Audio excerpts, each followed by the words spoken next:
Right, I think we're going. Okay. Actually, almost on time this time. Right.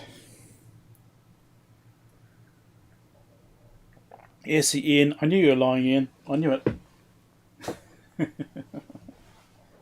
Sunny in Scotland. That never happens. Right. Let's see how the string behaves today. So far, so good. No drop frames. It's looking promising.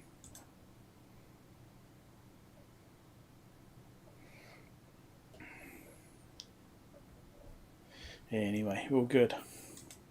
So I'm actually doing a bit of an experiment with Big Clive this weekend. So YouTube's launched a new feature really recently. I think it's been out for a little while, but they've only just rolled it out to everyone, where you can redirect to another live stream from a live stream. So basically what it means is when your live stream finishes, it ends, there's an option there to redirect to somebody else's live stream to keep viewers on the channel, well, on the platform. And so myself and Big Clive have both done redirects to each other. I've got some concerns about this as well, but so if my stream finishes before Clive and he's still streaming, it will redirect to Clive. If Clive's stream finishes and I'm still streaming, and then his viewers will get redirected to my stream. So fingers crossed I last longer. East Power Engineering, how's it going? Haven't seen you here before. Kenneth, haven't seen you here before either, I think. Whoever. Oh, maybe I have. In Nairobi, right. Hemp Beer, a new one as well. Awesome.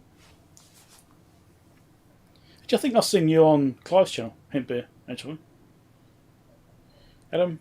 So you've got Adam, David, Chris, Willem, who made it this time, because I managed to tell you, because you reminded me to tell you. Thanks for that. You did remind me to actually post on Patreon and Twitter to tell people I was going to live stream this weekend. Too political. Oh, right. I'm working on CB radios today. Not today. I do have a bunch that I need to do, but I haven't got anything in here. I've got 2 labs, right? So I've got this lab here, which is where I do 99% of everything I do. And then I've got another room which is set up for doing RF stuff, which I almost never go into. No Mako or Rickroll? I don't know. Mako may or may not turn up, I don't know. He usually does show up at some point.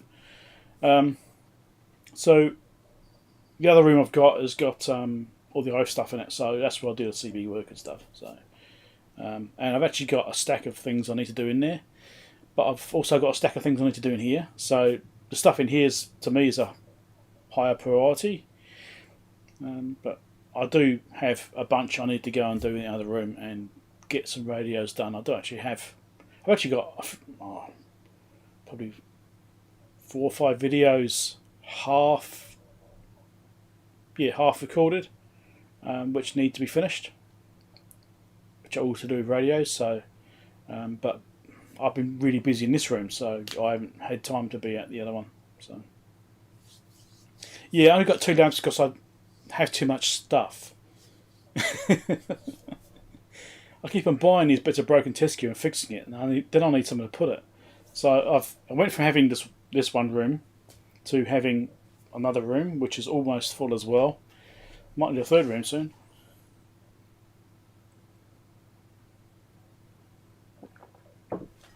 The other room is like my overflow room, so I've got any bits of gear that I don't use often or are very unlikely to use, but it's nice things to have on hand in case I do need them.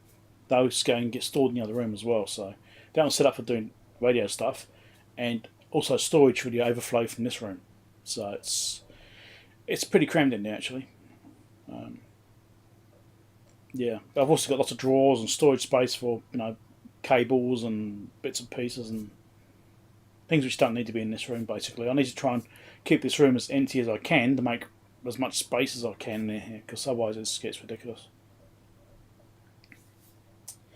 Adam, Ray, Grant.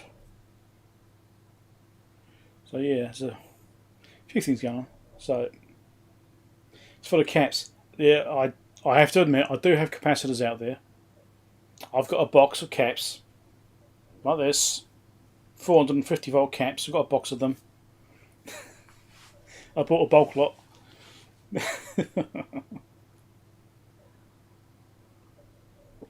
I've got rolls of SMD components out there as well.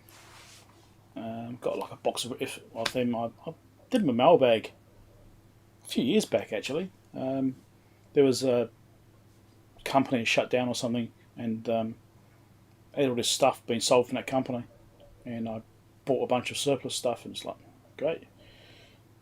Have I used it? No, it's just sitting in a box in my other room. Largest collection of rear axial capacitors. I'm working on it.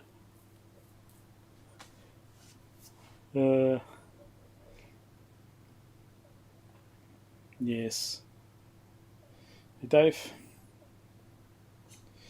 Yeah, so it's the thing is, I need these axial capacitors because I use them in like the older test gear, but I'm fixing that because a lot of it's axial capacitors. So unfortunately, that's what's necessary.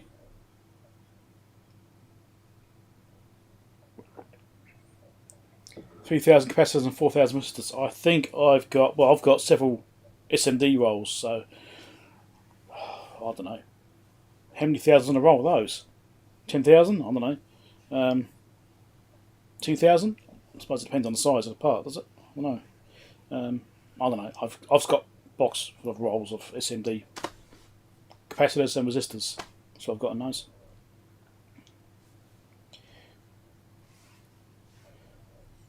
You've got 2,000 glass capacitors and none of them work.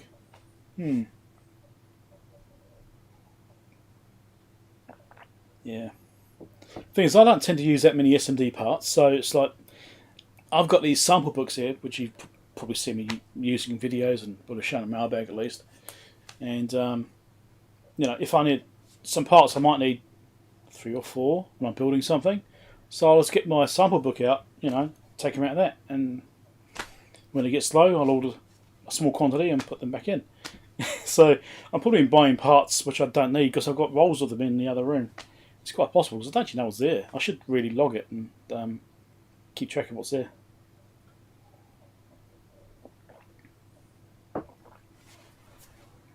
So I had a busy week, very busy week. I've been doing lots of videos, recorded heaps of videos. Yesterday I recorded 3 videos, edited 1, and did a podcast. So if you're not familiar with a channel called Simple Electronics, his name is Dan. He does electronic stuff too. And hey Rob.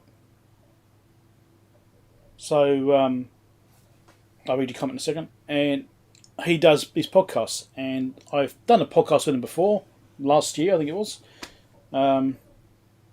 Last year, pretty sure it was. I did a podcast with him, and I did another podcast with him yesterday because he said, "Oops!" He did he did a Twitter post saying that he'd forgotten to book anyone to his podcast because he does one every couple of weeks, and he forgot to sort someone out. And I said, "Oh, hey, I'm available. Let's do it." So we did. Yeah, that'd be good, Rob.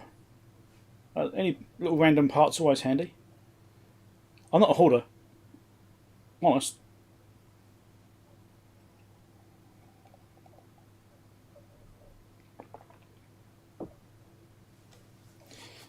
Yeah, so we had chatted about it. Actually, really quite a good chat. We talked for, I think we actually recorded footage for it's about an hour and 20 minutes, something like that.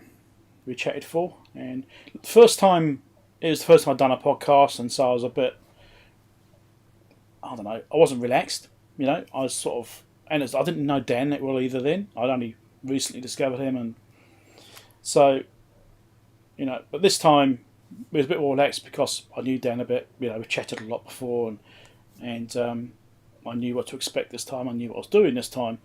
So I think this is a better one than last time. We do have some ranting though. I have to say we've got some ranting in there.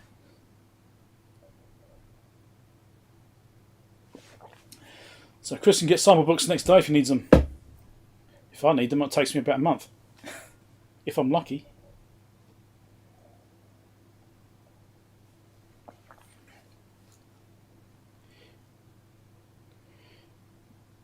Yeah, Hemp Bear's got lots of caps as well, yeah. You need caps. Everyone needs to have capacitors. But not the same ones that I need, right? Because I don't want you buying them from the shop and wiping the shops out so I can't buy them. Right?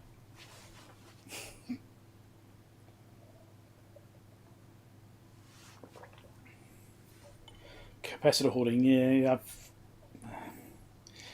Well, I've got these parts drawers for the capacitors, which you probably see me pulling out multiple times.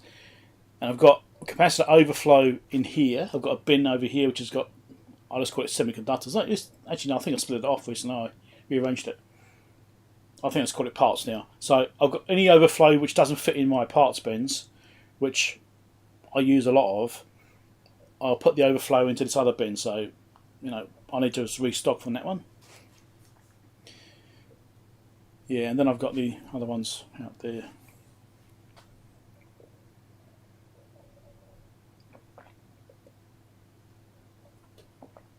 Need actuals for C64 rebuilds. Oh, yeah.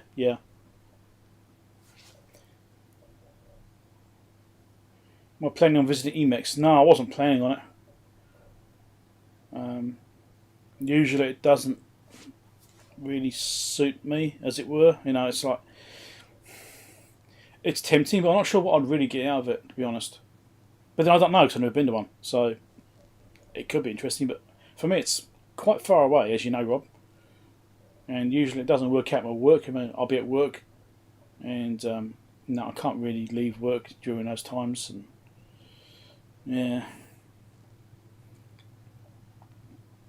it is tempting, but yeah, maybe one day I'll go. I don't know, but I haven't really had the need, because it seems to be more like equipment suppliers and stuff like that, isn't it? So it's not like it's just electronics stuff.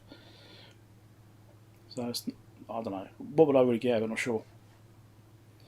Apart from drawing over bits of gear, which I think, I wouldn't want everyone on them, and then getting a bit overcommitted, maybe. I don't know.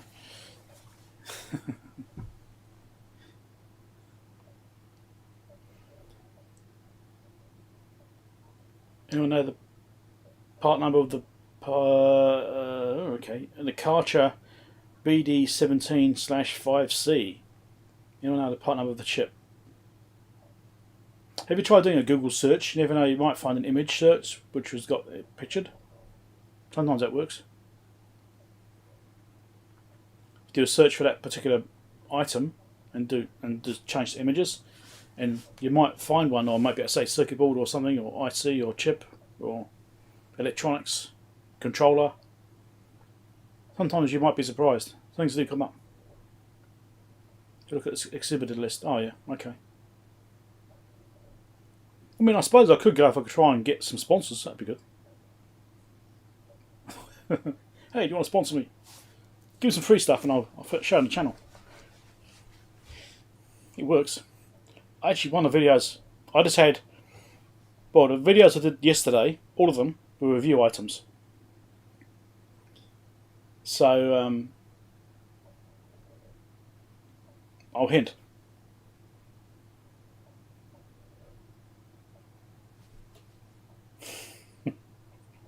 If you can see it. You may or may not be able to see it. Depends how big your screen is. Do it take advantage of manufacturers' free sample offerings? No. Honestly, I've never even looked at those. I mean, I probably should. You get the free samples of chips and stuff, can't you? But I've never done that. I mean, I probably should. It'd be handy to get the odd random bit here or there, wouldn't it?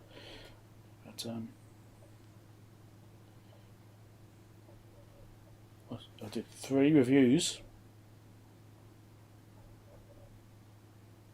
Say no more. Anyway, you'll see them soon enough. So, to the reviews will be in a couple of weeks' time. I did a review last week for something which is sitting right here next to me. You'll see that this week. You see it arriving in mailbag tomorrow, and you'll see the review this week as well. What I've been trying to do is, when I do reviews, is I try and do them in a fairly timely manner. So if I've got a bunch of mailbag videos recorded like I currently do, well, not as many as I did have, but I've got a bunch, is I'll basically shuffle those down and put the review things in ahead of it. So I'll move the mailbag up and, jump the queue, as it were, to try and get the review stuff a bit sooner. But I've had a bunch of reviews recently, and so I've got the next 3 weeks, I've got review items in them.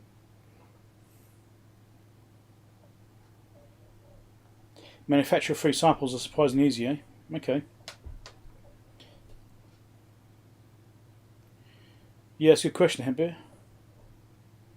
I'm not a company, so I don't know. Do you have to pretend to be a company? Defpom Inc.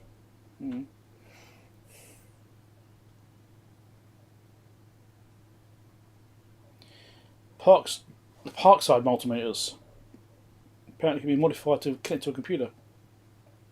Parkside. I'm not familiar with those ones, actually. Let me look. Parkside. I'm always open to suggestions. If it's something which people which view my channel might be interested in, then I'm certainly open to it.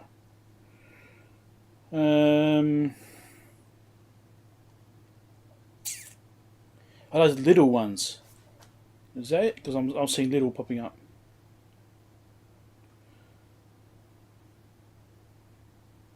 I'll see some other videos about them.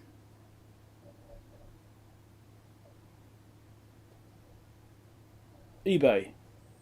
Is it? It's on eBay. Yeah, Lidl. Okay, Lidl sells them. Right. We don't have a Lidl here. I never purchased from Lidl, ever. I don't know how easy or hard that will be. Let's have a look at this one. This one's on Lidl's website, so let's just have a look at this, see what this says. It's in German. Yay! And I have to accept something which I can't read. Yay! Okay. This one comes with a screwdriver. That's interesting. So what we got? AC/DC volts, resistance, continuity, diode, screwwave output. Microamps though. It's got microamps. Milliamps, amps, and off again. Amp off at both ends. This is the PDM 300C2. PVC leads it comes with, looks of it.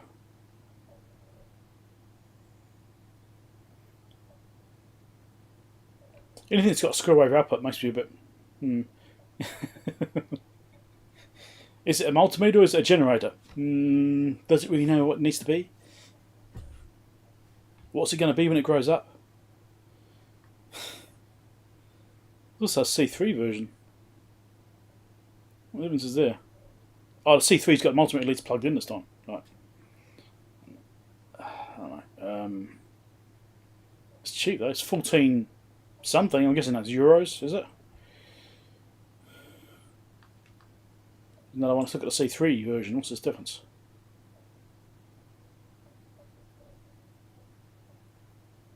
It's exactly the same. Maybe it's got better specs. I don't know. Yeah, I've never heard of that brand before. I think I've seen Julian Ouellette mention Parkside. Back to chat.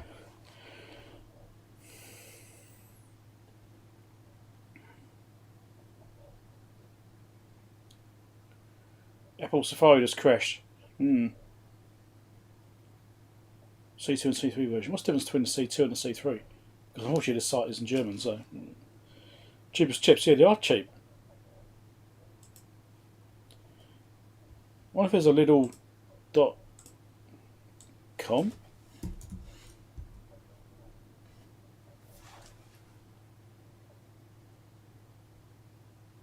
Something's loading.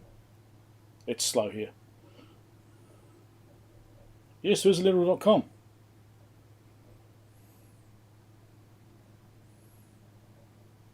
Okay, they're selling oranges and frozen meats. It's the same logo.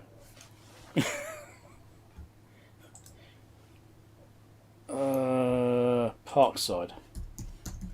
I guess it's like a generalised shop that sells everything, is it? No. Literal.com does not have Parkside. Wow, okay. .co.uk. Let's try that one.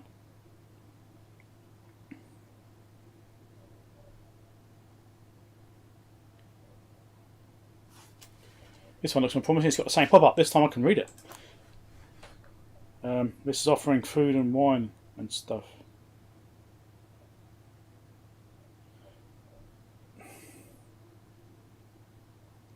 Okay.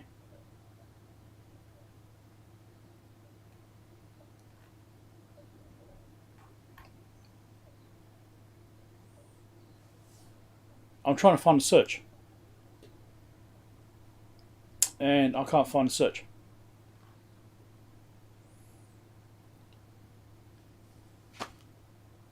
This one doesn't have a search option. Okay, I'm confused by this. This is getting too hard. No Parksides.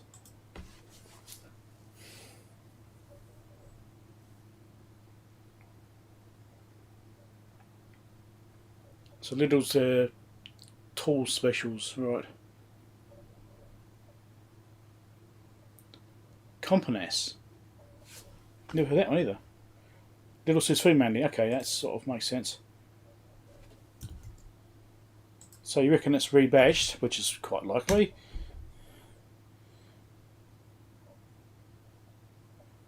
That's German.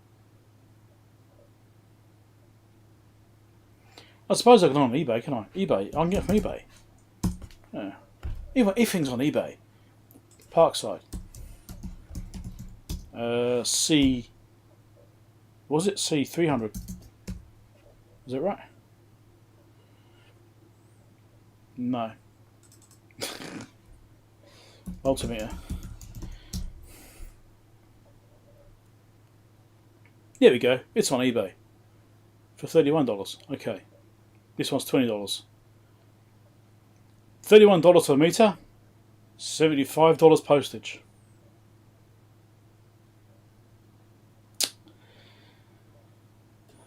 Right. I don't think I'm that interested in looking at one. Oh, it's getting better. Here's another one. $37 and $30 postage. It's just getting more reasonable. Still $70. For a meter which I will never use.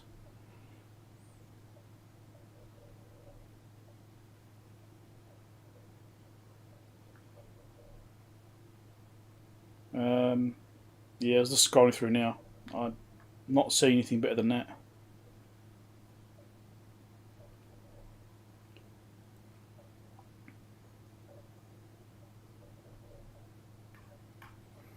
Yeah.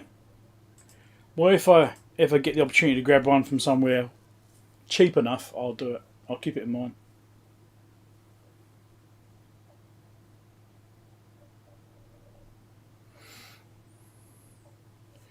Too many scalpels on eBay, yeah. Well, that might be the only place I can get it, but looks to it.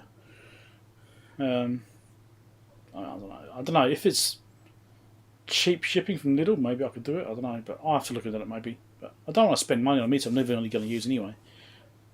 I mean, I don't mind looking at things and reviewing things, but if it's a waste of money like that, for me, it's like, I've got Flukes, I've got Brymans. I don't need a little knockoff thing. You know, I mind you saying that I get the Keysights, but that's because I don't cost me anything. Keysight send them to me for free. And you know, the cheaper brands that I get from like Banggood and places like that, they send them to me at no cost, so they don't cost me anything. So I'm quite happy to sit there, spend my time making a video about them and checking out how good they are, or not, and then sharing it with everyone, because everyone then gets to see what I think of them and how they fare, I suppose. So yeah, but it's one thing getting it for free, nothing to spend the money to buy something which I'm never going to use.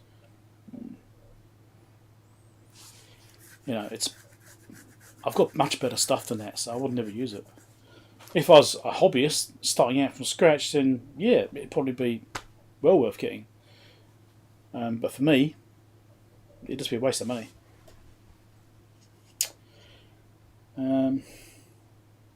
Catch up the chat again.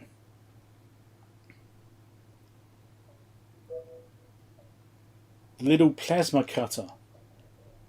There's a little plasma cutter? Do they know what kind of store they are? I don't know. Is it? I don't know. That's just weird.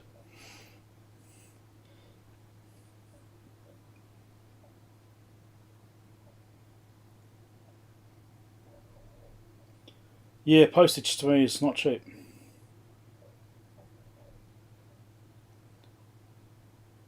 Scary looking soldering station on the Parkside as well. Right.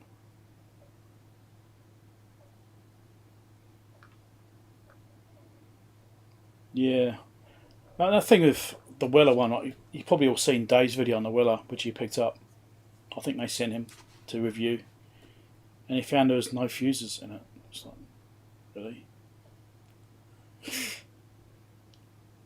Was it 110 volt job and he plugged it in and he smoked it or something? Was that right? I think that's what happened, wasn't it? I can't remember. Did also loads of tools. You got a whole bunch of them for the 12 volt range. Okay. So like drills and stuff like that, is it? Cordless drills and... Yeah. I know.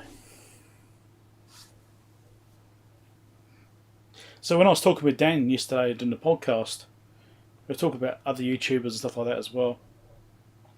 And because he's had Big Clive on there, he's had Dave on there. No, he had Dave on there because when we did the last podcast, we kind of talked about Dave. We talked about electronics and YouTubing. You can't really avoid talking about Dave, can you? He said, it'd be really great to get him on there. I said, well, I might be able to see. I'll ask him. And I asked him, and Dave jumped on there. Dave said yes. So that was pretty good. So he was stoked about that last time. And we were talking yesterday about this again and other YouTubers. And we started talking about Mehdi because Electroboom, because he does such great videos, they're really entertaining, really well thought out, really well planned. And what it came about was we were talking about how well we plan the videos. Like my videos are basically, I have an idea of what I want to do, and I'll sit down and I'll record it, and I basically waffle on in front of the camera and then try and get it right in editing to a point. So we sort of talk about that and how we plan our videos and what we do to actually structure them. Then we talked about Mehdi and stuff. He said, how good Mehdi was and stuff, and wondering about if he'd get Mehdi on. So I said, I'll ask him. So I've asked him. We'll see. It'd be amazing if Mehdi says yes. Well, it'd be great for Dan if Mehdi says yes, I should say. That's a better phrase. So we'll see. Yes, he's had quite a few people on. I know Sion's been on there too. So, asked Mehdi and a few other YouTubers I know. I've asked them if they're interested in going on Dan's podcast. So, I just opened it up and said, if you want to do it, here's his email address, and we'll see what happens.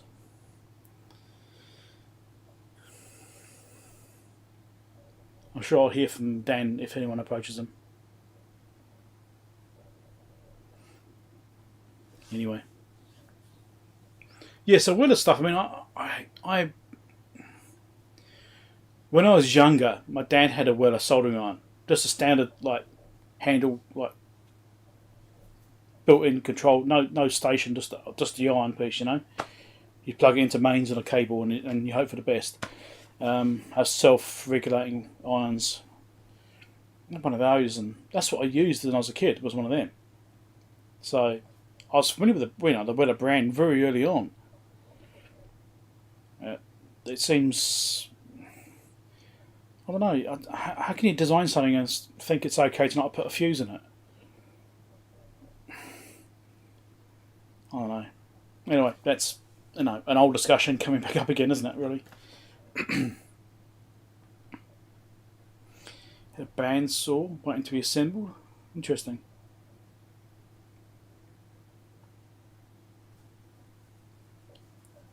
Four-volt Parkside screwdriver at work. Good for smashing screws in the metal. Does that mean you hit them with the screwdriver, or like a nail? Well, that good.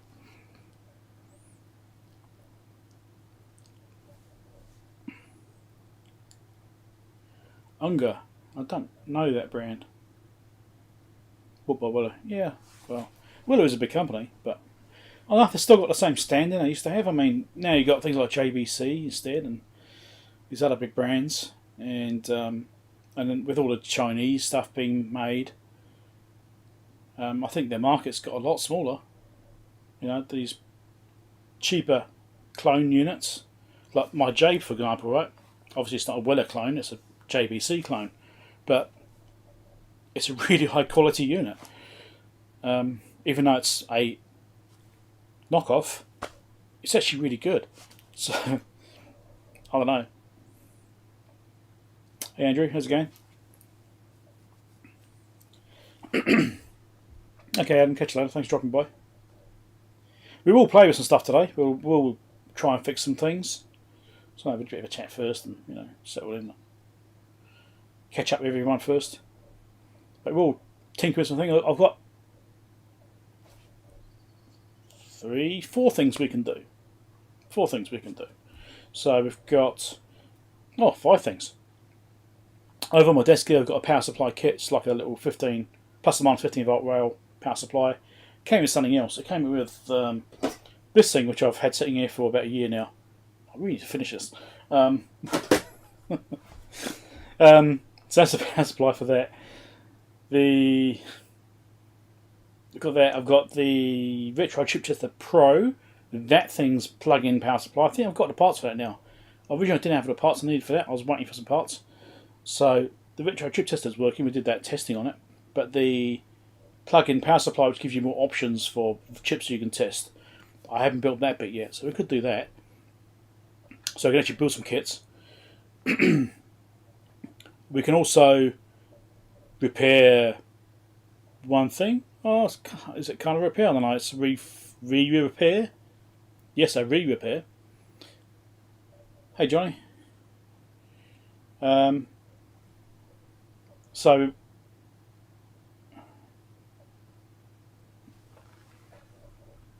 what the hell's it called? I've forgotten now.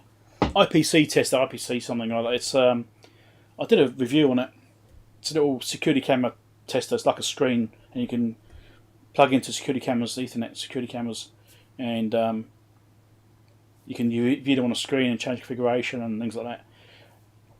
And I got that to review because I was trying to trace the reversing camera in my wife's car because I didn't know where the hell the connection was. So basically I had been using that to trace with it, try and find the camera. It did work, it did the job. And I had a DC block in there because I was just probing around cables on plugs, right? So obviously you don't want to shove DC into a video signal. I had this thing on there. And I was doing something else, and I did some other testing on something. I can't remember what it was that I did now. And at one point I took that DC block off and forgot to put it back on. And I was probing around going, what's that smell? Oh, whoops. And I damaged it slightly. And I thought, oh, great. I was trying to get this bloody thing done. I had the vehicle in bits, And so I brought it back in here and pulled it apart. Found the problem, fixed it, took it back out. But I did a temporary repair. And I actually need to go back into it and do a proper repair. I need to put the right part in there. So, yeah. I need to get to that as well. So that's been sitting here waiting for me to do it for a while. Well, it's been sitting in a drawer. I got the thing out to finally prompt myself to do it. So we could do that. So you're using SPI to communicate with an SPI flash ROM and you're failing. Polarity. Chip select not on. Bitrate too wrong.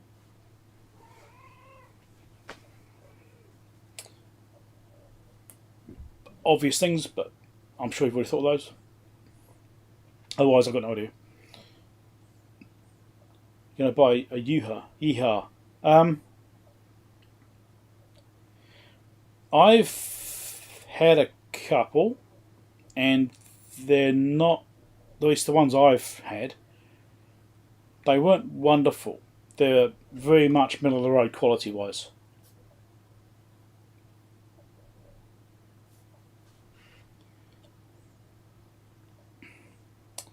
And catch up with the chat again, still going.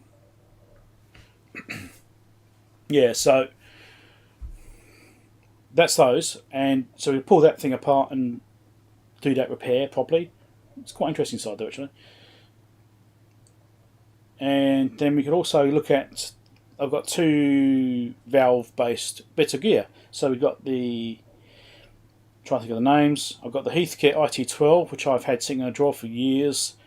I've used it a few times a long time ago, and that's a signal tracer thing, right? So you can connect up a circuitry and can trace audio through, or it decodes an IF and you can hear the audio from it. That I've never refurbed, and it needs refurbing, I expect. I've never done it. I plugged it in when I got it, it worked, I thought, well, that's good enough for me, and left it at that. Because I've had this thing for, oh God, 10 years probably, maybe longer. And then I've also got the other Heathkit, which was the capacitance tester, which is escaping me right now. Same deal, that will need refurbing. So we're looking at those as well. So we've got several choices of things we can work on today.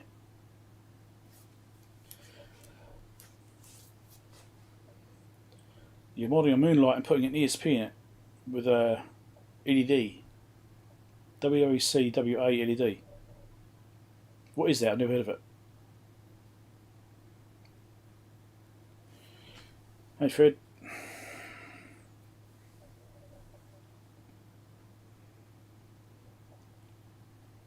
What is that LED? I don't know what that is. You have to tell me now. Hold on. Back to searching. I need to know these things.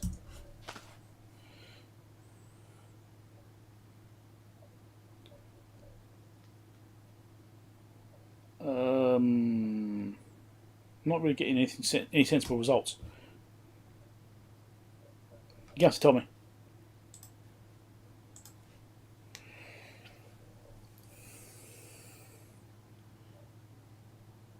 What's WWCWA? I cannot. Yeah, I'll get that one. I don't know something. Damn it. Must know.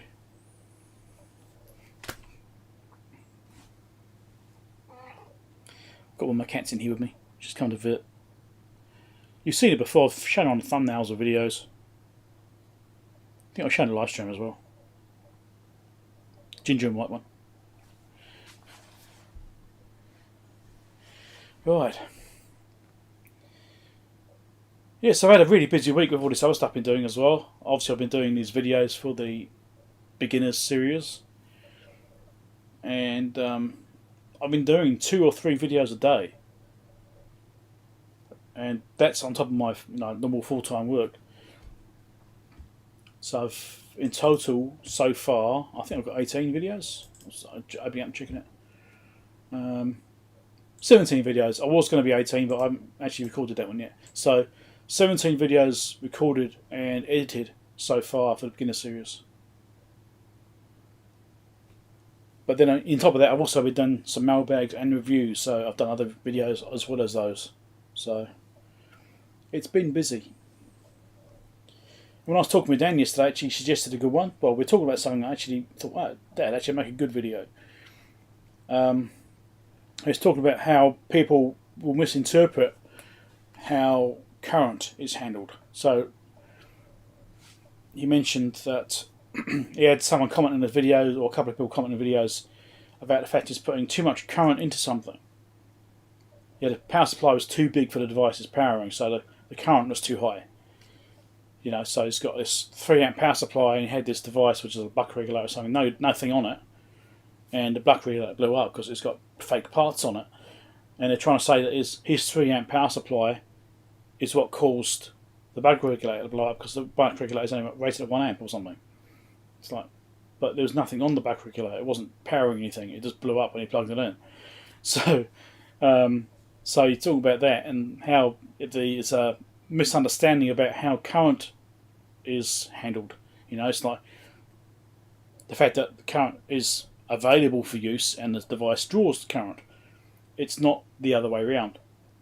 So I thought that would probably make a good video, so we talked about that briefly. So that's another video idea I've added to the list, just, you know, to clear up that misconception that the power supply, if the power supply is too big, it'll blow up something. It's like, well, only the voltage is too high, not about current. WW, CW, and A. Warm white, cool white. What's A?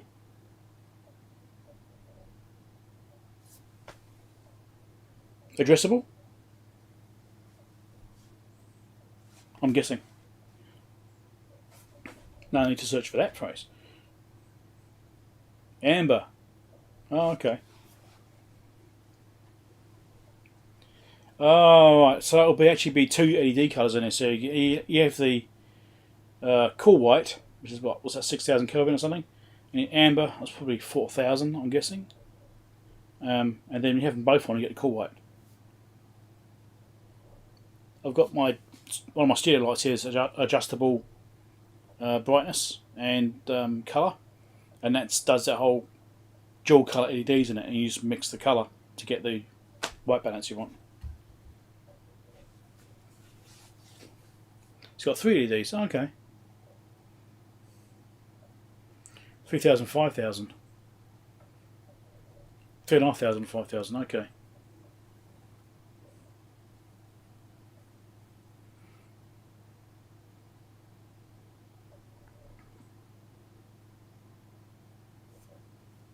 Oh, okay. All right. RGB strip light, basically, but with different colours. I haven't seen those.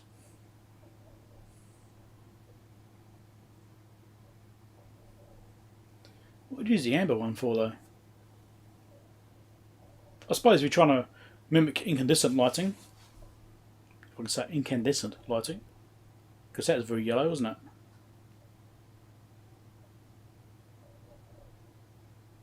Really nice ambient light. You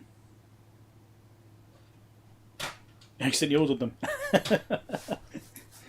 That's even better. Accidents which end up being great. That's nice. Well, I haven't dropped any frames yet, so it looks like I can now reliably stream at 1080p. It's now, what, the 3rd live stream where 1080p has been okay. Do you not regret it? Really nice. That's good. I think one of my cats are trying to get in. Or is she in? I think she might have made it.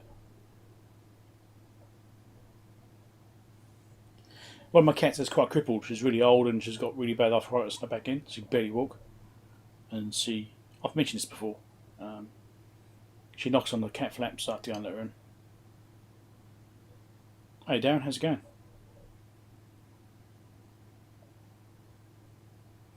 Oh, you recently moved over here, did you? Okay. Where did you move to?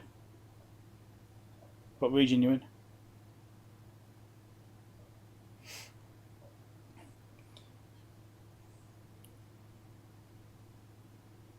Yeah, I definitely prefer New Zealand to the UK. There's things I miss about the UK, obviously, but I definitely prefer being here. It's much nicer. In Christchurch, it's very UK-like, actually, Christchurch, in some ways. Certainly colder. It's colder than where I am. Yeah.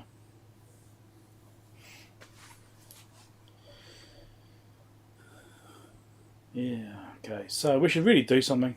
I think I might need to go and get them a drink, actually. Yeah, I'm up. I'm just south of Auckland, so somewhat further up. A bit warmer up here. Mostly winter. In winter, it's a bit more mild. How is it? At the moment, it's 16 degrees here. At the moment.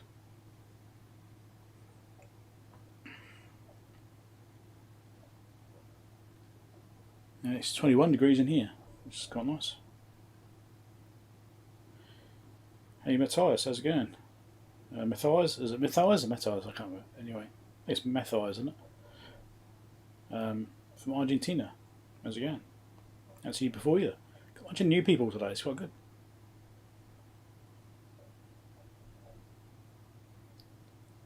Oh, wife's family in Christchurch. Ah, well, there you go. Family, got to be near family. Got a bunch of emails coming in, which is a bit weird. I've had loads of them turn up. Let's just quickly check up this. Ah, okay.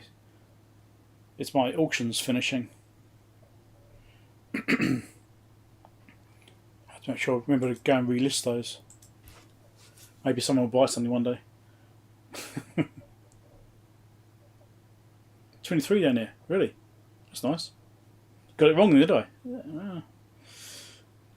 In Los Angeles, yeah. That's because of the global warming, though, isn't it? I don't know.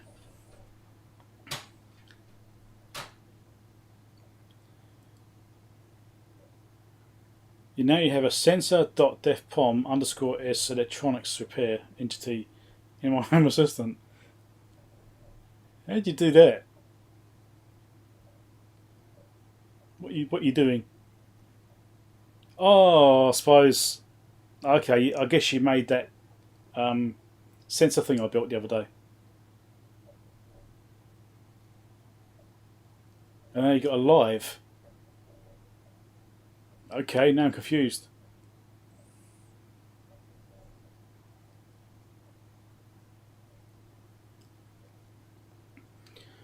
Common components to check if it's had too much DC. 48 volts there, 24 volts. Let me go and let my poor cat in. Hold on.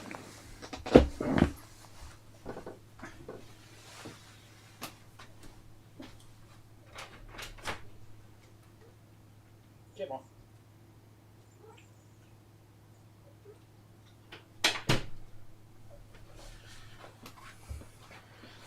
So 48 volts instead of 24 volts, for example.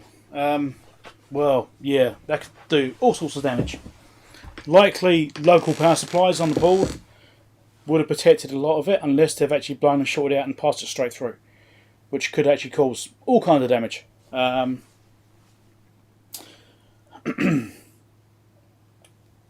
Capacitors potentially.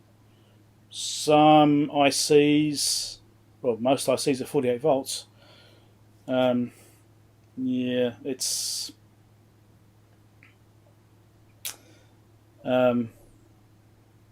yeah, there's lots of things that could be blown, and if it's because what you tend to happen is you'll get, so local power supplies, as I said, will normally protect it, but it's going from 24 volts down to say 5 volts or 3.3 volts, and 24 volts is okay because they're designed to handle that.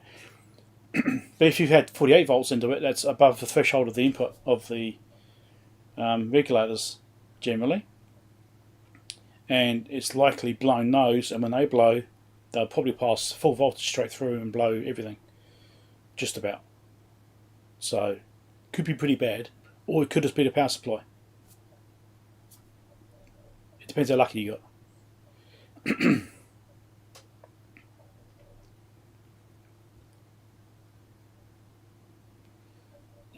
Google Mini tells you when I'm live. Really? I know that. Oh, come on, Brian Locke. Brian Locke did a API, and he included my channel as one of the ones which shows up when I'm live. So he had a list of channels which he knows about. He included those in the code, so that when people install that code in it for doing this monitoring to see when people come live, my channel is one of the ones that's featured. So I know that exists. Oh yeah, exactly. Hopefully something did sacrifice itself and save everything else. If you're lucky, there's a fuse in there, or a PTC, or TVS diode or something like that, which was designed to clamp it and stop it from blowing right through. But it's not likely. Yeah, it's ESP32 for that. Yeah. Or was it? Yeah, I think it's 32 used actually. I think I did watch something about that a while ago. I actually haven't investigated it. I really should.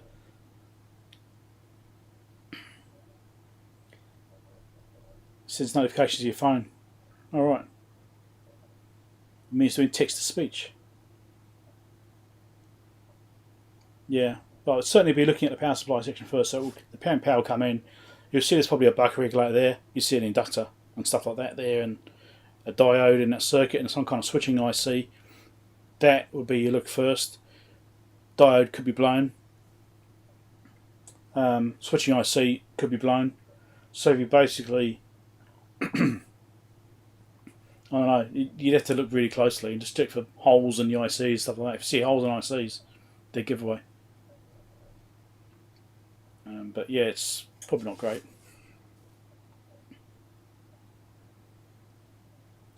You have to be really careful about those sorts of things. I mean, sometimes it just happens, you know. I mean, you could get something else foul, which then overvoltages unintentionally, you know. It happens. So, yeah, but usually it's catastrophic because it just cascades right through it, because each thing is not necessarily able to handle that much voltage, you know. I did a video on something of mine, a project I'd built. I did a video on it. I had a inrush current, blew it up. So it wasn't actually over voltage, but the inrush was too great for it, and it caused a spike, which then caused it to latch up and blow. And that destroyed a lot of stuff because it cascaded through it. I had a buck regulator, which is rated for the circuit. The circuit only pulls about an amp and a half maybe. The buck regulator is rated for 2.5 amps. So it's well below the rating of the buck regulator, but the inrush current, I turned it on, blew the buck regulator, which then passed the full voltage right through and blew up everything else. So I've got first-hand experience of this, and that's just from inrush current, which is why I ended up doing a video on inrush current as well, because I thought that was an interesting thing to look into. I think it's quite a good video actually. It worked out quite nicely. I showed the waveforms and stuff like that. I think it's pretty good. So out of the accident, I got a nice video out of it. So the cat on the slit in is now meowing. You can probably hear her. She's lost. I think she's quite over there. I think she's a bit nutty now as well. The mind's going.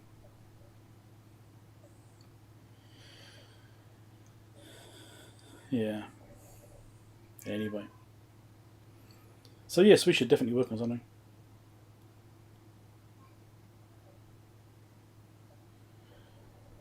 Supplies. Okay. One thing you'll need to get used to in New Zealand, things take ages to arrive. So if you want something, plan ahead. Companies to use: RS Components, Element 14. They're supposedly local, but it mostly comes from Australia. You can use companies like Arrow.com, which is a US one. They arrive pretty quickly. You've got DigiKey, Mauser. DigiKey's good, but they always ask you for proof of what you're using it for, or evidence, or a declaration, I should say, of what you're using that device for. So you have to declare that I'm using this for hobbyist use, or I'm building a project or something, some kind of legal thing they have. But basically I use Element 14, iOS Components, Arrow, and DigiKey. They're the 4 that I use. If you need stuff quickly but aren't too worried about the quality, jcar.co.nz, that's another company, which is a local one. And actually got stores around the place as well, so you can actually drop in and buy stuff from them.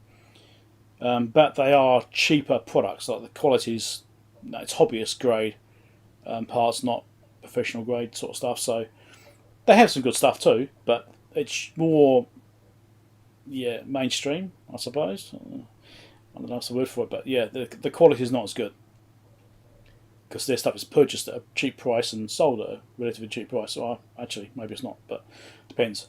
But J-Cars, if you need something in a hurry, they might have it. It's worth checking there first. TME, I'm not familiar with that one, Ian.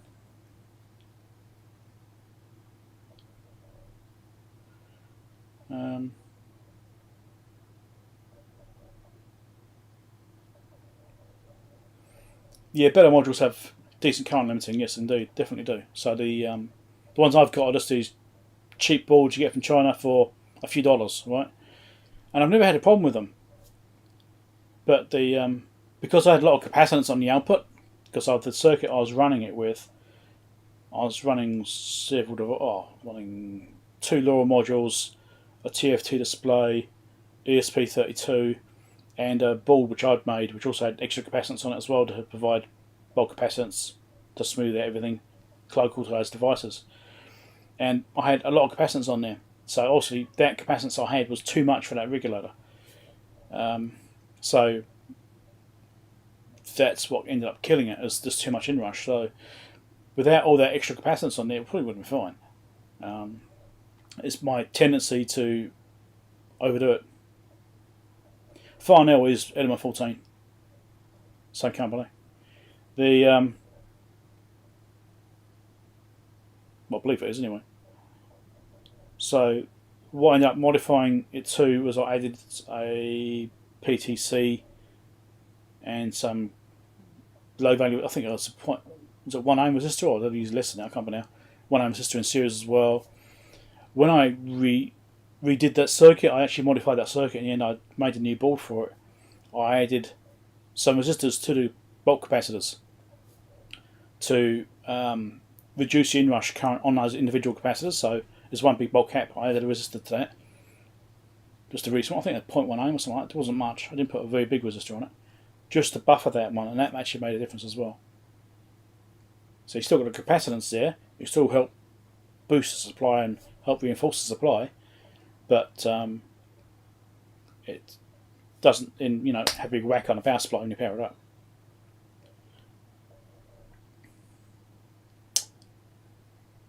TME is Poland, is it? CPC, I'm not familiar with CPC. I've heard the name. Is that a UK one? Is it CPC? I mean, some of the iOS component stuff comes from the UK as well, not just Australia. Sometimes it comes from the UK. CPC electronics. That must probably find it. CPC UK, which is part of Farnell. Right.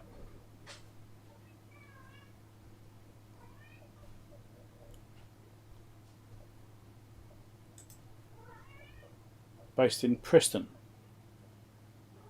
apparently. Okay, CPC is part of Farnell. So I don't know, it's Farnell, like a parent company, that owns these other smaller companies like CPC and Element 14, maybe. I thought Farnell was Element 14. I thought they're both the same thing.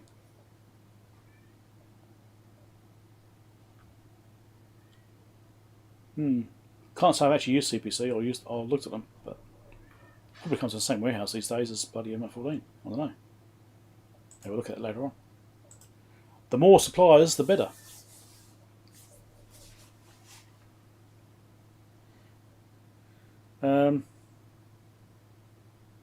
Yeah, I don't know if CPC does it, but I have to look. But the biggest problem these days is not necessarily having a company to buy from. It's that company having the parts in stock. Okay, depends on what your budget is, Darren. I have a relationship with Siglent. I've done a bunch of Siglent reviews. Like I don't know if Rob is still here, but there's a guy that was in the chat before, Tautek. He's the New Zealand Siglent distributor. So he's the guy. If you buy Siglent equipment, it's from him, and they do a range of, I'd say, medium quality equipment. They're getting to higher quality stuff as well now. They're getting their the higher end stuff there organised too. But it's Chinese made, but it's a good quality one. I think they're kind of middle of the road sort of stuff. That's why I place them in the middle of the road. Still like a Keysight. Hey, Rob's still there. Trying to find other stuff for Darren. Oh yeah. So Darren, if you want to talk to Rob here, Tautek, he's the Siglent distributor. So he can point you to his website probably. Actually, I'll do it. If I can remember what the hell it is. I need to make sure I get this right before I post it. I'm pretty sure I got it right. Yes, I did. Hey, I got it right. I post Rob's website.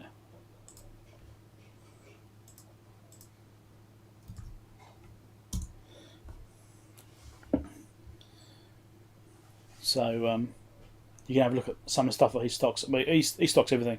Anything Siglent has, I think you can get it basically.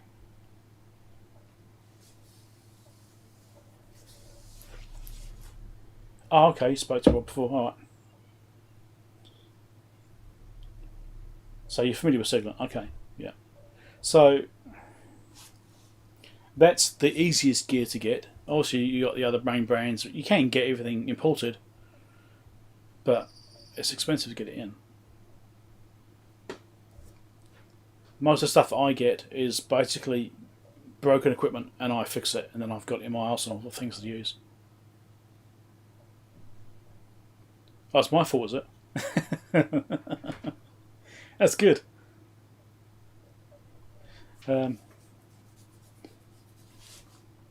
that's alright. That's all. You don't need that. The link's there for anybody else if you want to look at it anyway. Well, I don't actually get sponsored by Siglent. I actually just get access to the equipment from Rob. So I don't actually get any free gear. I've had some bonuses and some assistance in the past, I'd say. Yeah,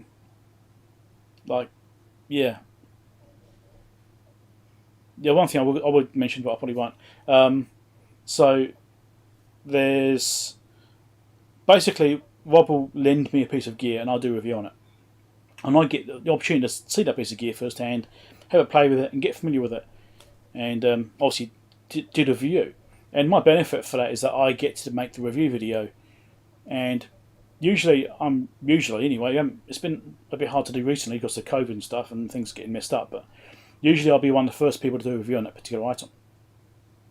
And so my video's out there quite early on, and I get the benefit of having the video out there early on, so I get advertising revenue from YouTube and stuff like that. So that's my benefit, is that I get a little bit of financial support from YouTube by having the video out there and having it to be one of the better videos for, well, probably the earlier videos, so I get the benefit from that.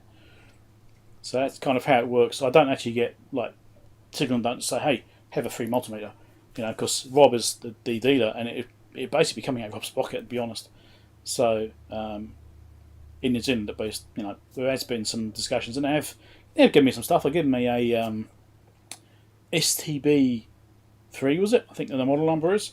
It's like a test board, which is used for connecting to things, so you can actually plug into a scope or MSO or whatever, and it generates test signals, so you can use those for troubleshooting things or just demonstrating things.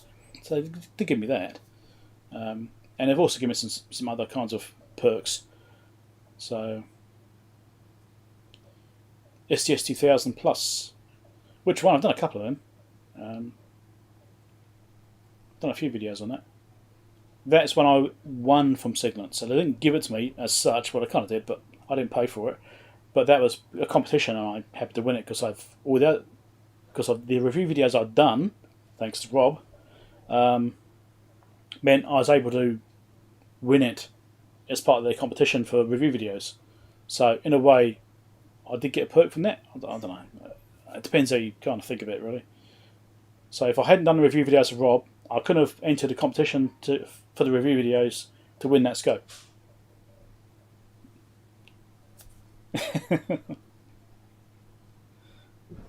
Fluke, yes, Fluke. They're available, and I have a relationship with Fluke and Pomona as well, relatively recently, and that's going quite well. I'm doing reviews for Fluke, as you may have seen.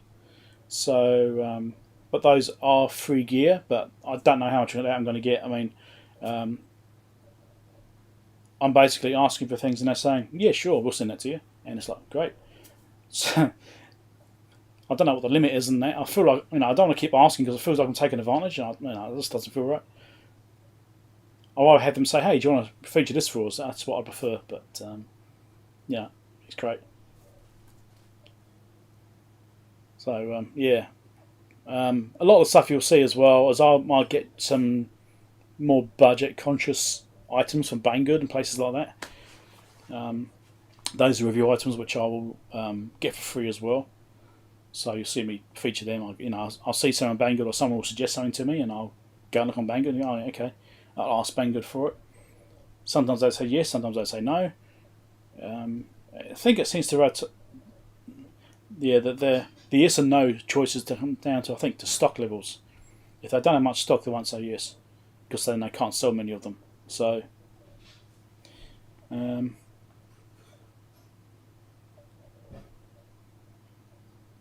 you got the first 1 gigahertz function generator. Siglent it for 3 weeks. That's nice. Yeah, Rob's actually bringing me some stuff down. It's supposed to have brought me some stuff down last year, but because of COVID, it messed things up, and it's like we didn't get there. Well, maybe it should have been 2 years ago. I don't know. There's been a few things that we were supposed to have done. Got the power supplies, big power supplies that they released recently. I was supposed to have done those, but COVID messed it up. Got the scope. I think Rob was going to bring down. Is it SDS 6000 series? I think he said it was going to be to play with.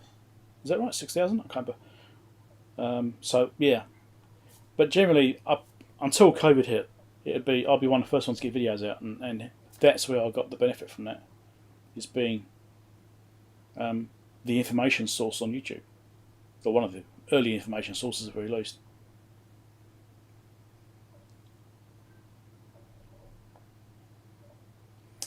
You got the Unity camera, but the temperatures are too high. You can change the emissivity. I always have trouble saying that word. That might shift it a bit. Depends on the surface you're trying to measure, because the emissivity setting affects how it interprets the temperature off the surface. So it could be that the surface is not quite the right match for the setting that's currently there. That would probably cause a temperature error.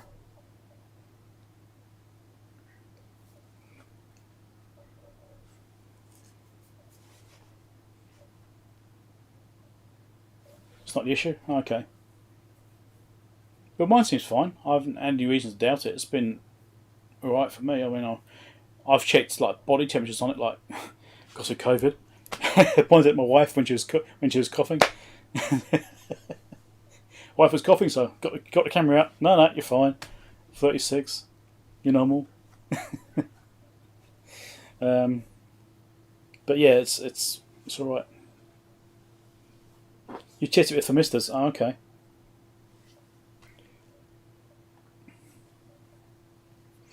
I don't know if there is actually any firmware updates for those Unity units. I'm not sure. I haven't actually looked. There may be firmware updates. Who knows?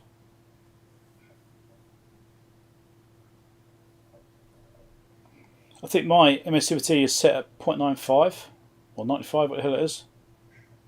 The default, that's what mine's set to.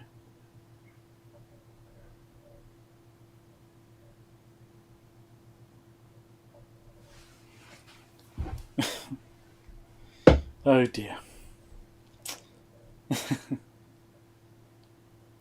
set at 1. Interesting.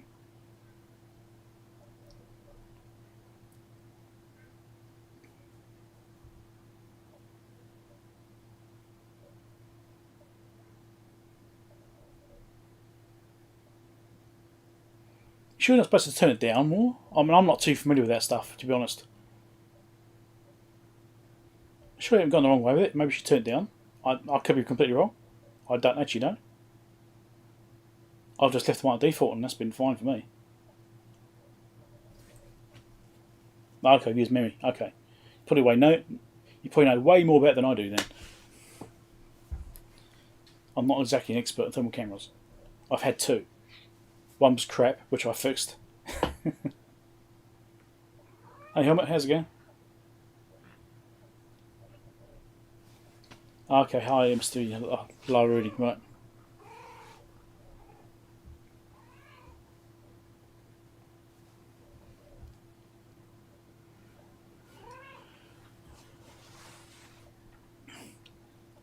Chris has got the 7000 AEI yet. Okay. These are things I'm not familiar with yet. I haven't actually been keeping up to play with these things. I really should go and get up to speed with them. Might get next year after splashing out, yeah, these STS 6000 and the SNA 5000. Expensive units, I bet they are.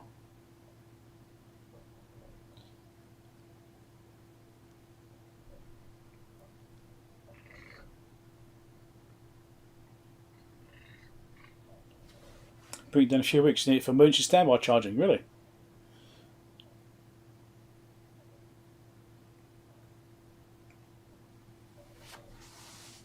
Some was down to a few microns, really. Wow. Okay.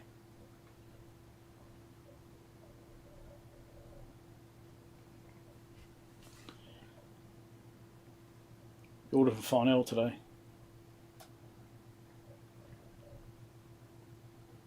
Oh, he sent it back now. He returned it. Okay.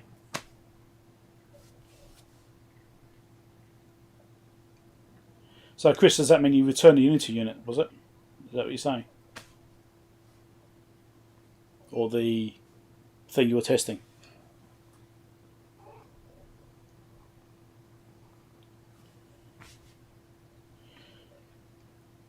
Can I actually go to your channel for me? I don't think I can actually go to channels anymore. You used to be able to... Oh, hold on. It's catching up.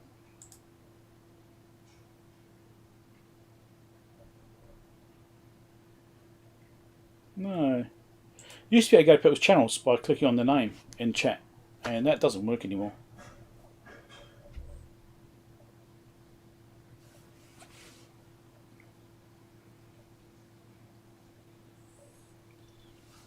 Oh, okay. Running solar backup.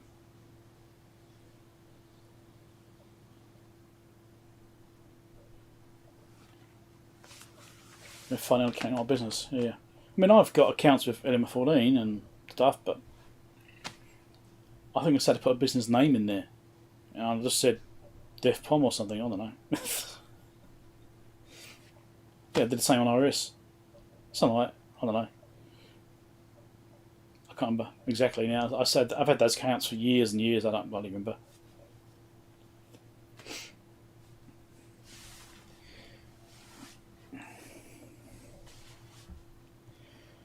Yeah.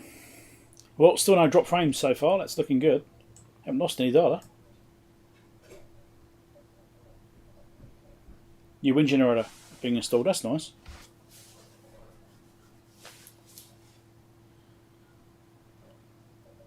Assuming, of course, it stays windy enough. I suppose it wouldn't take much, though, would it? What's my delivery point code?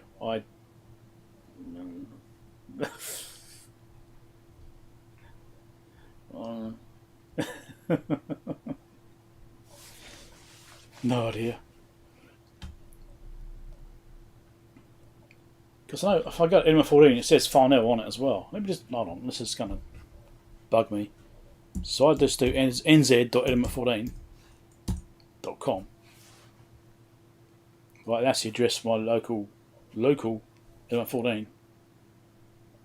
And I've seen final mentioned on it. It doesn't mention it. Or maybe it's on invoices or something. I don't bloody know. Now I'm looking for the word final.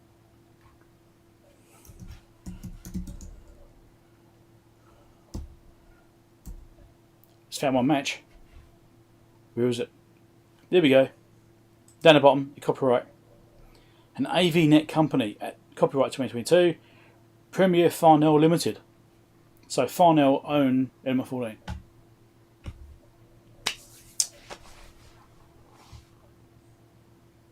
Okay, can I stop looking at that now? Thought I'd buy something. Yeah, Element 14 Farnell, same thing. That's what I kind of thought. How's it going, Harold?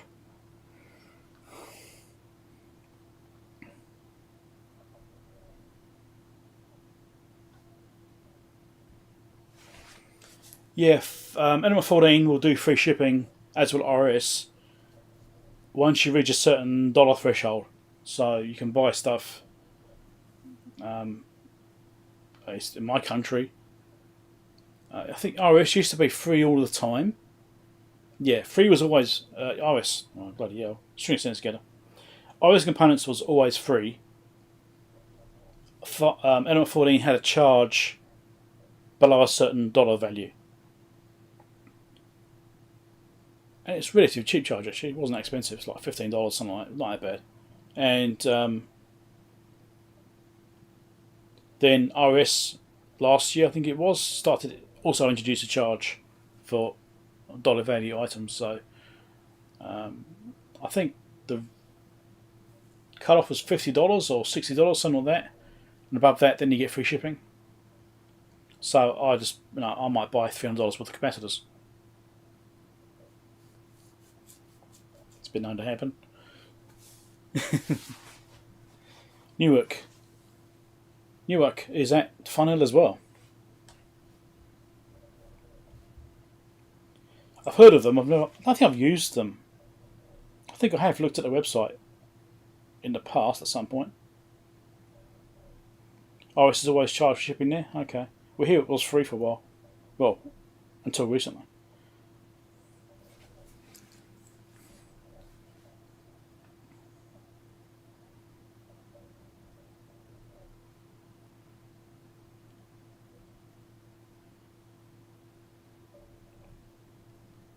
Look up Baskerville. Interesting. When it was referring to there. Darren. You want it back though. Thing is, the risk with that is that things do go missing in the post sometimes, or they get destroyed in the post. I wouldn't want something like that to happen. If you wanted it back, it's like that's a bit of a risk. So, thanks for the offer, but no, I wouldn't want anything to happen to it.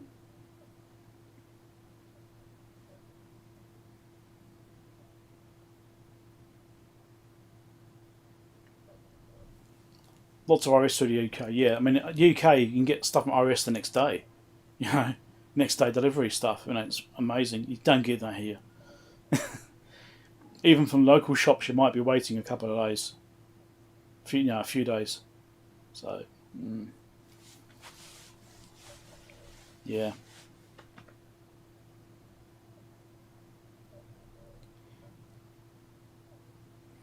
Yeah. Anyway.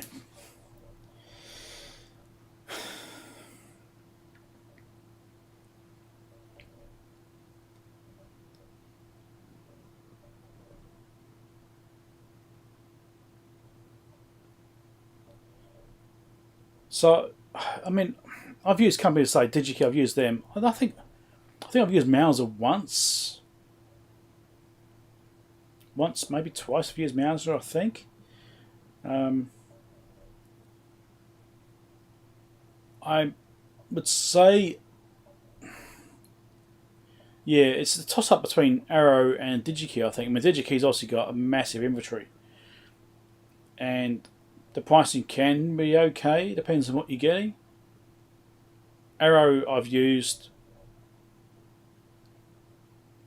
Yeah, I've used them a few times, and I bought a lot of stuff from them.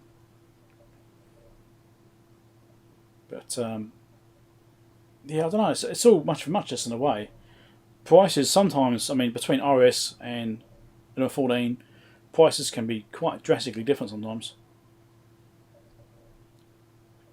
I wouldn't buy test gear from RS unless you could avoid it, because they tend to be very much inflated.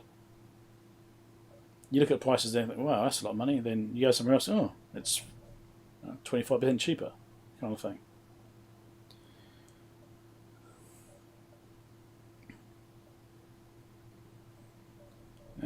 So to answer your question, Darren, I'm self-taught. I taught myself and have been playing with electronics since I was 7.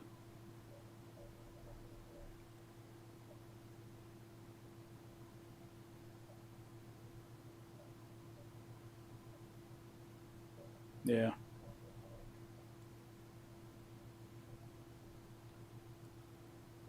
Vladimir. Oh yeah, no worries, Vladimir. That's okay. I know things are a mess right now, and not your fault. It's fine.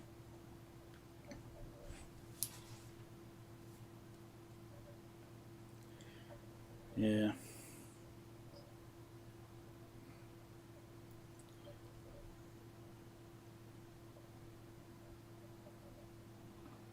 When you're a student, there's a few places that sell to you. Okay.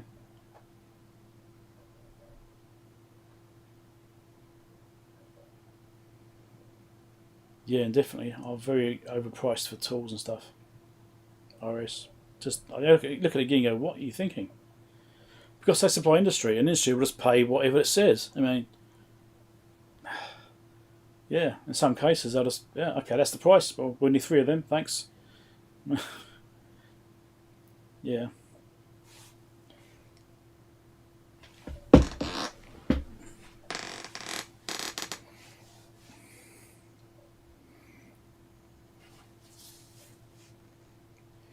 So your main reason you stopped the pay, yeah, drop on a string of sentence together again. It's the main reason you stopped doing Patreon. Yeah, yeah. Hey, look, can't be helped. I'm sure things will settle down in time, and it'll all come right again once things finish. Yeah. Yeah, so this daily series I've been doing is I've been trying to keep the videos as short as I can. So basically, I've been having a concept to think, right, I'm going to do a video about this, and I'll basically sit down and start recording it. What I've done a few times is a little bit of preparation. I've actually gone and looked for overlays I can use. Right, so I've already gone to the Google, done searches for some images, generic images I found, probably some copyright infringements on it, and things I can just feature. And then I've made sure that I've tried to tie those in. That's probably the most I've done, is that kind of thing. So I've been trying to keep that kind of coherent in that way. But yeah, basically I'm just sitting down and talking and trying to feature overlays if I can find them.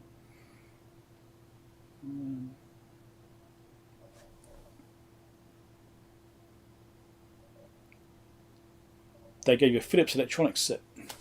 Okay. Philips is your city, yeah.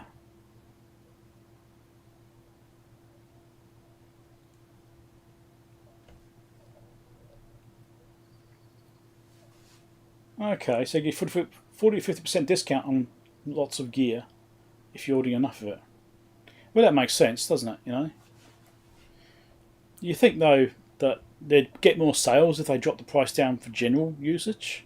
If they're willing to take a hit on a big order, wouldn't they just sell more by having the prices more realistic? If they're the same price as everybody else, and you had a choice between going to a professional supplier or someone else, off eBay, for example, wouldn't you go with a professional supplier?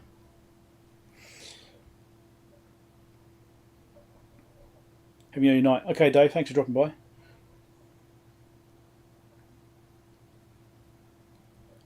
Yeah, definitely. If you're looking for gear, definitely you want to look around. I mean, sometimes as well, you package deals. Some dealers will do like a deal with, you've got some kind of offer going on. You can buy extras or options and stuff for the gear sometimes too, and get those for free.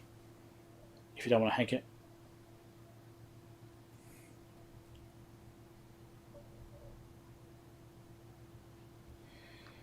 Capacitance and dielectric breakdown voltage. Now, I've done a video on capacitors, and I think that's probably as far as it's going to take it. I'm trying to keep it fairly simple.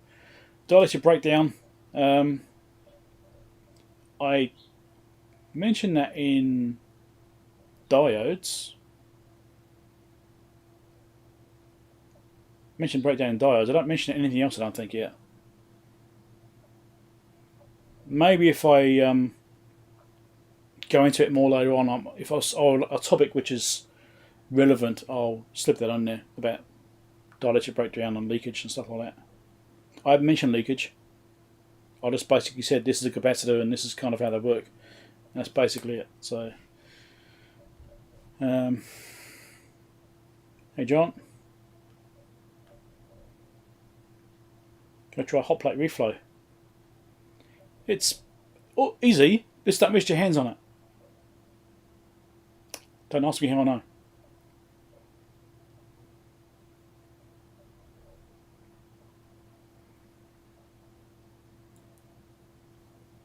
Okay, Ian, thanks for dropping by. Catch you later.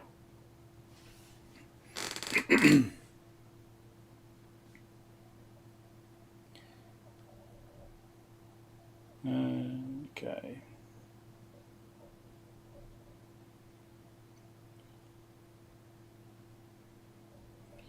Yeah, I remember having these little electronics experimenters kits, with the board with all the little spring connections on it, all the components between the springs, and you'd hook up jumpers between all the springs to make your own circuits. Yeah, I was rubbish at that. I don't think I ever got much working, and I think I blew up most of the components on the board. It was like a disaster, really. I mean, yeah. I know Dave Jones has featured those things before. He's mentioned them in a video, because I think he had one in Mailbag or something, and he talked about it a little bit. I think a lot of us went, of our age group had those things. Not so much these days. It's a bit different now.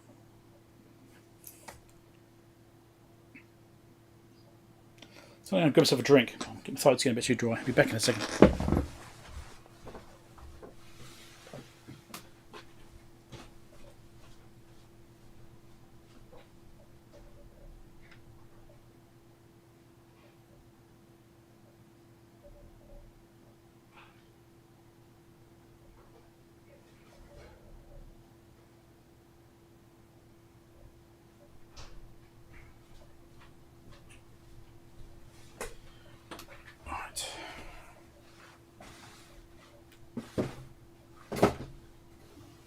Trying to have a gap in the door so the cat can get in and out. Keeps her happy. Alright.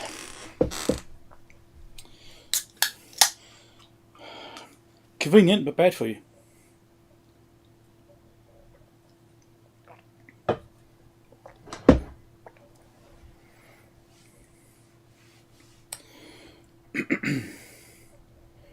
Catch up with chat again.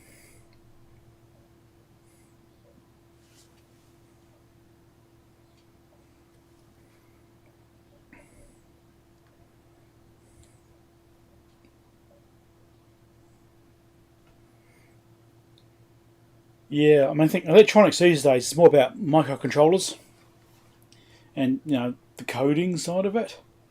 It's more focused on that rather than, I don't know, the basics, I suppose.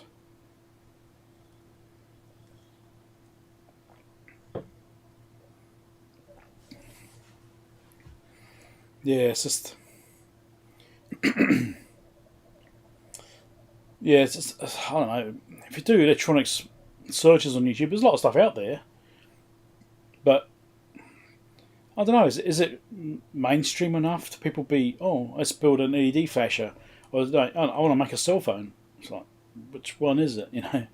I think the expectation of what's required is disproportionate, I suppose. Like, because of technology these days being so advanced compared to what it was in our day when we were younger, to make an LED flasher is probably not that exciting when you got cell phones and computers and stuff like that.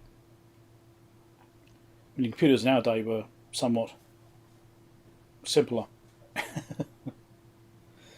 Nowadays, God, I feel I'm getting old, man. I'm getting old.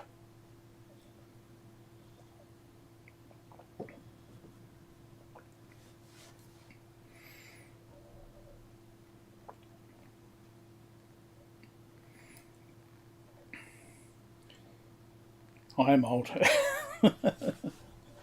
Oh, I'm not old. I'm young at heart. Even if I do feel a bit old. Oh dear. Age is a matter of perspective. To a teenager, I'm ancient. To someone in their 80s, I'm young. I'm a young chap.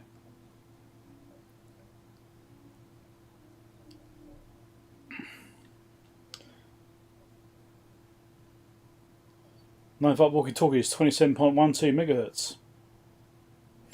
I think they actually had like an offset on them, so one would be like 27.12, and another one would be 455 kilohertz off from that. So you got the TX RX offsets.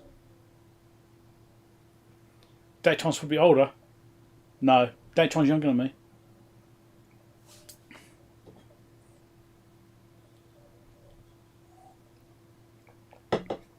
Daytron is mid-80s, mid to late 80s.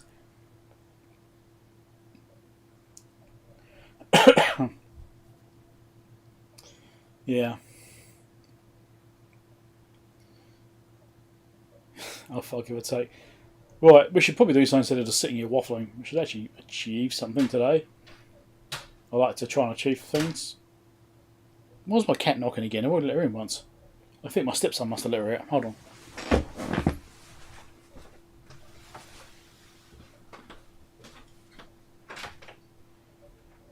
Come on.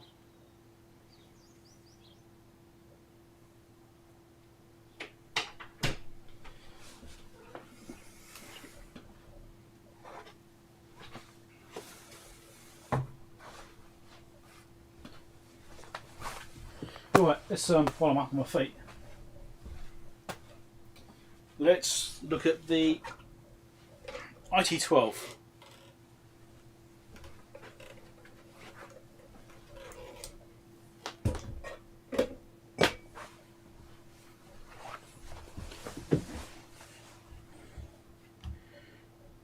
So, do you want that view or do we want this view? I think we go for that view.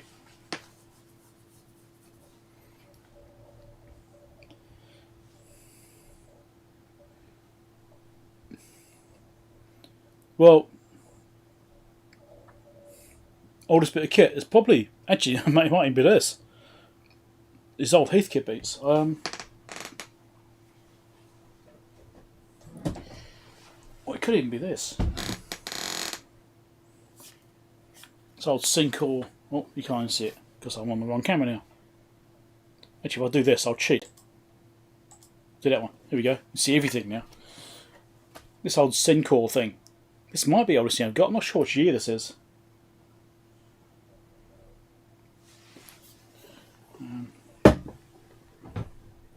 I think I've got some stuff from the 70s. And I think it's...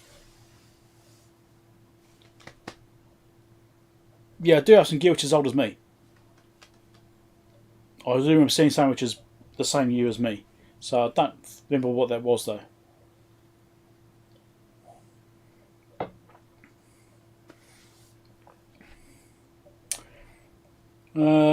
No, I've had this thing for years, this IT12. Go back to the side view, this thing here. I've had this thing for a long time. At least a dozen years. Probably 15 years I've had this thing.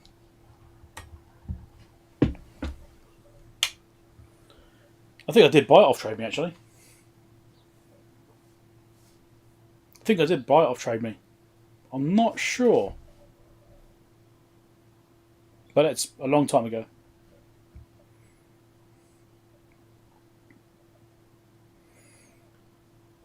I've HP meters older? Yeah, maybe. I've got loads of stuff.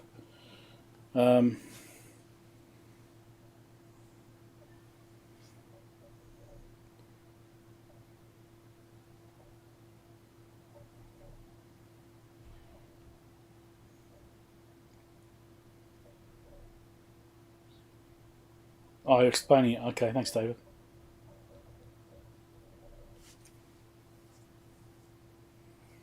Yeah, so we'll look at this thing. I think we'll pull this thing apart. I mean, I've had this thing a long time.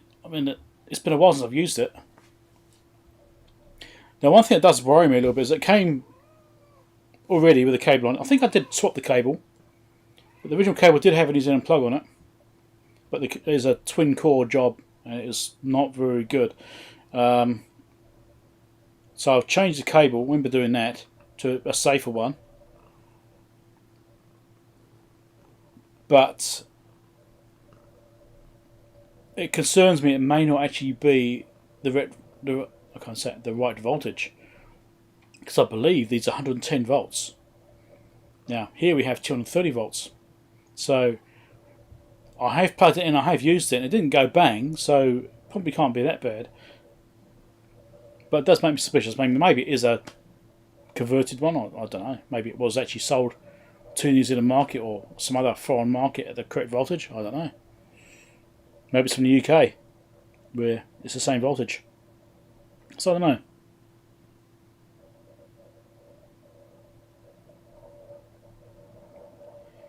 I've got some mixes here. Can't quite see it from the angle the camera's at, but I've got a Nixie clock there, which one of my subscribers and Patreons sent me. Peter, he sent me those, along with a bunch of other things. Actually, I've got a big kit he sent me. He sent me loads of stuff, and I really should sit down one day and actually go through that and build some things out of it. Right, we're waffling again. What are you doing to me?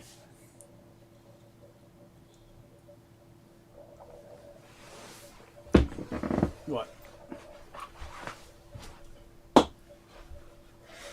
Let's get some more lights going. I'm not sure if I want to record a video on this yet. Should I do a video? I probably should do a video on it. Get glue or something on the side there. Oh no, there we go. It's got 230 volt AC mount on it. So maybe it was the correct one anyway. I was just thinking to myself the other day, thinking, aren't these 110 volt? Yeah. So I do remember doing the conversion and putting this cable on it. But I obviously forgot about that sticker being on the back there. So we should have a look at this. I'm just trying to decide if I should do a video about it or not. I don't know. I'm not exactly an expert on tubes here. Tubing stuff, like this is the first tube thing. Actually no, I'll tell a lie. I have had some other tube gear. I don't even know why I bought it. It wasn't test gear, it was a amateur radio transceiver. I don't actually have a hand license. I just thought it looked interesting. And it had all these valves and stuff in it, and it didn't transmit. I tried to try that because I obviously do the radio gear, you know, repairs and what have you. But yeah, I did massive power supply with it. It weighed a ton. I ended up selling that again in the end, but that didn't work. I didn't know even where to start with that. It's like, well, it doesn't go. Yeah, I mean, I could have spent some time learning it, but yeah, that was 20 odd years ago. I wasn't really that interested in learning it at the time. Now maybe I would have done actually. Do or don't to do a video?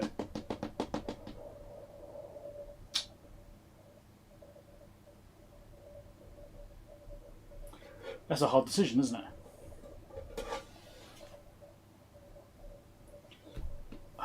If I don't do a video, I'm going to regret it. If I start doing a video, it's going to be distracting me from what I'm trying to do. And it may not be that interesting because I'm not sure how much is in it. I have to worry about changing.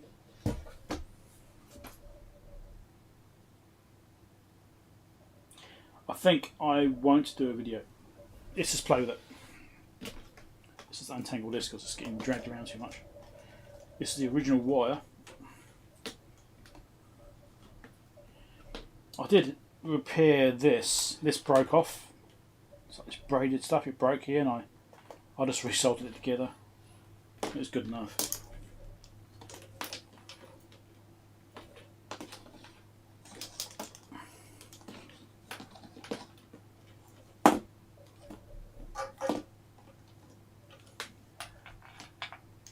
Oh, I've got something messed up here, have I?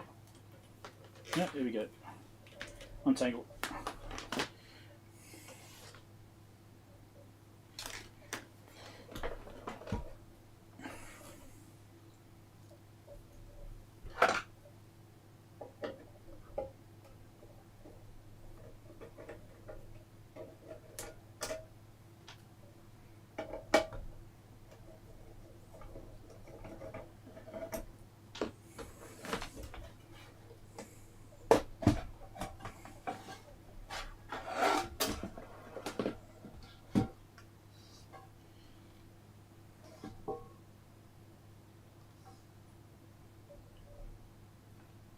Valve's a bit loose over there. So there's actually not much in it here, see, but there's a valve here which is not exactly tight.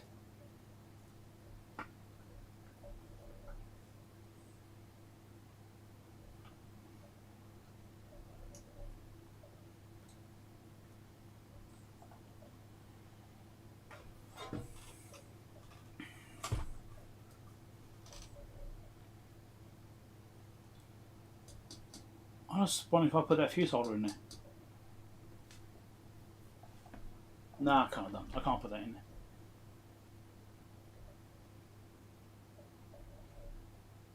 I don't think.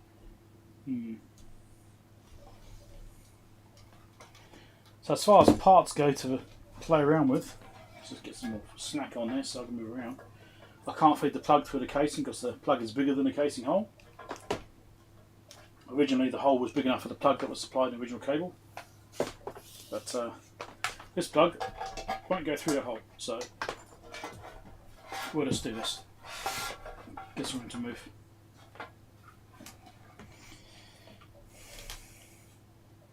So there's the eye tube just here. It's got these carbon resistors on there, carbon composites. I should probably check those values. There's a few of them around. There's another one down here. A couple more tucked right down the bottom there. I might have to take this assembly off so I can get to it. There's a capacitor down here, film cap, which is probably fine. I'll be surprised that's bare. Yeah, it's basically carbon resistors. That's basically what we have to look at here, and maybe see if I can do something about this socket to tighten this up, because the pins are exposed, but the actual socket bits are here, so I could probably close those up a bit and make it a bit tighter. Just don't like how loose that is. It can't be good connection, surely.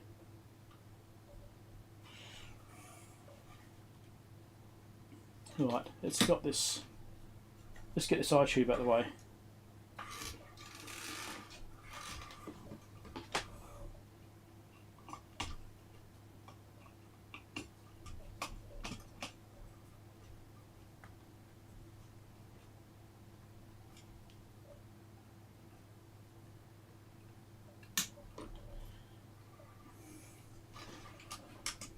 Now we can get to this stuff. Let's unplug this tube. If I can I? I'd like to get out of the way. It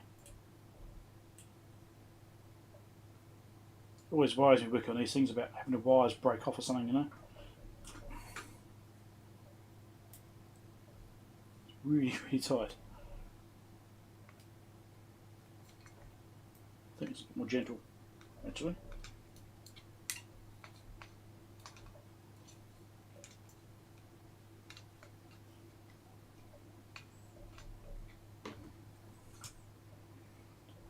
That is keyed, so it only goes one way, so I can't get that wrong. Now we can see it a lot better. It's often old disc caps, ceramic caps. I think I just need to go around measure these resistors and see what they're like, and see if there's any issues with them. Now, can you guys see well enough? I don't need to change views. I probably need to change views, don't I? Let's do the camera on the side instead. Just use that.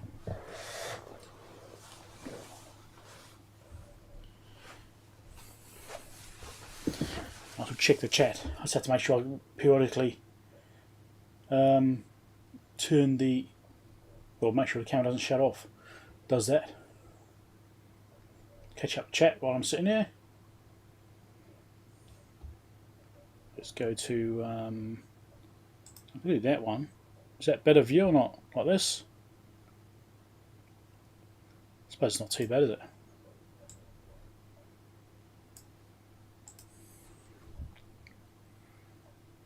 You reckon that view? It's probably right, is it? Or is that really much better than that one or this one? It's probably smaller, isn't it? It's probably harder to see. So we'll go with this one. Let's have a look. Catch up the chat.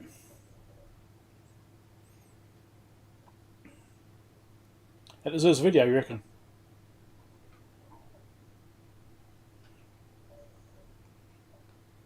Too late now, I've already started. Yeah, paper caps, yeah. One that's in there now, it looks like a full cap, so it's probably okay.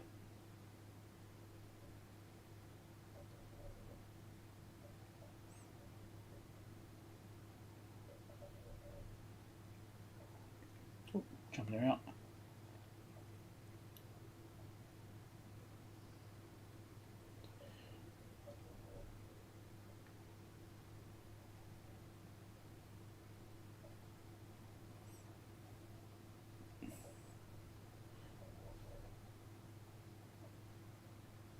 So having a 4K monitor, it's okay. It's not a 4K video stream anyway.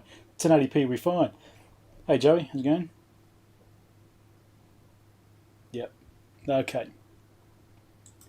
So I'll use this camera because it should be a better view if my hands aren't in the way.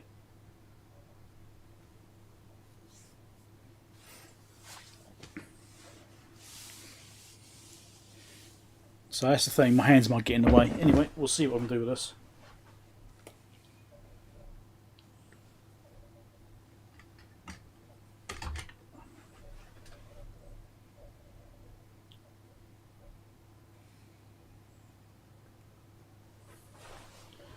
So I'm probably looking about this area here, so should be about there somewhere. So there's that cap there, which I think will probably be alright, metal film. I believe it is anyway. I think it'll be okay.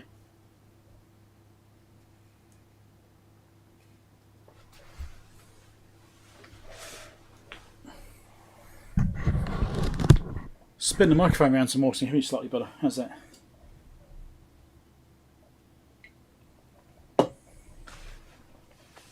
So, Ultimate.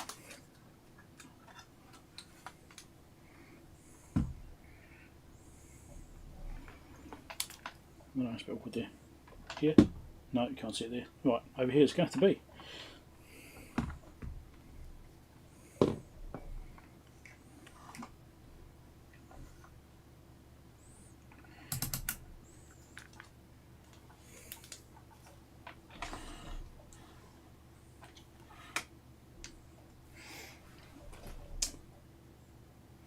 Thing is, now I'm going through the camera, I might as well record a video.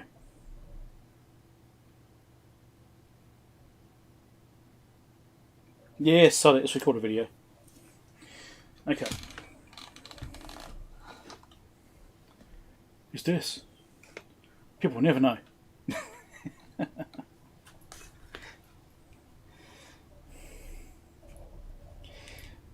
I'm going to do a bit of work on this old Heathkit IT12 signal tracer. I've already got the thing apart because I've already started, and I'm just going to go through it and have a little bit of refurb on it and just tinker around, see if I can find any problems with it. I mean, I've had this thing for a long time, over a decade, and I haven't used it in many years either. So I thought I'd just put it apart and check it out see if there's any problems which I don't know about, and just do a bit of maintenance on it really. But these are old. This is pretty old technology. I'm not sure which year this is. Probably 60s or 70s. I think it's probably 60s. I'm not sure. It might even be a date code in here somewhere. So it's going to have old resistors and things like that, which you'll need checking out just to be sure they're okay. So I actually already started. I pulled the thing apart and sort of sat down and thought, actually, I think I'm going to start doing a video on this. So why not? So stick around. Don't forget to click like if you like these things. And subscribe if you're not already subscribed.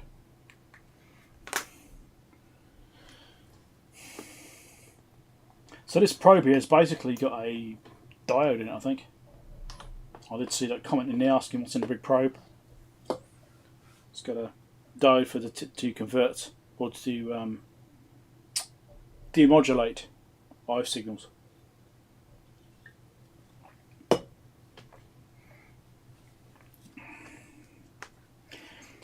So the first thing I'll do is start checking resistors out. Now I've already taken out this tube here, the eye tube, which is sitting over here on the desk. Just to protect it, I have one spare eye tube. So I've got some tubes which I purchased when I purchased this thing. So the tubes that are in this, I purchased spares of many years ago. I don't know if they're still any good. They're sitting in a drawer in a bag and stuff. So they may or may not be any good. I've got no idea. But I do have spares, but I don't want to go there. So this is quite old wiring. It's hopefully not too brittle. But the main thing I want to go around is check all these resistors. The main thing I want to do is go around, check these resistors and make sure that they're okay. And try and decode the bands on these. So let's get closer. So try and get so you can see everything I'm doing.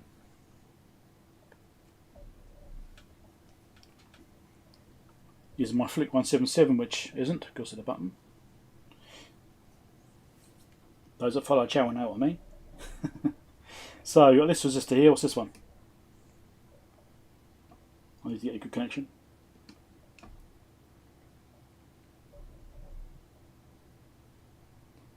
That's also across a capacitor, so it may or may not be a problem. 11.1K. We've got brown, black, orange, silver.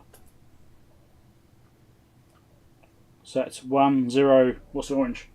Orange is 3. 103. 10K. So that's 1K out. 10%. It's getting up there. 10% is pretty significant. Okay. Let's probe on here. 76.6K. And this is... Ooh, what colour is that? Is that green?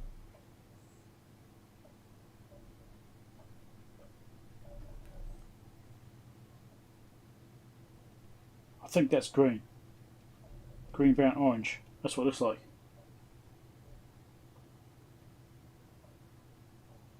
Five, 1 with 3 zeros. 51K. That's how I'm interpreting that. And we're getting 76. I may actually need to refer to the manual for this because it does have like an assembly manual. It tells you all the parts and where they go. So I may need to refer to that just to verify some of these parts are actually correct. So I'll probably do an overlay or something in the video to show what the value should actually be, in case I'm not reading the band correctly. I'm pretty sure it's green. I'm not sure. This one is orange, orange, yellow. We're getting 350K there. But orange is 3, so it should be 330K, is it? Yeah. So it's not that bad. That one's okay actually. So here is yellow something, orange. 48. Is that violet? Could be violet. So that's 47. 47K. Is that right? We're getting 48, so that's looking okay. So this one here I'm suspicious of. And this one here, so far. orange, yellow. Get a good connection. That's supposed to be 330, so it's 370. That's out by 10%, so concerning. There's another one tucked just down here, trying to see where the end of the leads are. One there, and one here. 1K. And it is brown, black, red. That's 1K. That's actually alright. So there's another resistor here.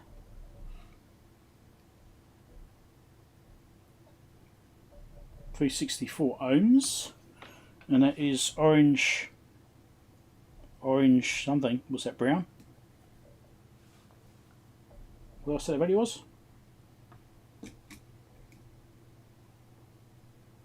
360, so I think it's supposed to be 330 ohm. So it's out by 10% as well. Yes, it's almost like I should just go around and replace all of these, really.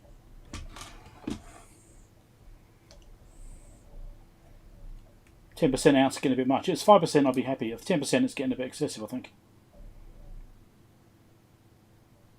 3.5 meg. Yellow, brown, is that? Sorry, orange, brown. Get it right. I think it was brown.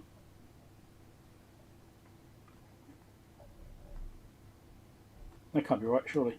Maybe it's not brown. Can't quite tell. Maybe it's green.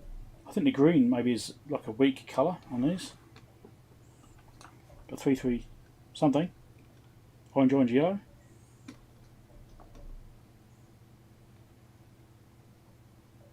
Yeah, okay. That's 10% out again. Or just under. That's not too bad. Right. So there's actually not that many resistors in here to worry about. One more here which I've done. I'll see it from where I'm sitting.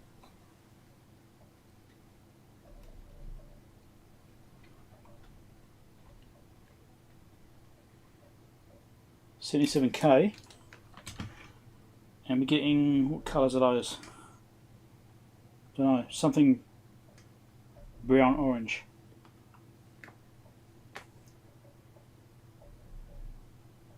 Something one.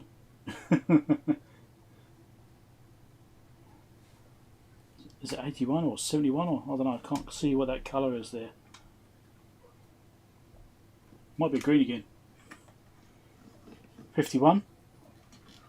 That would sound right, wouldn't it? 51, standard value. Right. And obviously we've got electrolytics as well, right? So it's a big electrolytic cap in here, which has got resistors across it, so I can't easily measure that, because that will throw the values out. So it's got 3 connections. Make sure I'm not in shot. So we've got 3 connections on this electrolytic cap here. Try and say it again. We've got 3 connections on this electrolytic capacitor here, and it says 50 millifarad, 50 millifarad, 20 millifarad. So 3 connections plus a case connection. So I'm guessing those are 3 individual capacitors based on the markings with a case connection. So I should be able to measure from the case to each one of those pins to find a capacitance value, but because there's parts attached to them, that will likely throw those measurements out. You can try though.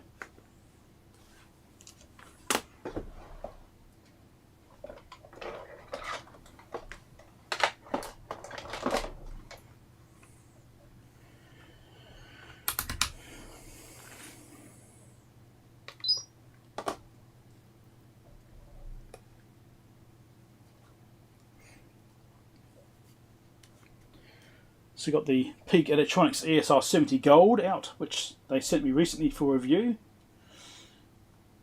And it's supposed to do in circuit testing, so let's give us a go, see if we can ignore these resistors or not.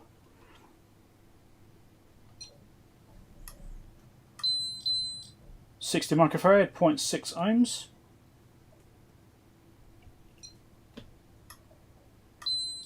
.60 microfarad, 1 ohm, that one's looking a bit worse. And in circuit leaky. It could be because of the resistor across it. Try it again. Yeah, 2.2 ohms. Yeah, there is a resistor going across to the grounding, so there's actually a resistor across it, so that could be causing measurement errors. So one cap definitely looks okay. The other two, don't know.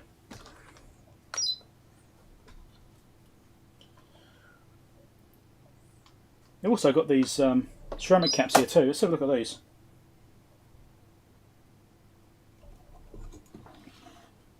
I don't know what values these are.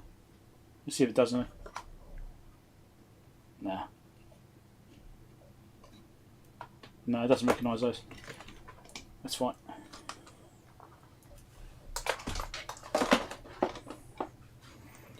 Could try with this, see if this will do it.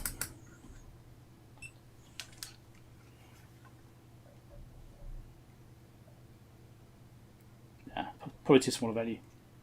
It's got so much going on. The thing with doing stuff in circuit is you get all kinds of parallel reactances and stuff like that, which mess things up. Right.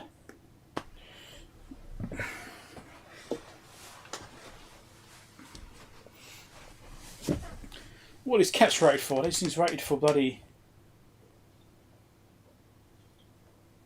quarter watt, half watt. That's what I wonder. Okay. Let's catch up with the chat.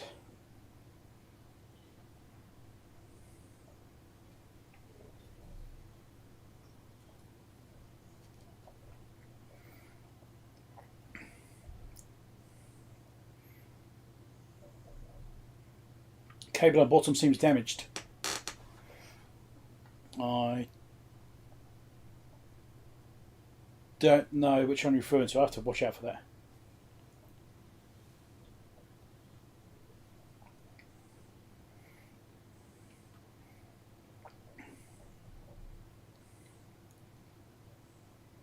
And a coil. Where's the coil? I'm seeing obviously the transformers. Maybe I haven't noticed it yet.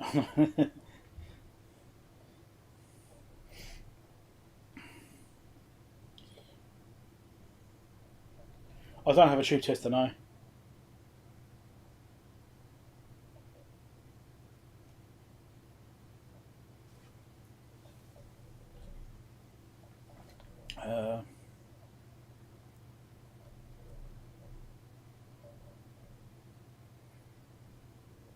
Yeah, well, checking if one's showing that some are okay, some look like they're way out.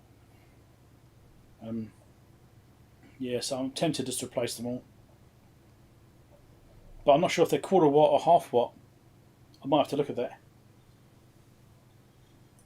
If they're quarter watt, replacing them is going to be easy. If they're half watt, maybe not. I do have some half watt resistors, but I don't have that many of them.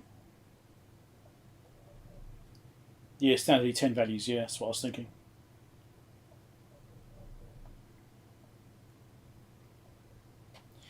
Anode to lamp voltage leak. Okay. Well, don't forget, I do still have the tubes plugged in.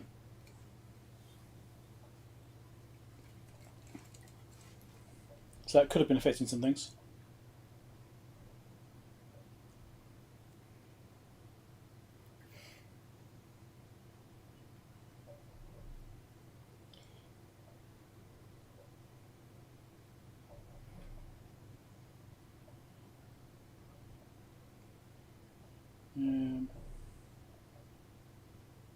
Yes, it is an IT12.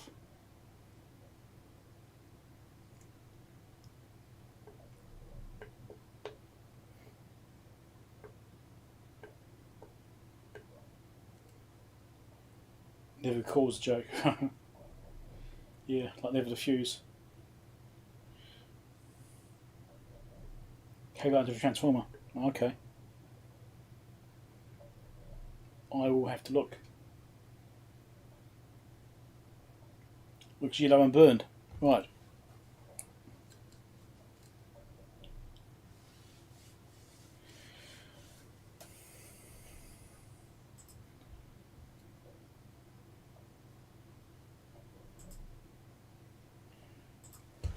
Okay.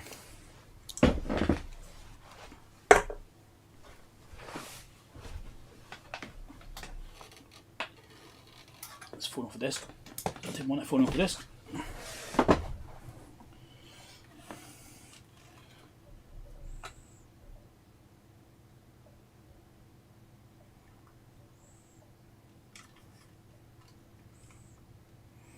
This one here is just the pattern that's got on the sleeving. Oh, you can't see. So if you're meaning this one here, it's just the pattern it's got on the sleeving. It's like a striped pattern, if that's the one you're thinking of.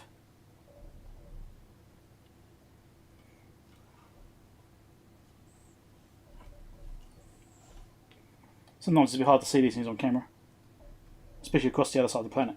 It's a long way to see from.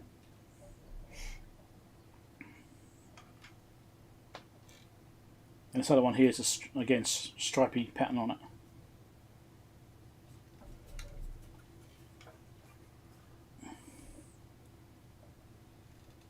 Yeah, that's the only one I think you're probably referring to is that one there. I think that's what you could see. So I need to find out what these resistors are, whether they're quarter watt or half watt. Where's the manual? I've got it here somewhere.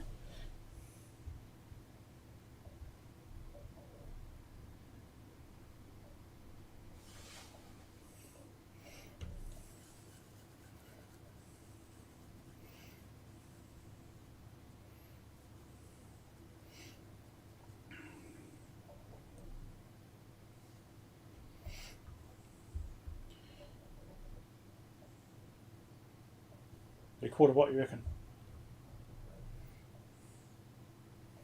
Still want to get the manual out. Heathkit. IT12.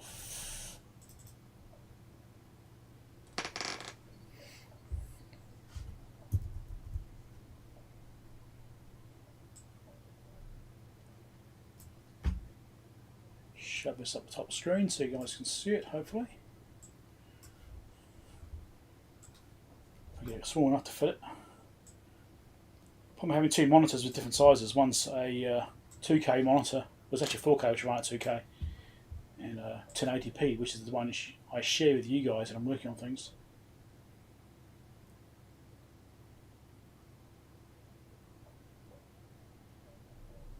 Okay.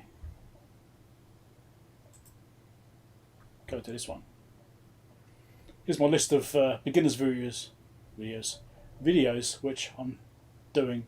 These ones are waiting to go. These are the other ideas. We discussed these last time, didn't we? We can't have a few more. I'm having trouble stringing a sentence together today. Alright. And my computer's being a bit jerky in this program for some reason.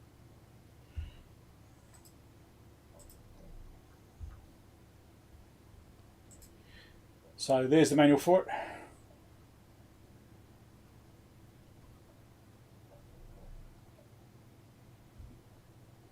Circuit diagram, so I can use this to verify I've actually got the right values.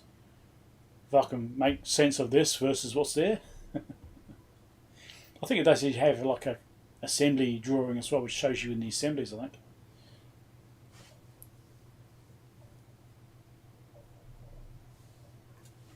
Because that might be easier. Rather than trying to figure it out. There we go. Assembly, which shows all the values here. Right, shows them around here. That's great. So let's make it really easy. So 68K is that one of the ones I was suspicious about.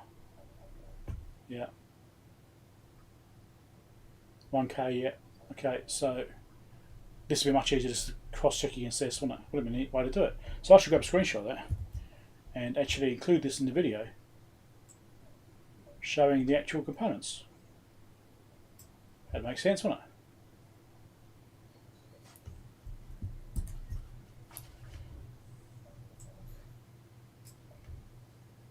Now I've got to try and find where the screenshots disappear to. Here it is. I've got too much stuff on my desktop right now. IT12 resistors. Get a separate new folder for it as well. So I'm recording a video now.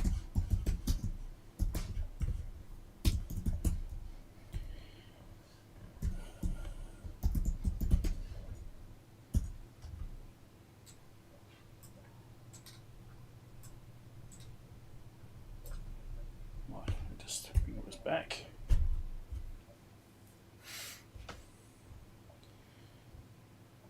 Okay.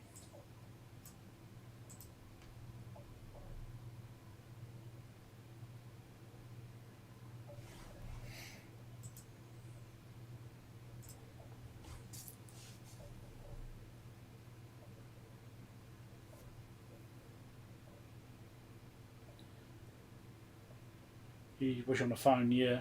I did the same thing. A lot of my videos are watching on phones.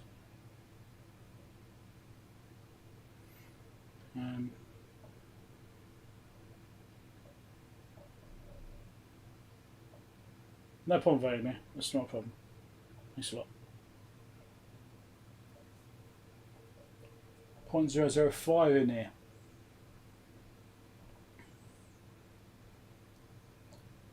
That size capacitors, yeah, 0.005. Those would be microfarad, wouldn't they?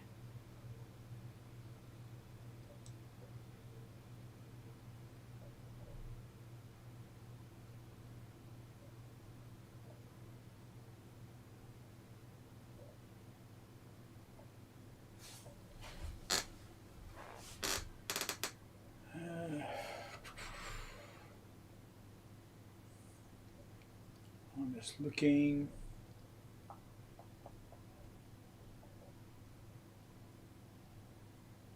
See, I'm actually wondering if I did that fuse holder or not, because this destruction diagram doesn't show a fuse holder on it.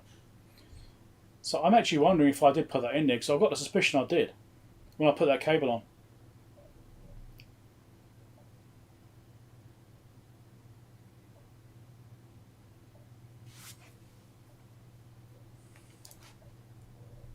Yeah.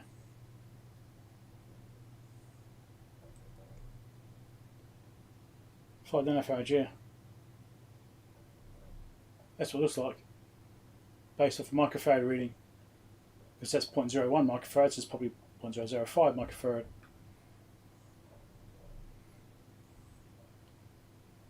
Description where to put everything. Okay. Through the tubes.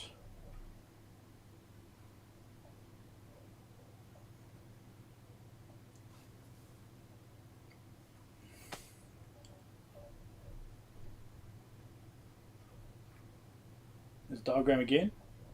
Second time.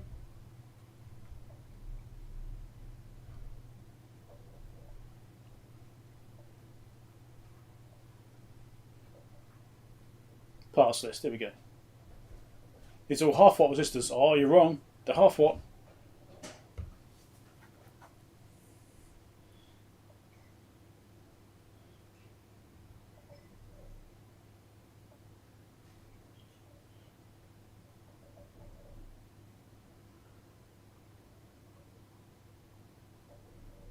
Condensers. These aren't capacitors, you know. These are condensers. 0.005. Oh dear. I mean, these are ceramics. They're not likely to be bad anyway.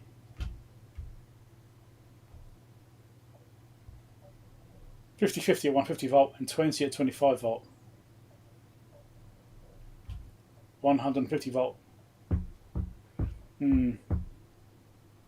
I think I've got a capacitor to replace that with. Well, capacitors to replace that with if I need to. Any other general stuff. Yeah. Right, so I think the layout is the one to look at when I find it again. I should have paid attention to which page it was on. This one.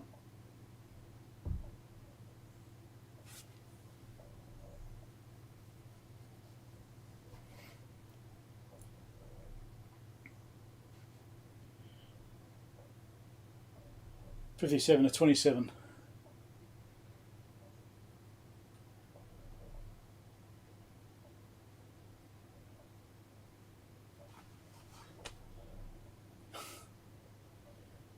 (70 years). Well, yeah.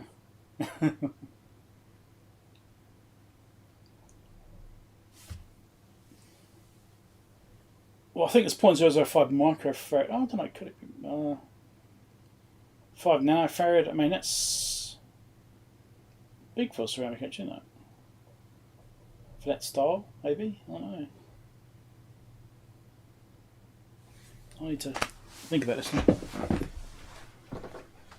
0.005. The smallest I've got. Oh, I do actually have something similar. I've got 0.0056. Oh, I've got many of them. I have 3. I only have 3 of those. I might need to get some more. Also got 0.0047, which is closer. I've got a stack of them. I think I might use those instead, eh? What's the voltage rating on these though? They're probably 50 volt.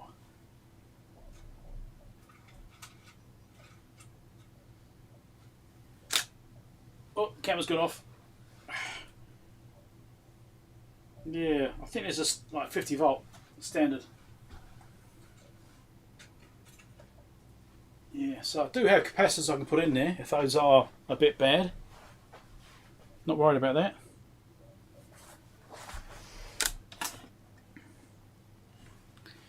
How many of those were there? 3 of those. All the same.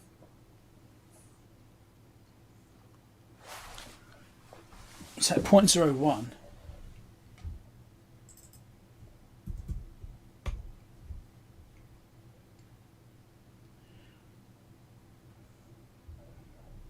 It just says condenser. It doesn't say what type it is. Be nice if it actually said what type it was. But it looks like a film cat to me.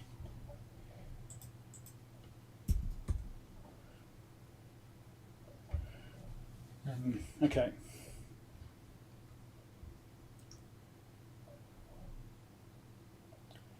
Yeah, I mean, the thing is that you can't really base it on the sizing. It's sort of age of part, because as time's gone on, you get higher wattage parts at smaller package sizes and modern equivalents. So, you know, I was looking at the sizing and they look a bit like half watt size, but you can't really base it on that, unfortunately. It would be nice if you could do that, but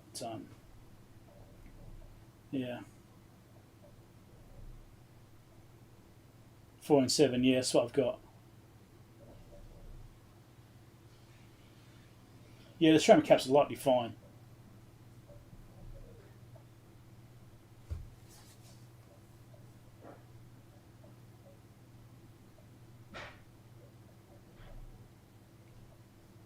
Short between layers. What are you referring to, Vladimir? I must be missing something. 2 pages down, so you're on page 16. I think that's just assembly, wasn't it? This is this stuff. I was talking about different page I was on.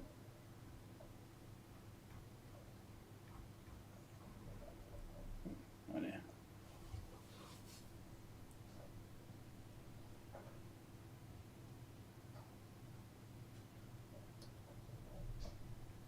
Okay, Helmut, thanks for dropping by. Catch you later.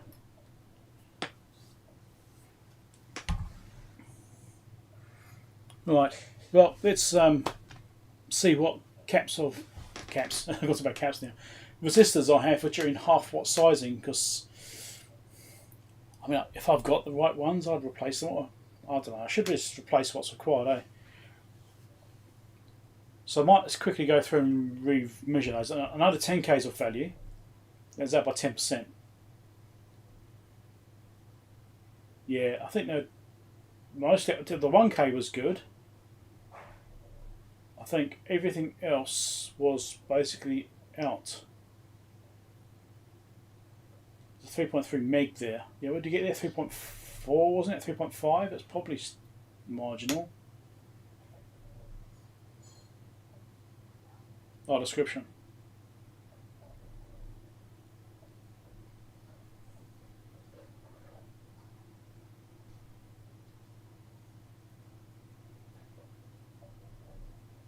Right. So this actually shows the marking for the film on this side as well. And it does actually have that. So for those that don't know, this line that's on the capacitor here, which you can probably see if I go back to the camera. or not, because it's wrong angle. No, it's wrong angle.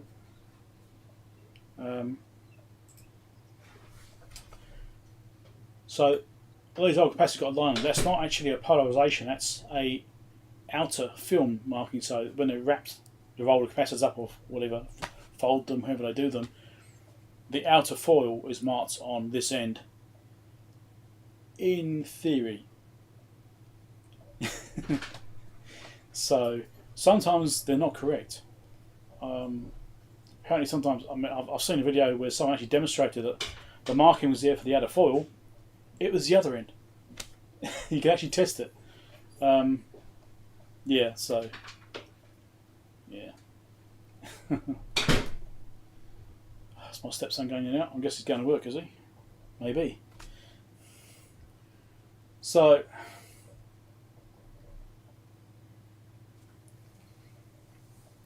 I wonder if I should print this page out, go over there, measure the values, write down what I'm actually getting on each one, and then decide which ones I'm going to replace.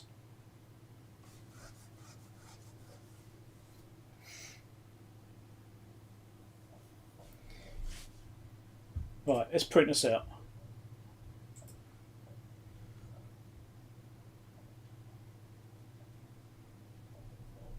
When it wakes up. Mind you, the printer's currently turned off, so that might be a problem. Okay. I want to do current page, and we shall print that.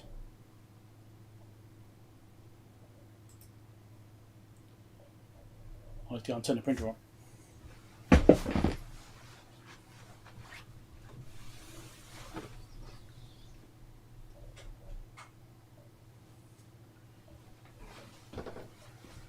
I think my stepson has gone. Yes, he has. It's going to work. Yeah, I think that's the way to do it. So print this out, chuck it over there, and I can just make notes on it and compare and see what we need to change from that. I reckon that's the way to go. Once it prints out, because I just turned it on. I'm pretty sure it's got paper in it. Here we go. Starting to go.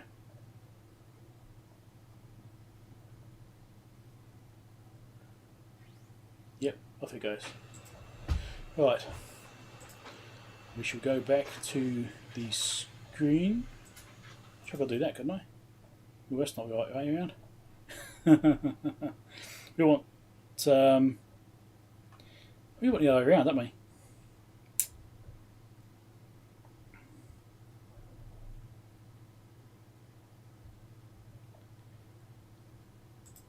I've got that view.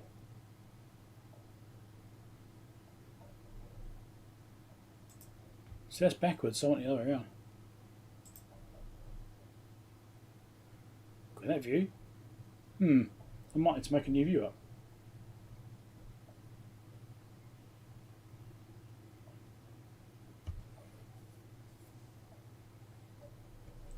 W here, I don't know. I think that W is referring to holes in the chassis. Or there, it's pointing over here. Oh, you can't see what I'm talking about. Here. W there is going to this lug here.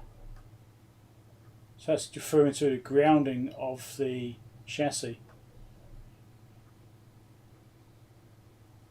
That's all that's referring to anyway, I can see. Right.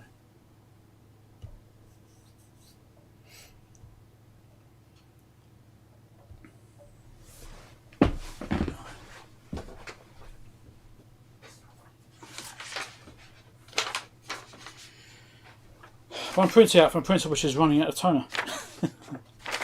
It'll do the job. I shall change camera views in a second, I haven't forgotten. This time.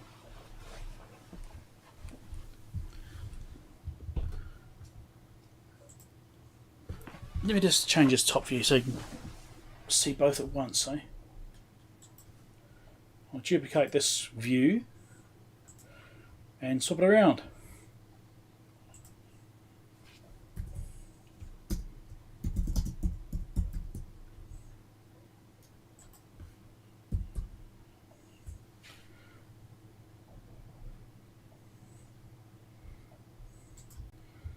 Just got to reorganise this. Give me a second.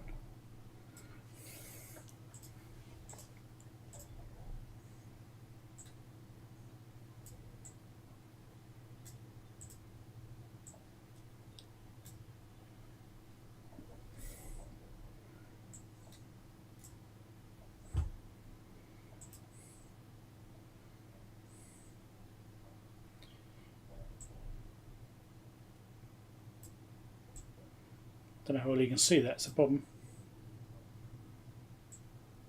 Don't block the camera out too much. We'll give it a try, I suppose. It's probably not a different size to what's on the desk, is it?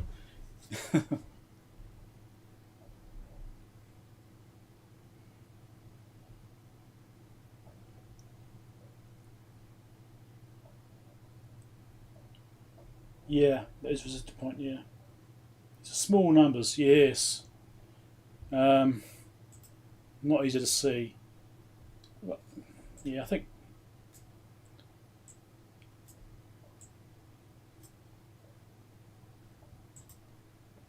if I can make this bigger at all. I'm not worried about that side, I only worry about this side.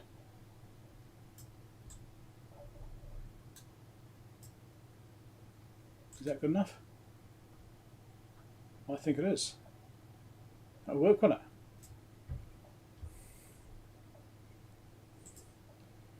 I think that's going to be the best I can do.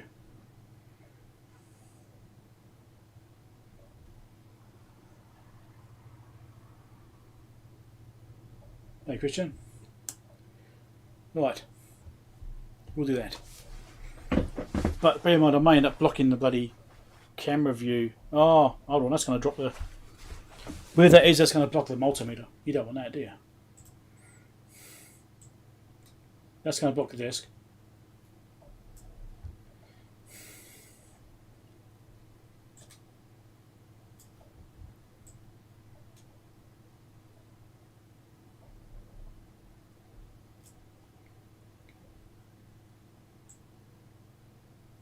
Yeah.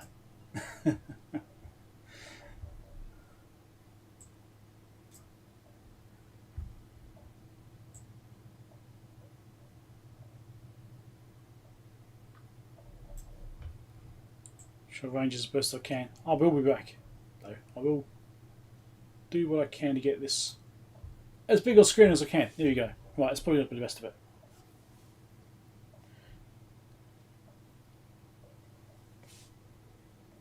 Two is the northern end of that 68k resistor, and that is the test point.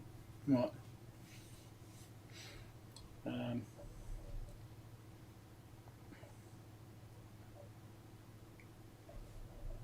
Yeah.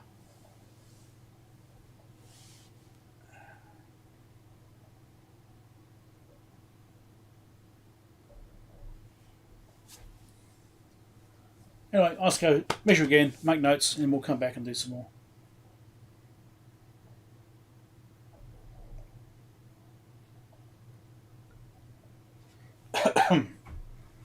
Okay.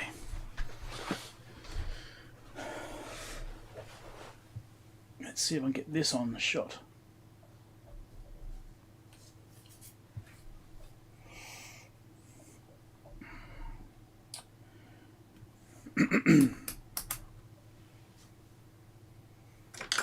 New pen.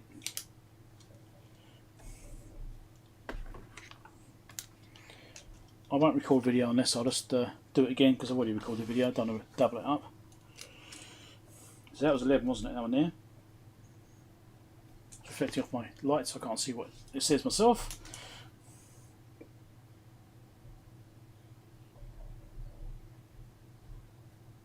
So 11.1.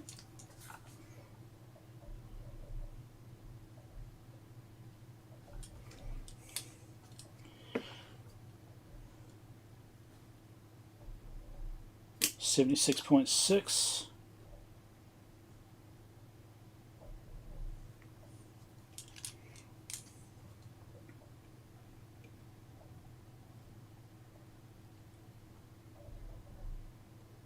$374.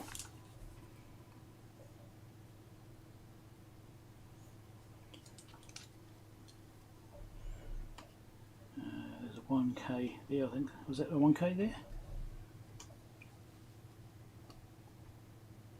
That's the 1K, so that's fine. That one's okay.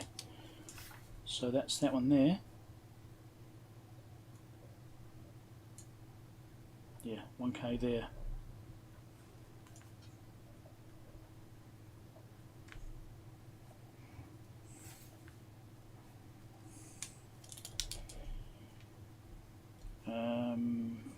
Threes.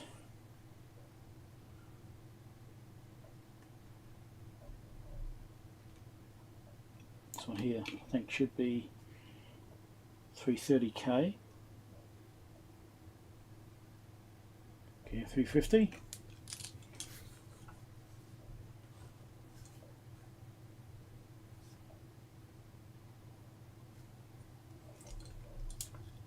There should be a 47 going to one next to that from this point, which is this one here. Getting 48. That one's 48. Oh, you gone blind.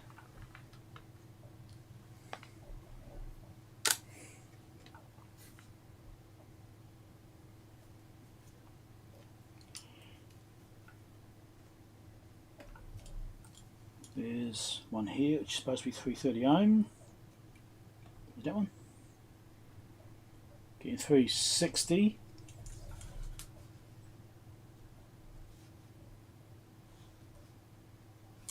Well, exactly 360 was it? It was slightly off there. 363.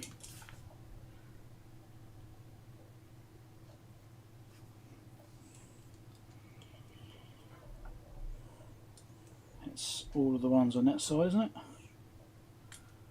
Yep.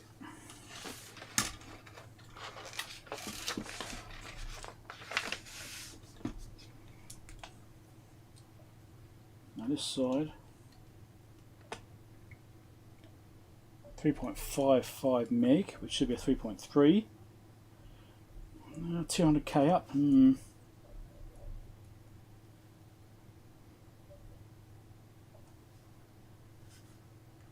Probably should put K and stuff, shouldn't I?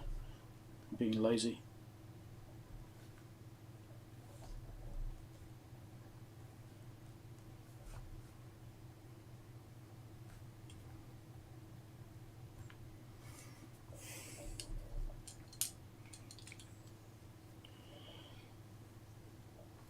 Got one across here, supposed to be a 330k.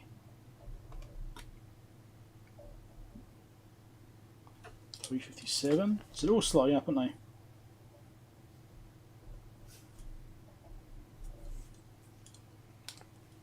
There's another 330 across here. There's there. 360.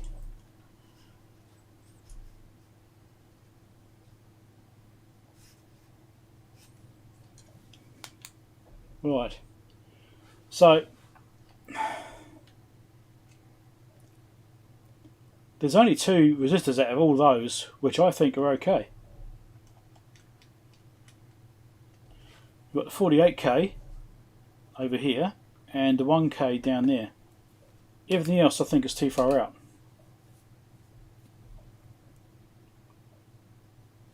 I mean, this 3.3 meg up here, I mean, that's marginal. I might... that's less than 10% out. 5% would be, call it 18 more, 180 more, so it's just over 5%. It's about 6 to 7% out. So that's definitely marginal. In a silver band marking, what's silver marking? That's 10% tolerance, actually. Silver band marking. So they're only 10% resistors anyway. Because that's silver, that's silver, that's silver. Silver, silver, silver, silver, silver. These are all 10% markings. I should probably mention that in the video. So I'm just going through and remeasuring these again to actually make a note of what they all are. And something occurred to me is that all these resistors have got a silver band on them. So the silver band means 10% tolerance. Now I'm getting about 10% tolerance or less on most of these parts. So if they're designed with 10% tolerance on them, does that mean it actually matters? Well, probably not, because if they've got 10% tolerance on design, it's probably not that critical. So I might just go through and just check some of these, actually work out the actual percentages on them. And if they're in excess of 10%, then I will change them. Like the 10K up here, that's measuring 11.1. So that one is actually just over 10%. So that one I'll probably change. But I'll go through and work out the rest of these and see. We've got a 6.8 here. Sorry, a 68K, which is measuring 76. So 7K is like 75%. So I think this one here needs changing. This one here needs changing. 330 ohm, 363. That's bang on 10%. Yeah, yeah. I might sit down and work out these and just see which ones I actually really need to change. If it's within 10%, I think I'll leave it alone. Usually, to me, being more than 5% out would be bad, but they're designed with 10% parts, so it's probably not that critical after all. Maybe I'm just being too fussy because I've used to work on modern electronics where it's a bit more critical. So we've got 330 there, that's fine. 330 getting 374. Well, that's more than 10%, isn't it? So that one there. That one's okay. That one's okay.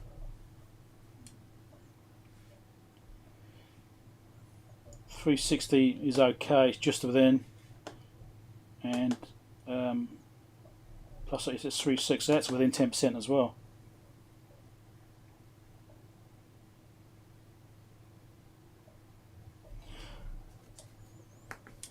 So I think this actually brings us down to having 3 resistors to do, which are only just outside of 10%.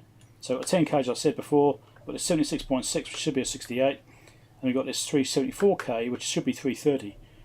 I think that's it. Not too bad at all, really.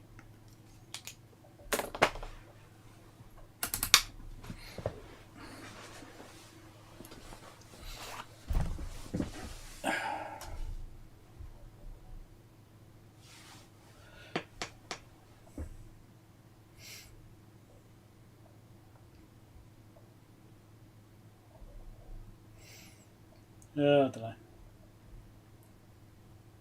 Oh.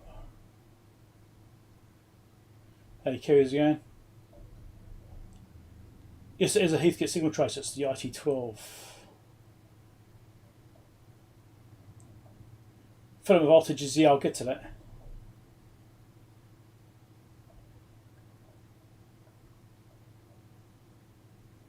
Yes, our subscriber. Thank you much. I'll catch you later on. It's nice that YouTube to suggest it, wasn't it?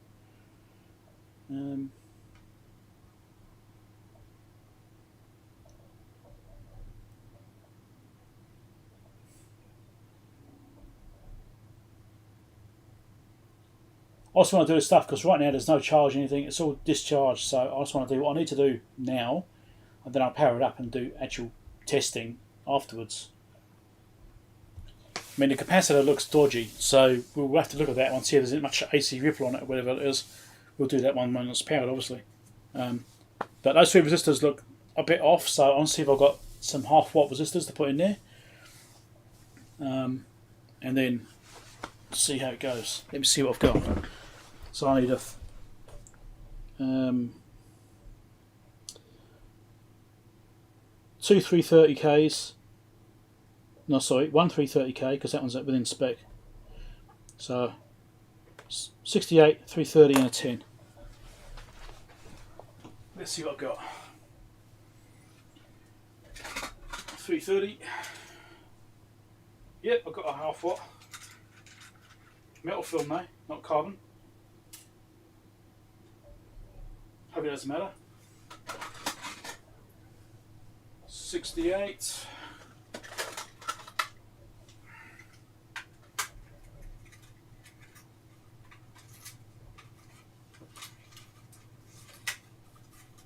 Yeah, I've got some bigger ones in here. There's a half-watt one of those. And 10.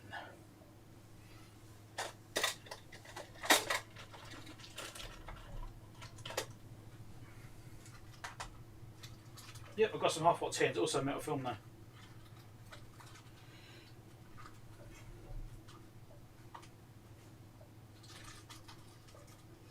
Hopefully the metal film isn't a problem.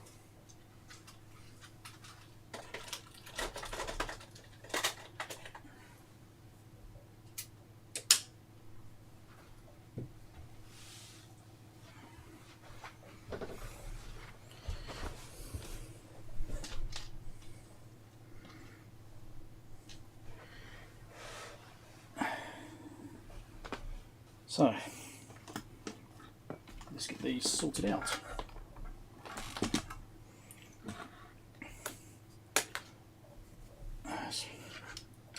So we've got to do this one here.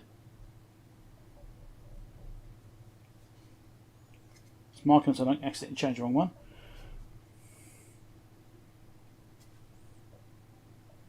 That one there, which goes from here somewhere. Is it this one? Yep, that one there.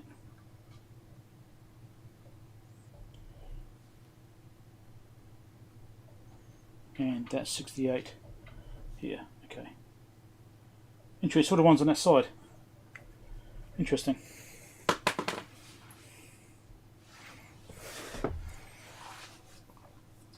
Now, the tricky thing with these is that they're actually going to be wire wrapped.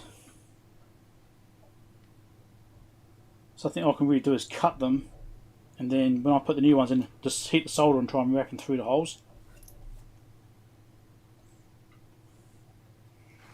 Seeing it's older stuff, isn't it? It's a bit of a problem.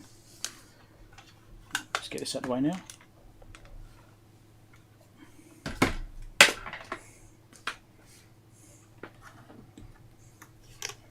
Which tip's on here?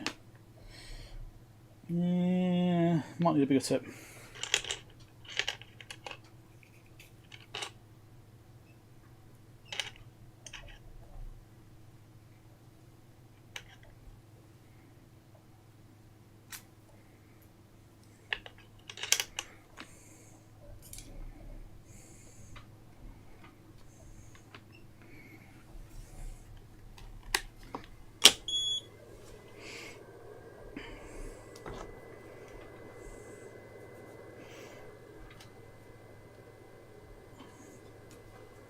Try and get this better. I think this is washing out the exposure, isn't it? Yeah, it is. See?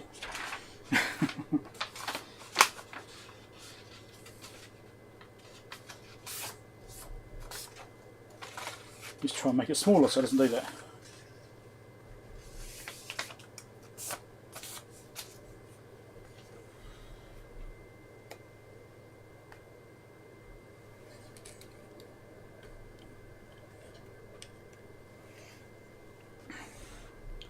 That's much better.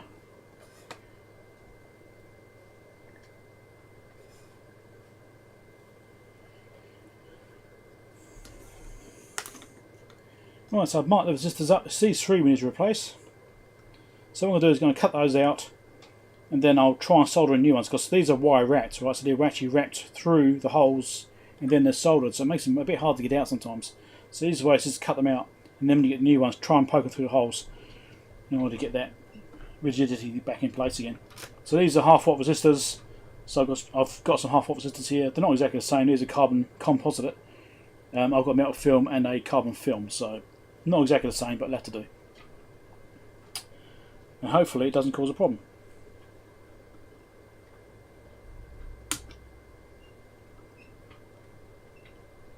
It might be now I've got one in free, I might be able to feed this one out. Let's see if I can do that. I might have to take the tube out as well to stop it sucking heat away. We'll see how it goes. My irons are set a bit low, need more heat.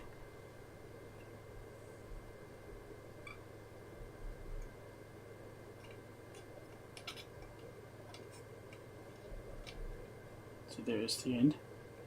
There's the end there. As you can see, was wrapped. Just cut that off. Get the tweezers and not disappearing.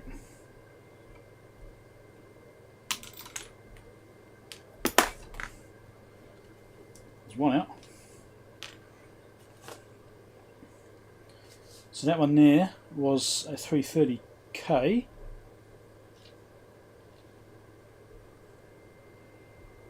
Which is this one here.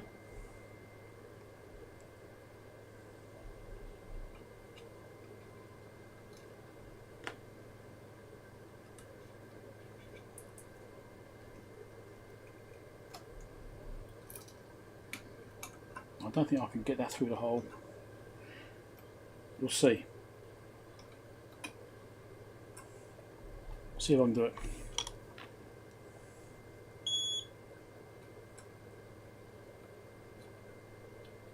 These aren't the best tweezers, rubbish. Use them because I abuse them.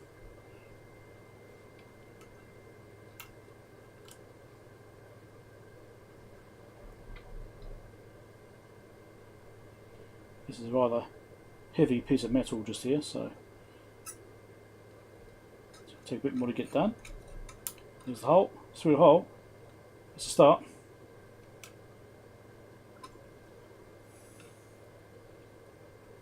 I think. No, I missed. It slipped off. That's a disaster.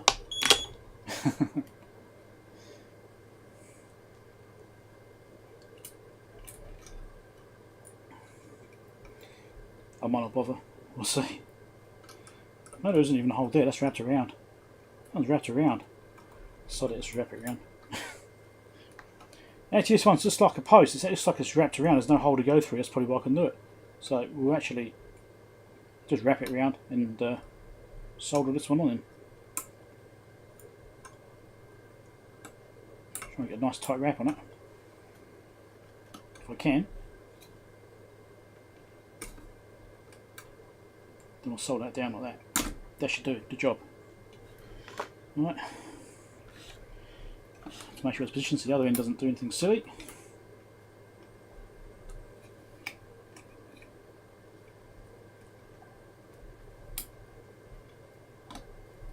Just do that. Just attach that on. I'm going to use my other flux here, or my other solder, which has got more aggressive flux on it. Older gear needs a bit more help with that.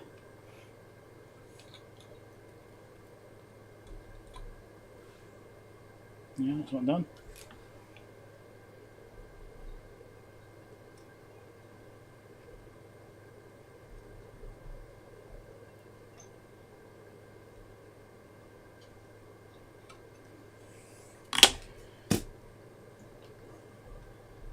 Yeah, that looks all right.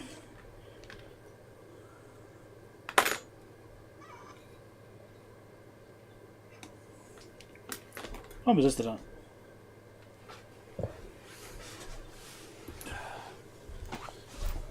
Next.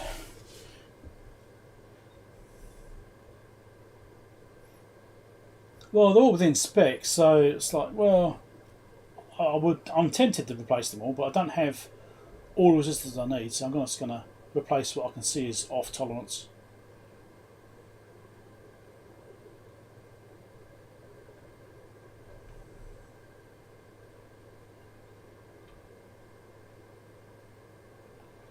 Yeah, I mean, some of these carbon resistors, they can actually get noisy, like as commented here. They actually can get crackles and all sorts of stuff as they break down. So it may still be an issue. If I find anything which doesn't quite work right, maybe we'll go further.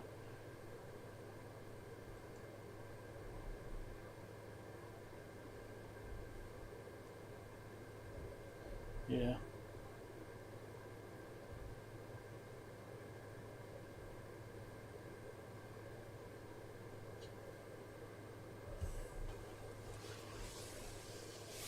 Okay.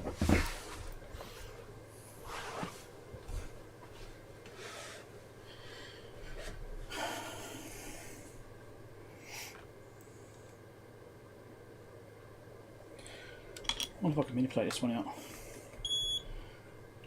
Try and see if I can get this resistor here to come free without cutting it. No, it's wrapped, so definitely not. That's well wrapped, that one. Let's just give us a snip. If I can. Where's the end? Is there somewhere? There it is. And this is obviously sleeve because it doesn't got to go. Now I might put some heat shrink on the resistor I put on. It's quite a thick sleeve, and I might just be able to reuse that actually. It seems okay. It's like it's in good condition. Thinking it might be going brittle, but it seems okay.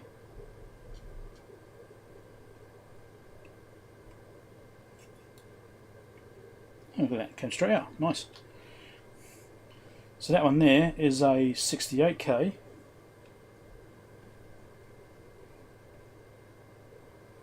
Which is this one. Now I'm doubting I put the right resistor in the right place. Check. Yeah, that's the 1K there. So let's do this. Slide the sleeving on this one.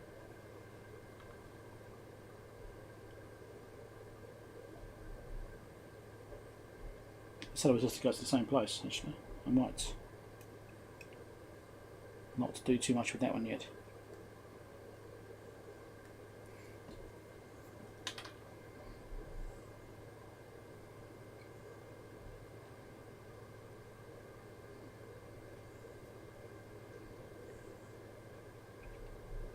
I'll get this other wire rack out. Not sure I can.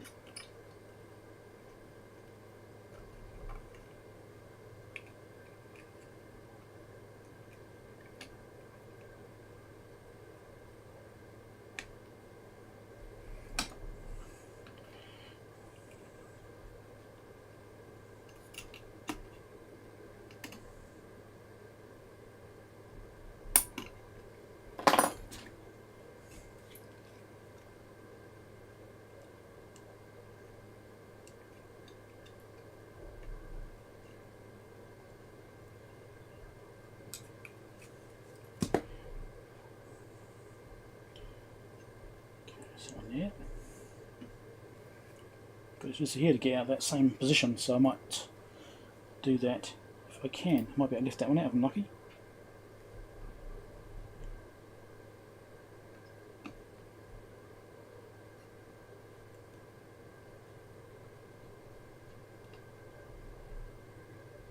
No, I think it might be wrapped.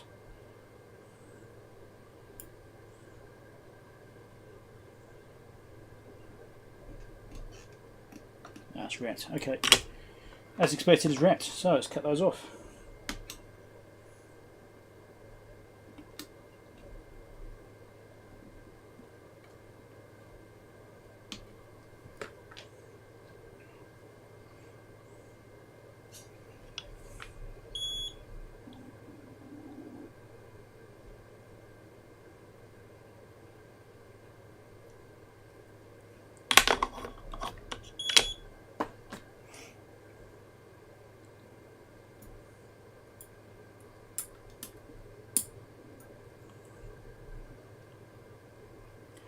Now I'm doing this on here.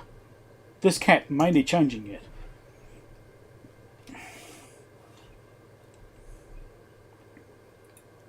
And it's basically got tabs which look like they've been soldered onto the bottom of the capacitor.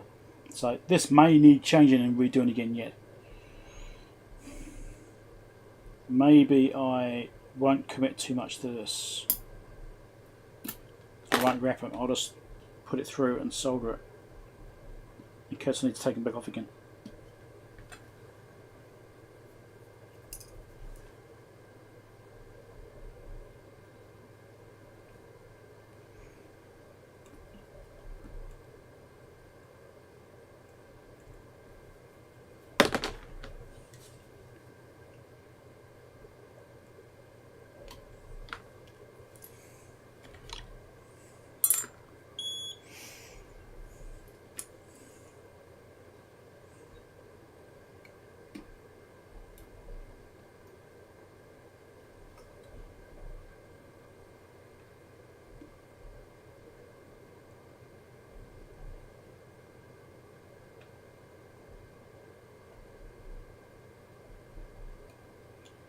Come on, cooperate.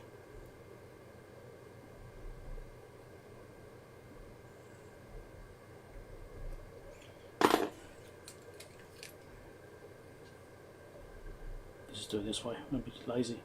Lay it on top and solder it on. So I might have to change this cap anyway yet. Which means I might have to undo all this work. So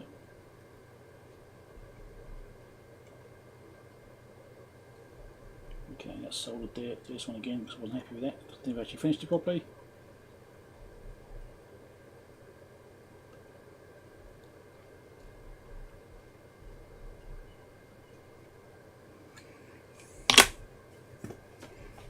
Right, that's those done.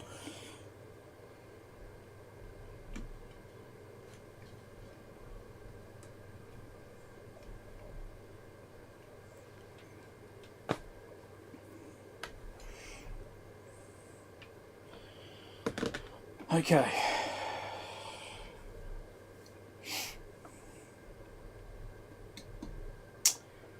Let's slide this back together and we'll pair it up and see if it goes bang or not.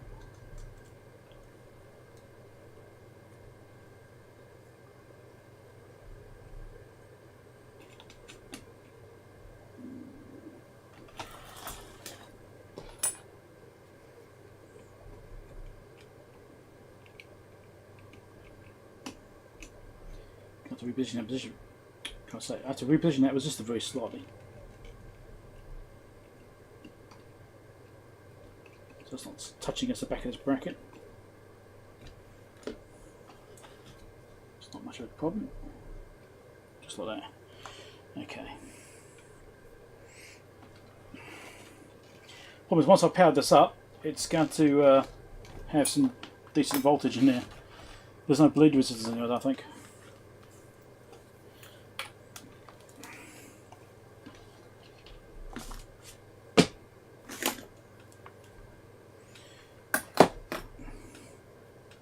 Noise is off.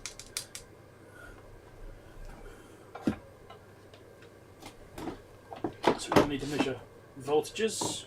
I'm not sure what a filament voltage actually is, actually, listen. Let's just tighten up this valve here first. This is so it's really loose. I just want to tighten these fingers up a little bit.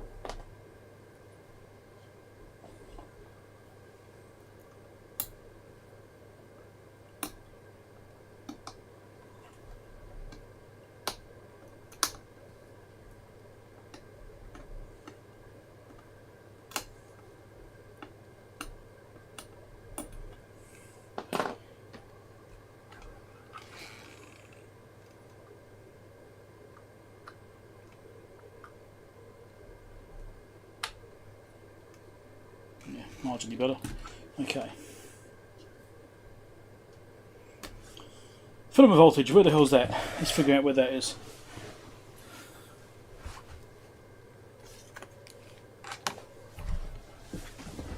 Jet to jet.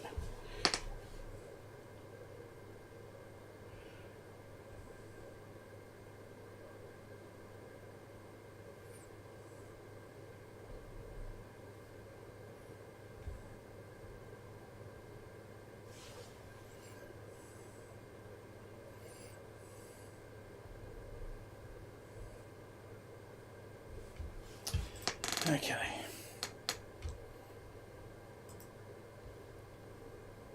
Alright, so we need to find the circuit diagram again, which is not too far away, I'm sure.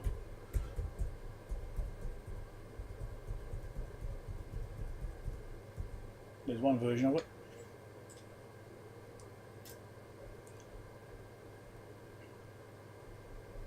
$130 volt, 0 volt. VT12, so it should be 12 volt supply, shouldn't it? 114 volt, 6 volt on here. I'm not big on valves, I don't know a huge amount about valve stuff. I know a little bit, but not much.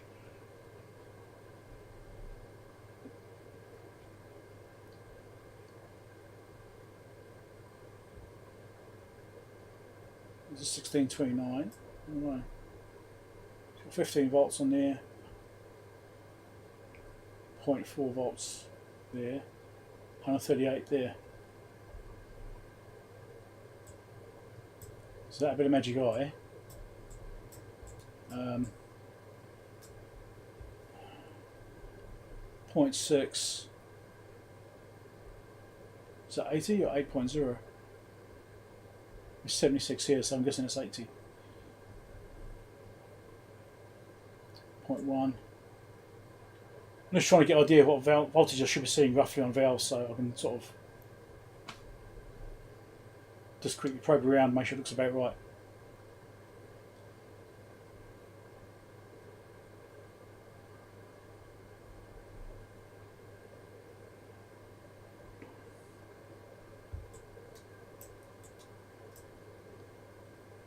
Six 130 0 114. That's that one I did before. So right.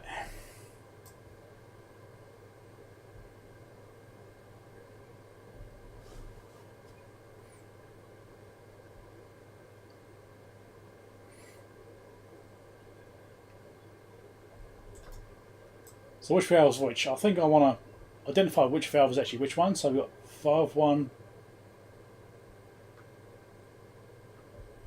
Is that two parts of the same valve? It is a single valve. Yeah, it's two halves of the same valve. So that's got. I wonder if that's that tall valve there. So that's one valve. That's another valve. It's only got 4 valves, 3 valves. I'm not sure which one's which. One goes to transformer stuff, which could be that one.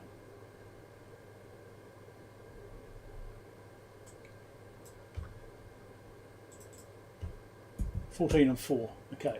Which valve's which? Valve 2.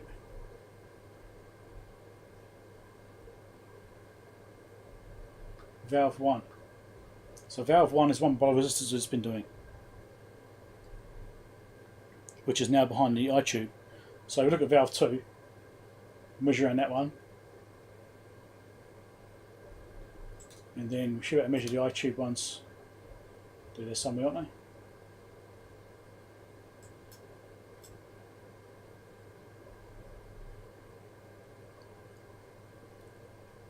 Clockwise from the blank, right.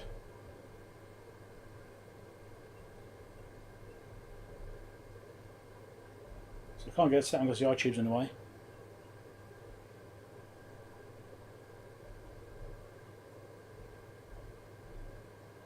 Where's the eye tube diagram? It's on here, but I've got it zoomed out so much. No, it's not there.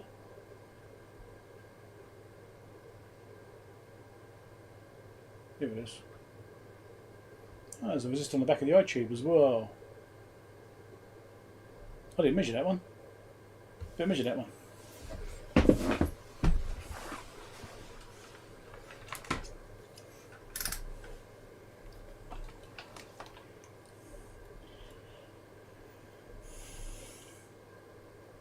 .1 meg, 1.18 meg, just over 10% out. That means that is changing too.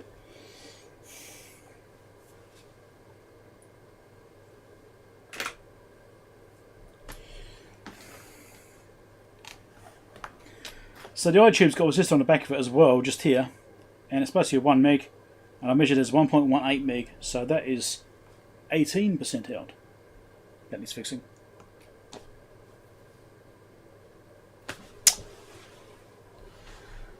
I'll plug that power again, otherwise I'll end up bloody dropping an RCD out again. 1 meg.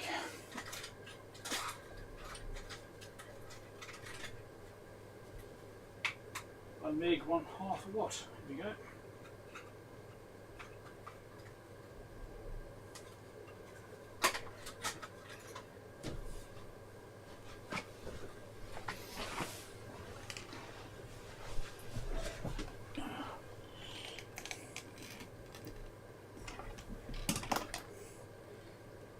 It's kind of in the way.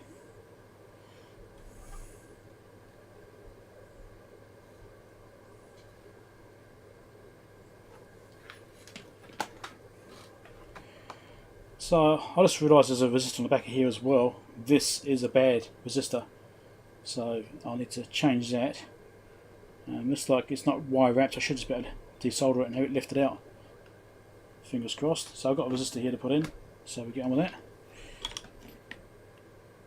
Let's take this end off first because it's got the wire on it.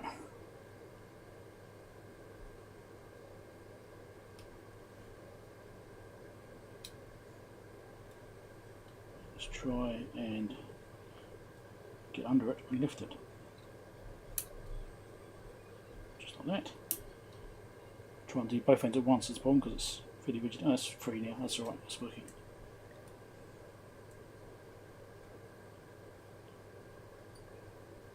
There we go.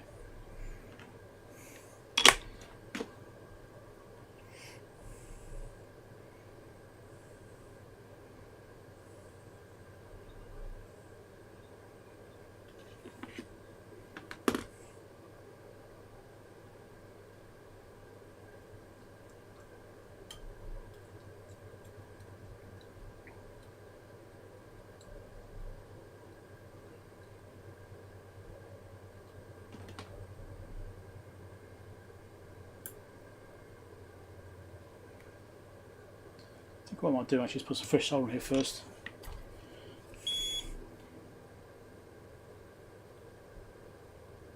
It'll make my job a little bit easier.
I moved a bit. This still wasn't quite cooled down when I moved, so it's gone a bit cold.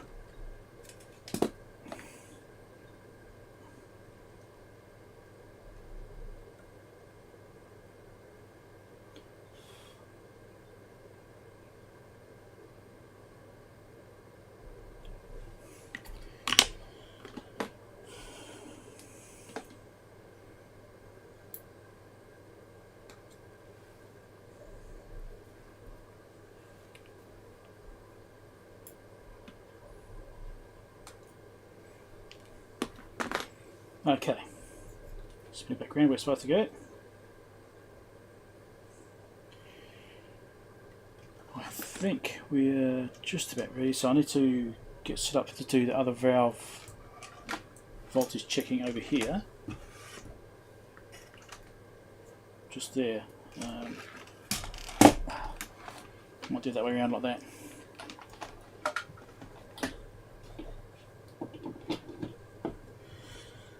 Power is off, levels turned down, everything's off, meter on volts,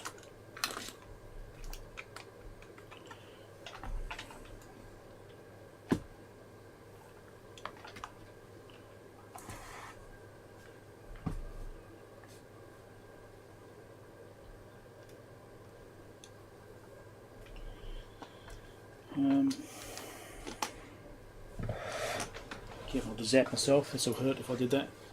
Probably working on valve gear, a bit more dangerous. Okay. Ah, big live stream sent. Awesome, big live's finished. And I've suddenly got a whole bunch more viewers. Hello everyone. Welcome from everyone's at Big Live's channel. If you're wondering how you got here, it's because we had an agreement that we would link to each other, so the redirects sent to each other's channels. So if I finished first, he would have got my viewers and vice versa. So if you're new here, please subscribe. You can always unsubscribe again later on if you don't like what I'm doing, but certainly subscribe to start off with. So I'm working on, for everyone that's just arrived, this is a Heathkit IT12 signal tracer. It's now a valve piece of gear. I don't normally do valves, I normally do more modern things, but I normally do a lot of test gear repair and stuff like that, mailbag videos and what have you, and tinkering with things. So it's an older piece of gear, and I've had this for many years. I thought I'd just do refurbishment on it. So I'll just replace some resistors in it, and I'm close to powering it up and testing it to see if the voltages look about right within the unit or not. It's got a big electrolytic capacitor in here, which is it's got a 3-element capacitor built into it. I don't know if that's any good yet. I got some odd readings from it, which may indicate it's not good. So I need to test that yet. But I'm just getting close to actually powering this up and testing voltages around here and seeing what we're getting. So got some feeds here, which would be AC. There is a rectifier in it. So I was going to probe on DC first and see what we get. I hope I don't zap myself. It might get to see me zapping myself or tripping the circuit breaker out again. I did that last week. Right, powered up. Now on. We are drawing 20 watts, 18 watts, 16, 15. Power is dropping. About 14.5 now. Let's get in there. iTube is glowing. Okay, we have some kind of life. Now, where the hell am I going to probe onto? Let's go from chassis, because that does seem to be a negative. And see what we got. 6.7 volts. It's sitting slightly high there.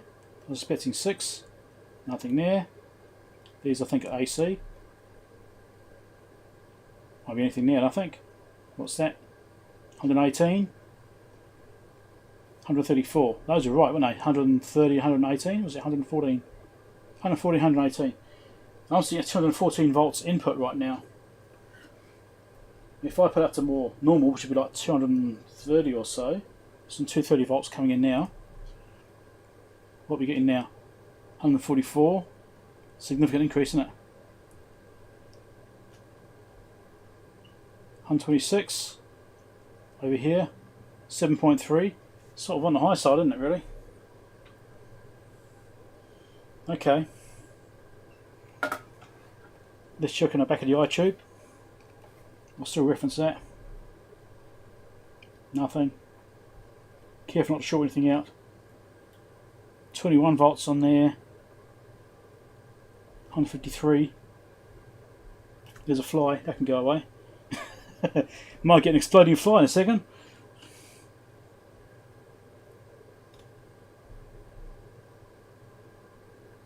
Where'd that fly come from? There's been no flies here for a little while. Nothing there.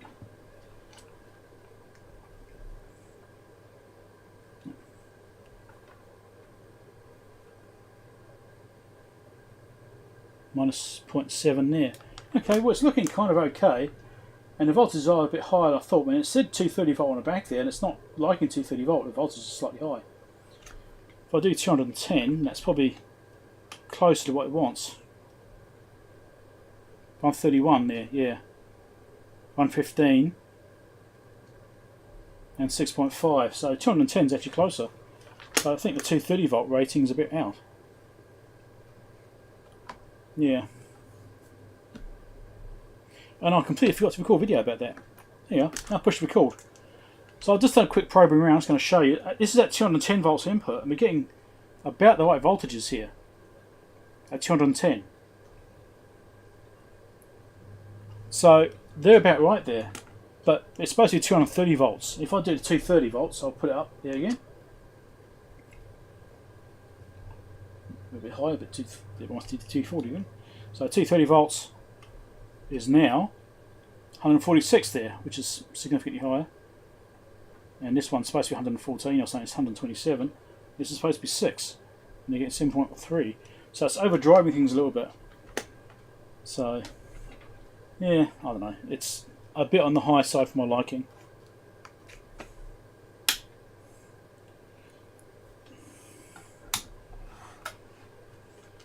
That's what I need to do, and check that on that capacitor, don't I? Power is currently off. I need to check for ripple on here. Let's see what shows up.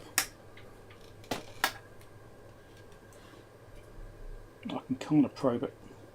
Power's off. So I'll see if I can see any ripple in here. Turn it back on.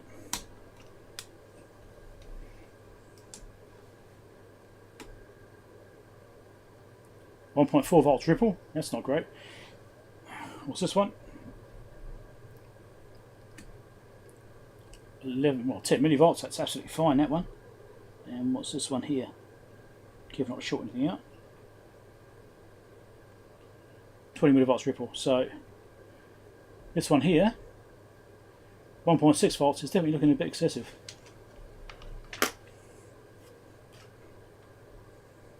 And I forgot to record it again. Bloody hell.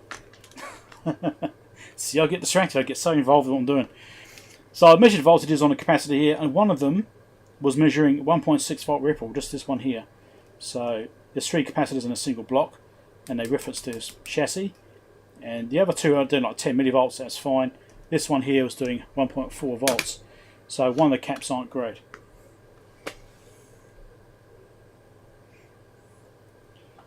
So I'll spin it around. The lighting's probably going to drown us out. Let's turn the lights down. See, it's going to go grainy, but there's a magic eye, you can see it glowing.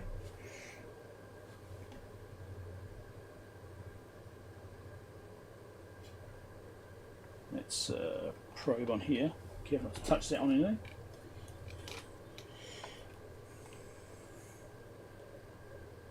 Can you see that magic eye as I'm touching this? It's closing up.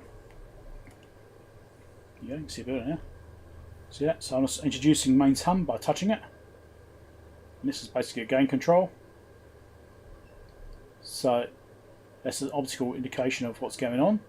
And you also have the speaker, which I'm going to turn on now.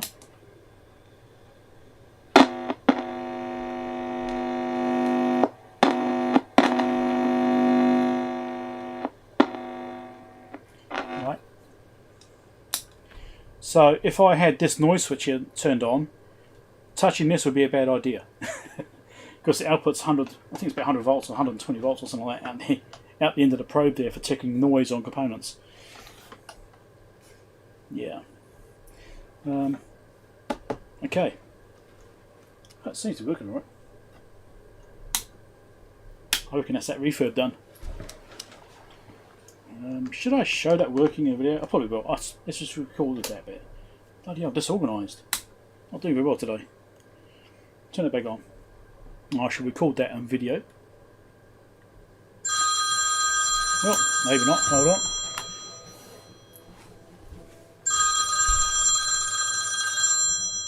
I've got no idea who that is, so I'm not going to answer it. It's important I can leave a message. Right. So I've turned the lights off so you can see the eye tube here. It's going to tap on that, and you can see it flicking. As I turn the gain up a bit, you'll see it closing up. If I turn on the speaker, you'll hear it. I'm reducing mains noise.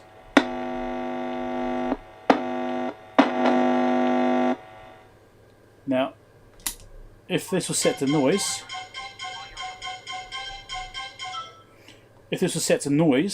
then this would be high voltage on the tip, and you shouldn't really touch that. So be careful about the switch if you own one of these things.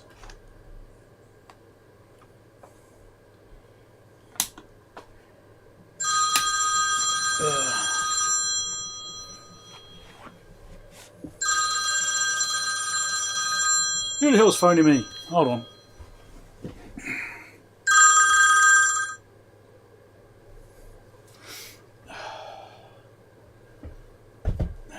Not answering it. Don't know who it is. I was trying to read chat. I'm going to read chat. Okay.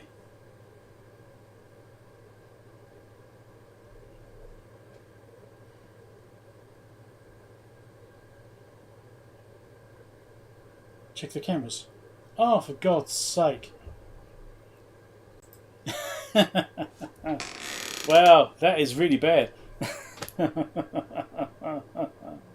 You didn't see a damn thing. But the good thing is I was recording video. So when I publish a video, you better see it. Oh, man.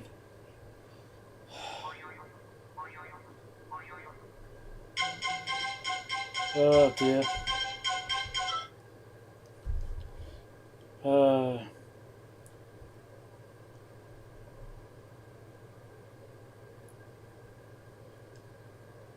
I don't know. Sorry everyone, that was stupid of me, wasn't it? Oh man. That's the view you should have.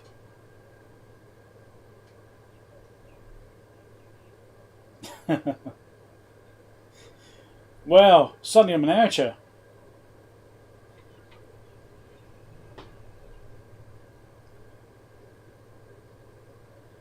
Oh man, that's stupid. I mean, that's awful. Completely screwed that up. Sorry, everyone. Right. Oh man, it's been ages since I've done it.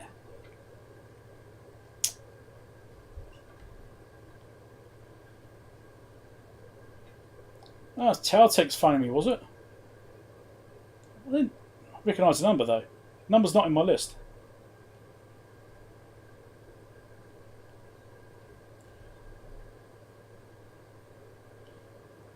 Oh dear. Oh, I look like a dick now.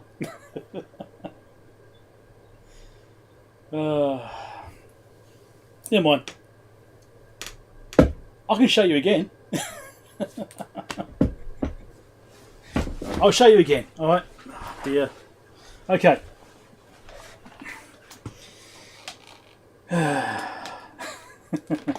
Professional YouTuber. We'll turn this on. Anyway, like I said, you'll be able to see it in the video when I publish that, because at least it will show up in that.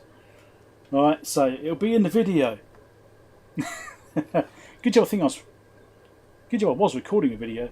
So there's the magic eye, right? I've got the lights off so you can see it. It's amazing what difference it has when you actually have the right camera selected.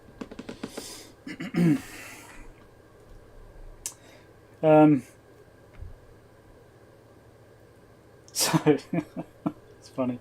Right. So see it glowing there. Let's do this again. So as I'm touching this, you can see the magic eye closes, right? That's inducing the main tone, and there's the speaker. Right, let's turn it off. And what I'm going to do now, actually I didn't do this before, I'll do this next time, is I'm going to hook up to the probe like this, volts. So we're getting the 1.2 volt leakage across there, put it on, see 118 volts is what we're getting at the probe tip. I should put that in video too, shouldn't I? So I thought I'd demonstrate this. I'm hooked up to the probe tip, I've got the noise output turned on, if I touch on the probe, 118 volts. This is why you don't want to be touching the probe tip when you've got the noise switch turned on. Even with the noise switch turned off, I've got a little bit of leakage there. I'm getting that 1.3 volts or so leakage, so there's something coming back through which maybe shouldn't be there. So there could be some leakage on something somewhere, but that's not really a big deal. One volt doesn't matter, does it, really?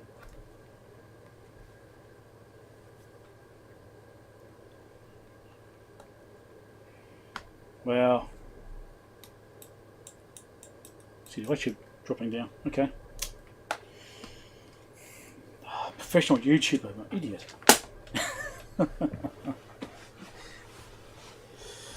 How not to record a video. How not to live stream. Yes, anyway. Good intro for those with patience, I suppose. These people hung around, but one's got patience. Oh, I don't know. Mains frequency here is 50 Hertz.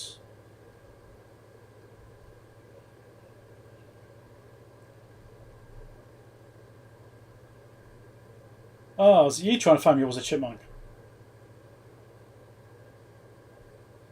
Who was trying to find me? Who was it? So I didn't have the number stored in my memory of my phone. So this wasn't as a known number, so I ignored it. Who was it trying to find me?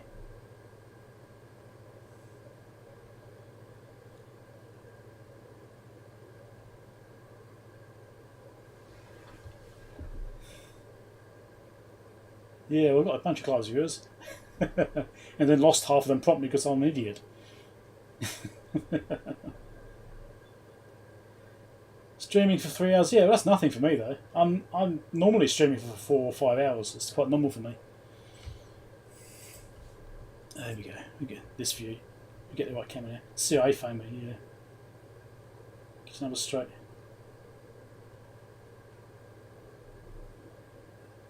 Phone them back, yeah. Okay, come on, who phoned me?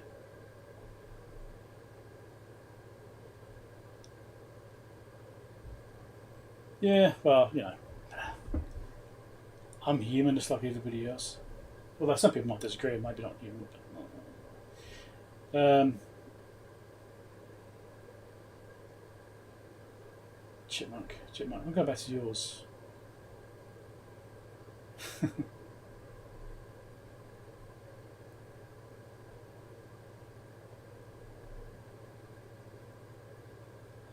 I'm trying to read through the chat. There's a lot of it there because I missed a lot while I was probing around. So just trying to catch up with that. At least 80 people left because of that. Well, yeah, well, it happens. Like I said, the patient one stayed. Good on you. I want patient people. That's good. Heathkit, definitely. So anyway, I was recording video. So when I do publish a video on that, you'll be able to see exactly what I was doing, and exactly what I screwed up. Anyway, wasn't you? It was rude. Oh, I didn't see. Don't worry about it. It's fine. I'm being a dick, so no, rude is fine. I was being negligent on my stream. It's not all I missed, really. Who phoned me? That's what I really want to know. Who tried to phone me? Some secret lurker. Someone that's got my phone number. There's not many people who got my phone number, actually. That could narrow it down quite a bit. Not many. Yeah, actually, that's a good question. Not many people have got my number. Maybe it was a CIA. Oh dear. Clyde might have a number. He might have it. I never spoke to him on the phone though, but I don't know, maybe he has it. I'm not sure.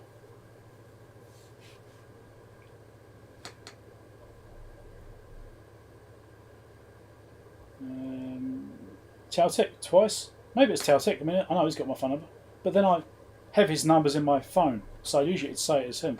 So I don't know. This is using a different phone. Tautek, yeah, okay. We're working Tautek.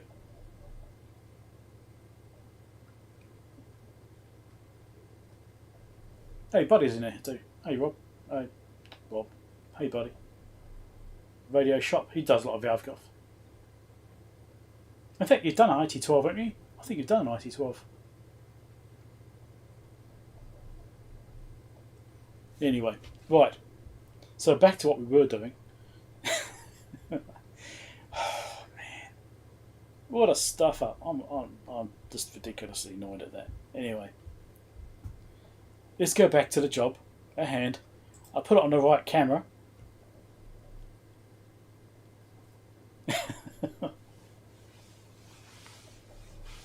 Yeah.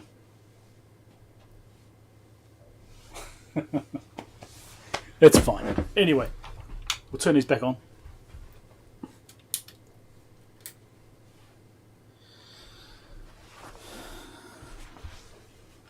Power is still on, so I shall turn that off. Before I do something silly and forget it's powered up. Right. I mean, that would probably do me quite well for subscribers if I electrocuted myself on stream. I mean, it should have been here last week when I stripped out the RCD and everything just went off, including the computer. Some of you were here last week. That was funny. But that's because I was probing a power supply, wasn't I? For Rob, actually. And, yeah, the earth leakage detected the neutral was being probed. Well, it didn't even have power turned onto it, it's just plugged in. But anyway. So, this is working. But there's a ripper on that cap. I don't know if I'm going to worry about that. I mean, it seems to be working fine. 1.4 volts. Now, which terminal was that one? That's got that resistor going to it with the red wire, which goes to the eye tube. It goes to the eye tube. So, I might just quickly look at that diagram and actually see if it's something I need to worry about or not. 1.4 volt ripples, not that bad. On valve gear, it might not care. Let's have a quick look. Let's go back to the top screen. Pull this over here. So let's pull the diagram up, which was around here somewhere too, wasn't it? Here it is.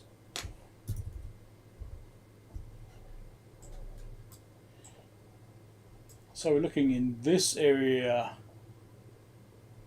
somewhere. Red wire, B plus point A. Okay, where's that then?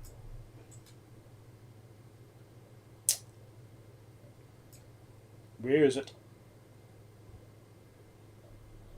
Somewhere there's a big capacitor on here.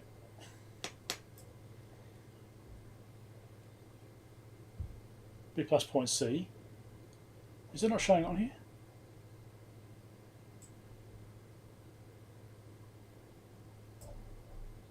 There's a 20 microfarad there. That's one of them.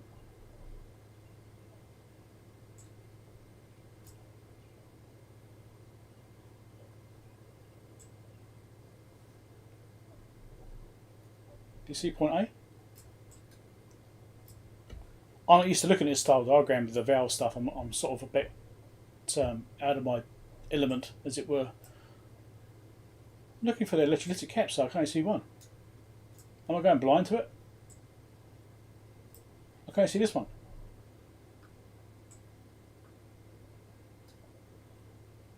There should be two 50 microfarad caps. It's 0.5 or 0.05, which you know about those ones.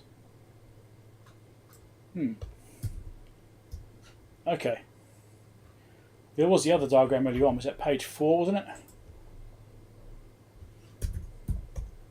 Not 48, 4.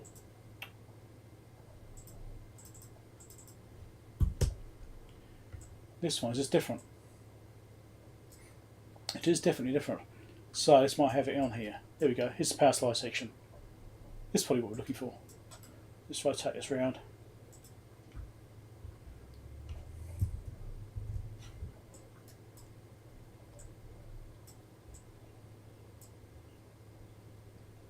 So there's those two caps.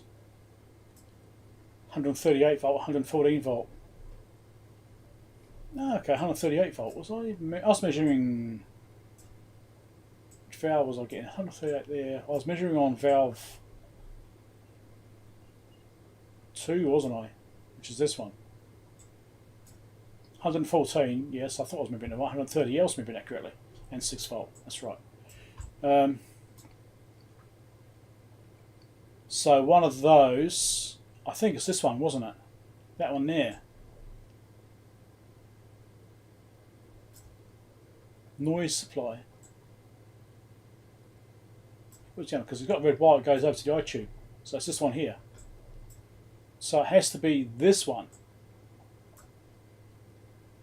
That one there. Is that A and B, not a triangle square? I'm not sure. Could be triangle square. So I think it must be that one there, which is the one that's got the noise on it. And that supplies audio transformer. Okay. That might affect the hum.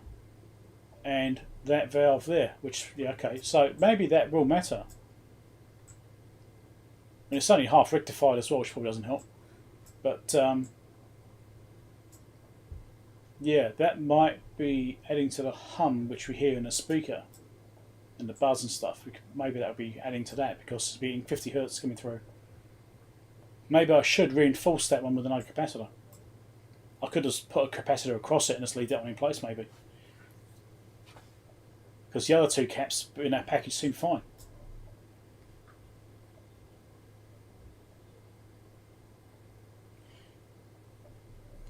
Okay.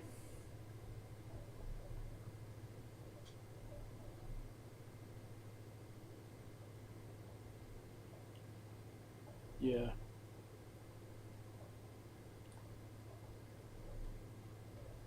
Isn't always the capacitor. Okay. What? Look, it's always the capacitor. Always. See, my shirt says so. Everything I work on has to have at least one bad cap on it. And we've got one bad cap. So what I might do is actually put a capacitor across that, just to reinforce it. And then we'll look at it again.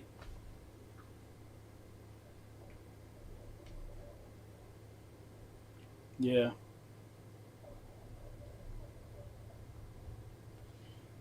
Yeah, but I like to keep things kind of okay. I mean, 150 volt, 50 microfarad, so obviously it'd be like a 47 I put in there.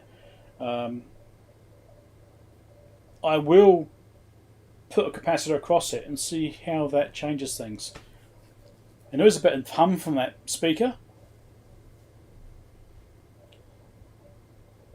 So I will look at that, I think. I think I'll change it. I'll just reinforce it with another capacitor, strap it across the outside of it and just like, there you go, it's fine. I shall do a bodge. Because say the other two caps in that package are fine. There's no real ripple on them, they're looking alright. So,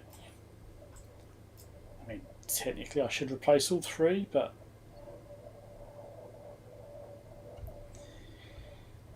it's only for me and it's not something that gets used much.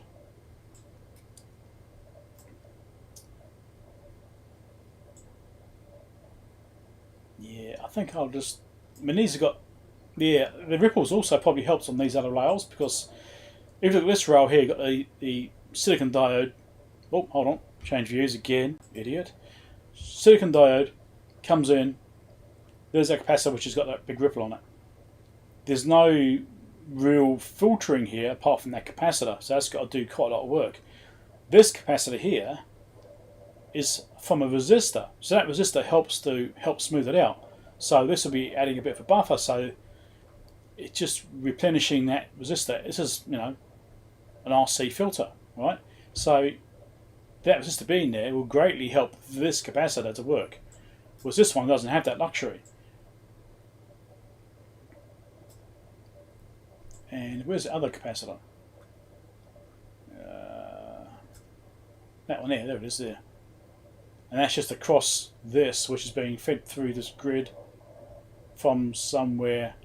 Maybe this one here, maybe that's feeding through there like that. So that's probably less critical as well, which is coming through from that side. Yeah, so this capacitor here we're getting quite hammering, so it's not surprising that one's showing up as being a problem. So I think we'll just put another capacitor across the outside.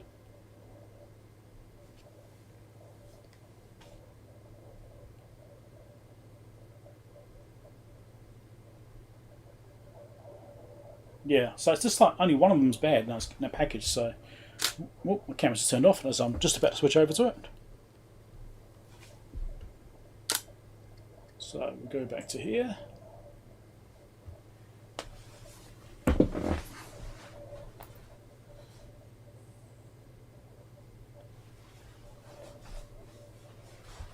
Something's wrong with this.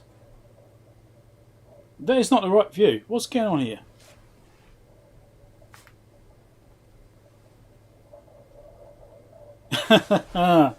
Not only have I... Oh my god, what's going on? This is...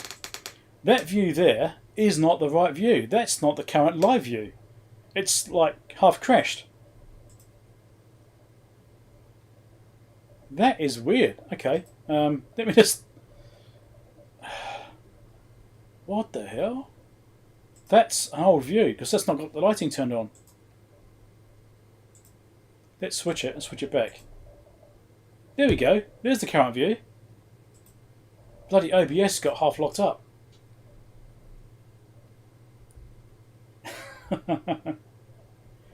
Bloody OBS playing up at the same time. Okay. Used to it by now. Okay, we're back now.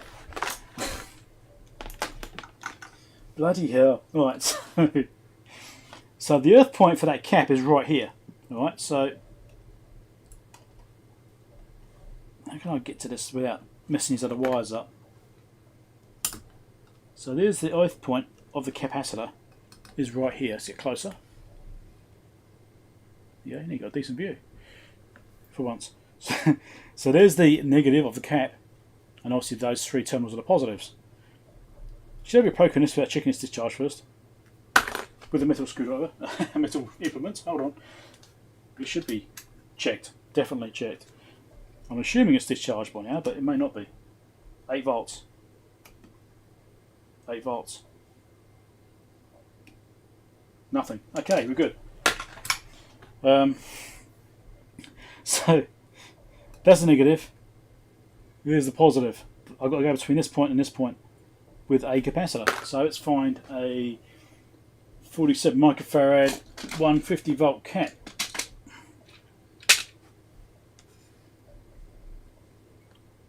I've got a selection.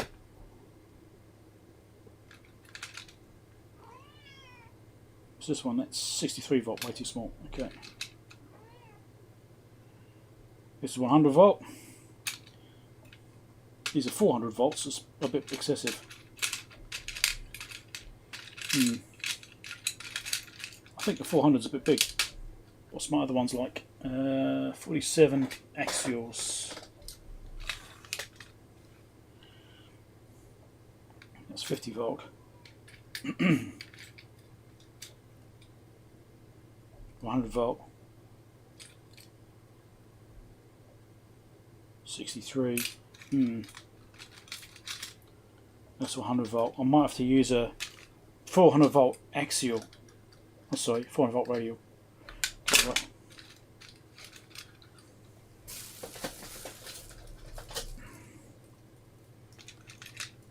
I think it's overkill, but that's what I've got. I'll never fail from over voltage. I can always put two smaller ones in series. That's the thing. No, just use 400. I'm done with it. The thing is, that's an expensive cap.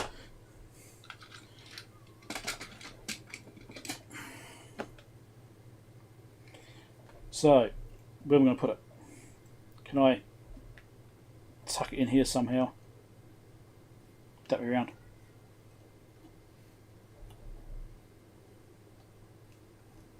Maybe that way, and extend that one down. Is that going to work?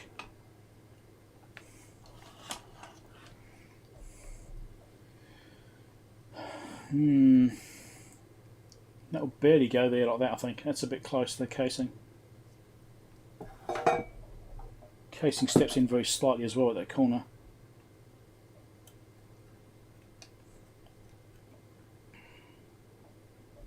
Yeah.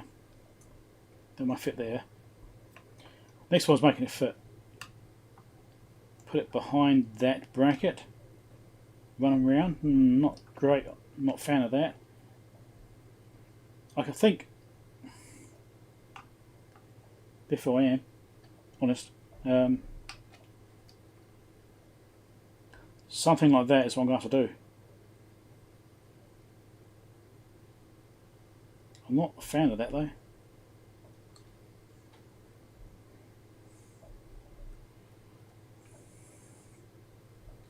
Yeah, the cap's a bit big. I need one that's about half the size. Do I have any other options? Does it have to be electrolytic?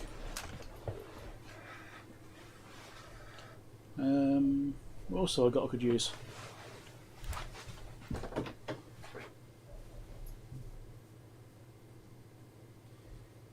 No. I think it might have to be electrolytic.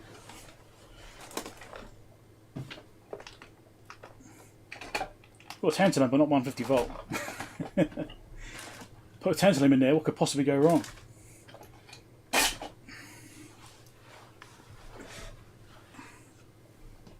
Right, I've got to try and shoehorn this thing in here.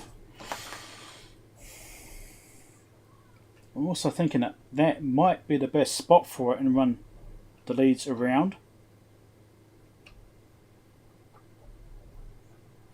I might be able to go over it. That one's a bit short though. Might be able to stretch it if I get the angle right. That might just reach.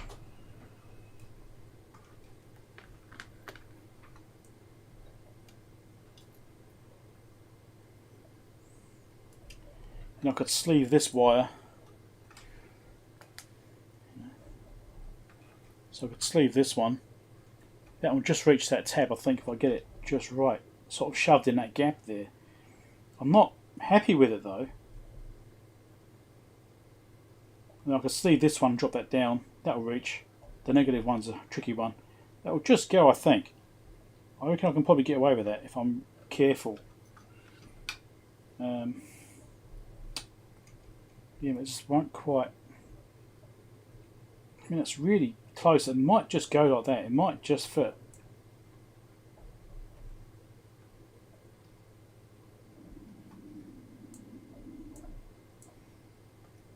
Yeah, that might just fit like that actually. Do it angled. That's slightly better. It ain't great.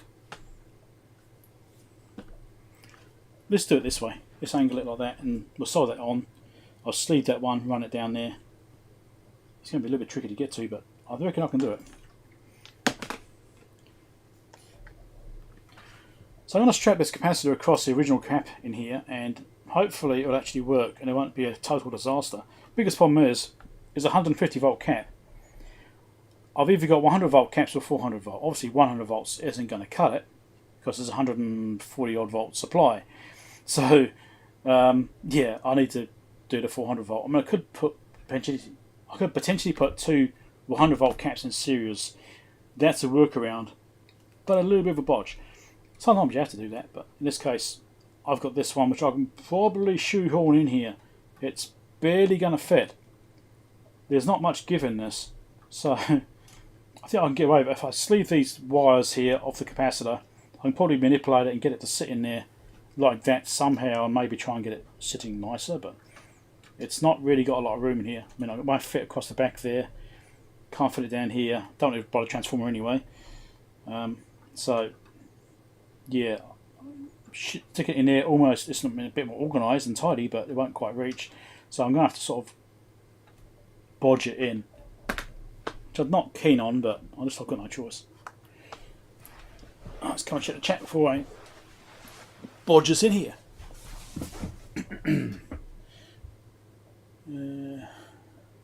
Mouse, it is weekly. I do it quite often. When I've got things to fix, I'll do a stream. It's not consistent like Clive. I do them when I have something to talk about or something to do. There we go. Back on camera again. I'll have to make sure it's... What was that, Ian? Were you going to ask me a question about something?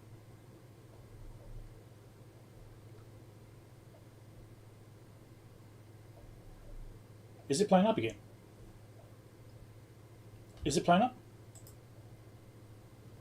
It is playing up. It's died again. What the hell? This is awful. What the hell is OBS doing?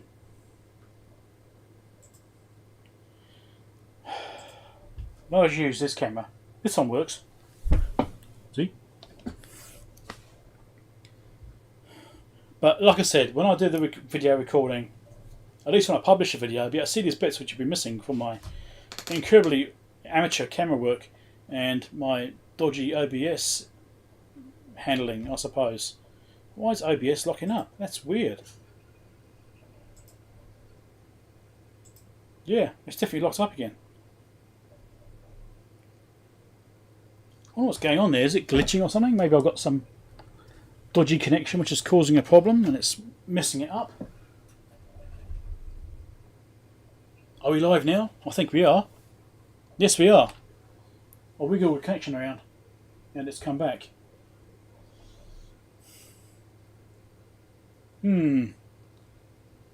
Okay, that's not good, is it? Could do without that. Because I've got a USB cable. Well, I'll explain this. I've got HDMI from the camera. Runs out to a HDMI splitter. That goes to my monitor where I can see what the camera can see. That way I can try and get stuff in shot properly and not completely balls up the videos I'm recording. Then that's USB 3 running across to USB 3 hub, which is where the connection was, which I just jiggled. That USB hub and then runs through to USB 3 adapter card in the back of my computer. So it's a bit convoluted. Unfortunately, I don't have a HDMI capture card, which would be nice, I think, actually. That would save some of this. So yeah, that connection which I just wiggled just then for the USB connection is what I just changed, and that seemed to bring it back. Let's wiggle it again and see if you've got anything. Yeah, okay, still working. I don't know. I don't normally have this many problems. What's going on?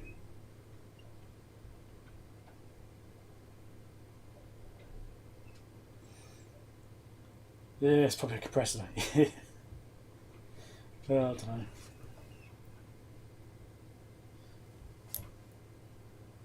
know. Right, okay, back to it.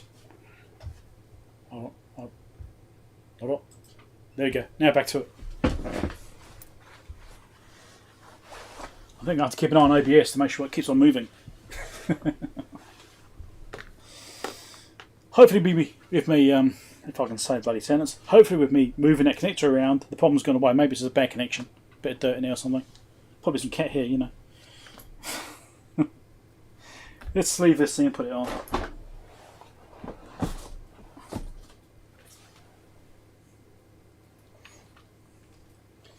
Now, how long do these wires need to be? Let's record this, me trying to get this to work. So I'm just going to get that so it'll locate to there. Get these positions so it's all nice, and then I shall sleeve these connections.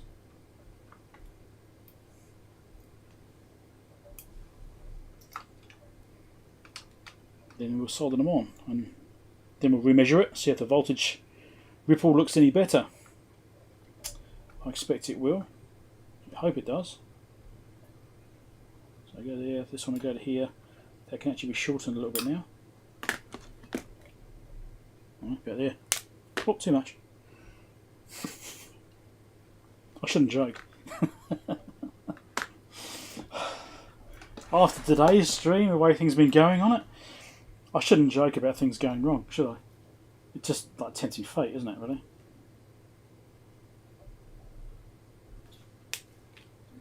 Because you can almost guarantee that something will go wrong, and I'll completely screw something else up anyway.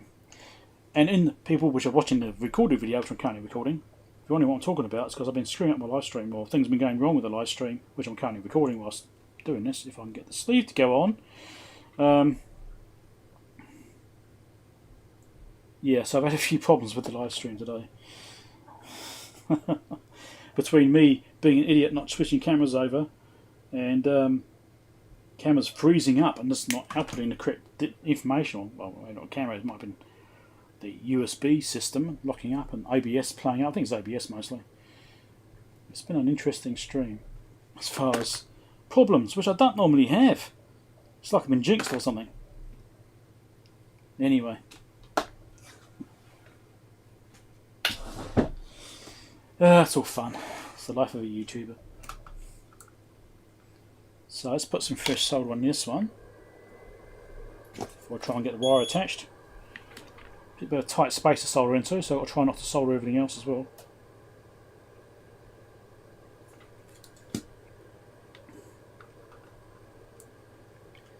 Let's see if I can do this without my hands in the way, so the camera can see it.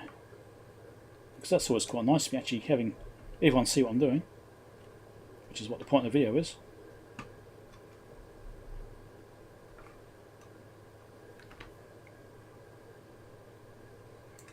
Can I do this without blocking the camera? Maybe. Without burning wires? I don't know about that.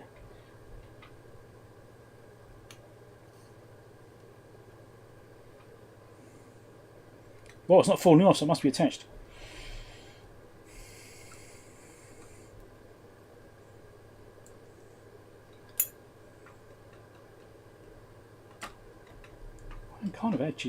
I'm actually able to tuck that in like that. It's just reaching. That's good. So let's try and get this through here. This one's going to be harder to record with me soldering at the same time. Is that going to work? Probably not.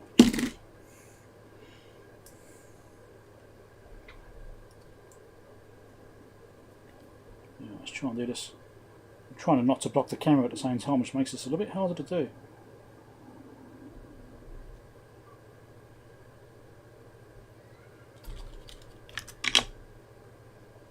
That's on. I've got the polarity correct. That's always a bonus. Okay. Check for any shorts or anything dumb I've done. Looks okay. Alright, that's okay. We shall power this up and recheck it.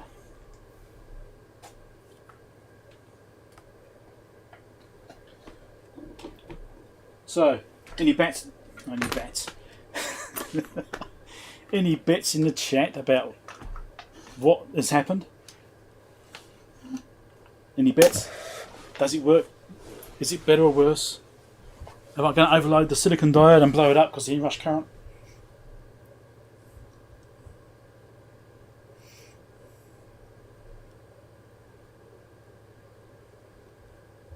Hey, the camera still seems to be working at least. Trying to catch up with chat. I probably missed a whole bunch of it. OBS get what you paid for. Well, that's what I use. So yeah, it's had its moments. The version I've got now is the one which seems to work most reliably, but it's obviously decided it's going to be a problem. Okay, well, let's measure this thing. Let's see what's going on.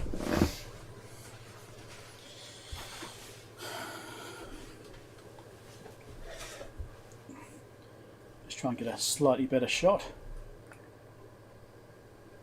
Try to. And try and get in focus. Where we go?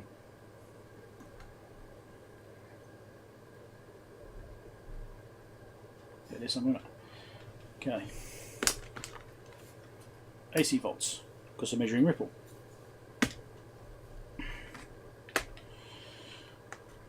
Right, let's power this thing up and see what happens. Is this capacitor going to explode in my face? We don't know. Power is on there. Turn on the switch.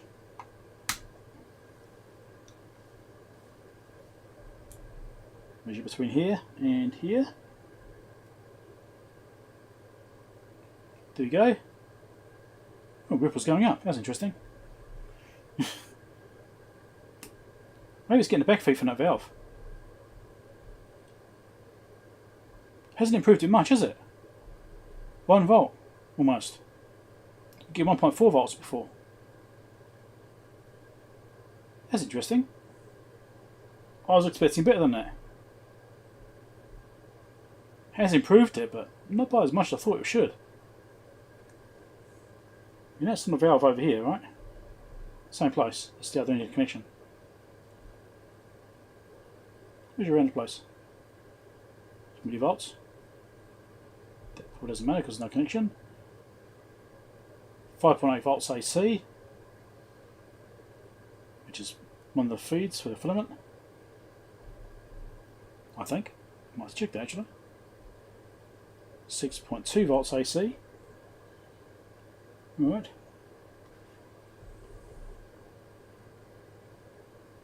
It's millivolts AC. Okay. So I wonder if it's like feeding through the valve a little bit or something. Because with that one and this one here, which are both in the order of 6 volts.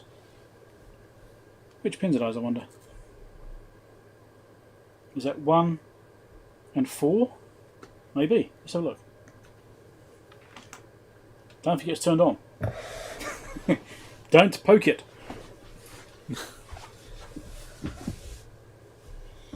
Alright. Diagram.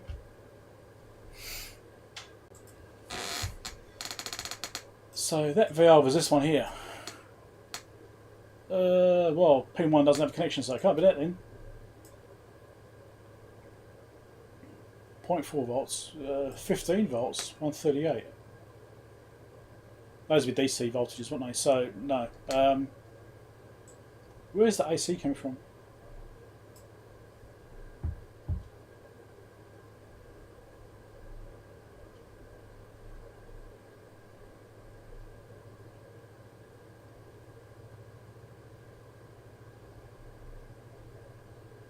The 8 and 4?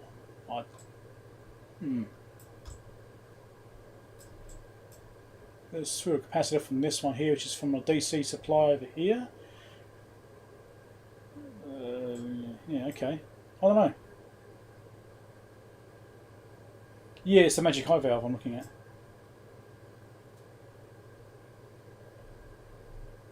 Well, do poke it if you're into. If you like to stay awake, give it a poke. Just don't hold on.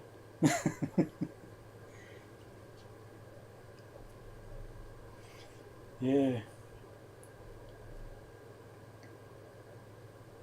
If it was increasing, maybe it's getting toasty. Well, we can check that. I'll get my thermal camera out and see what the temperatures are like around the place. Let's do that actually. Let me find it.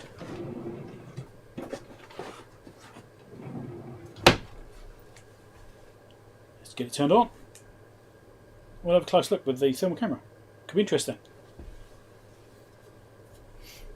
Maybe we've got a resistor which is getting hot or something, you never know. Maybe I missed one. Maybe one of the ones I put in's the wrong one. Because I had the wrong parts drawer. That can happen. Let's change camera views. Actually, I might go to this one.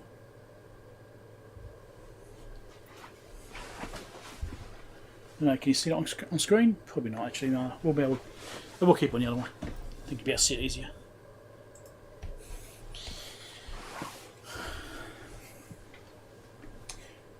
Alright, let's have a look. Take this off. That'll help. Poke it gently. Don't poke the wrong place. Okay, let's have a look. Can we see anything on here? Seeing 55, that's the eye tube, I think. Some stuff down here. Let's get wider out.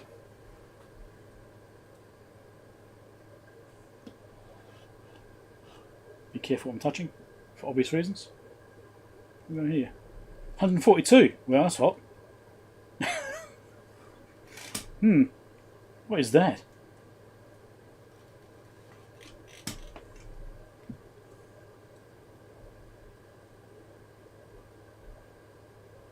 $130.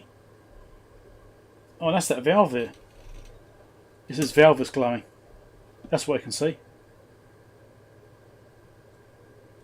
150 degrees.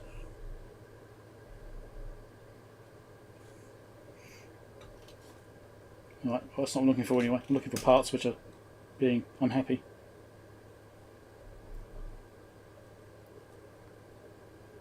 So the base of that valve is also about 79 degrees. That valve there is about 42, which is a lot cooler. This one here is getting very hot.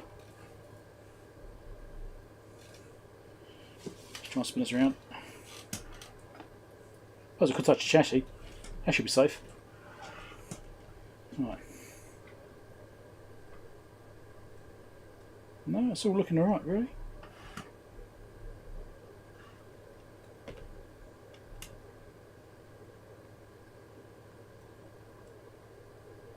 Yeah.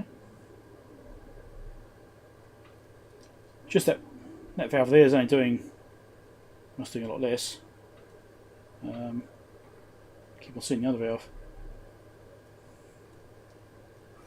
That one there is much cooler. So the valve on this side is a lot hotter. Is that too hot? Is that just excessive or what? Or is that normal? No.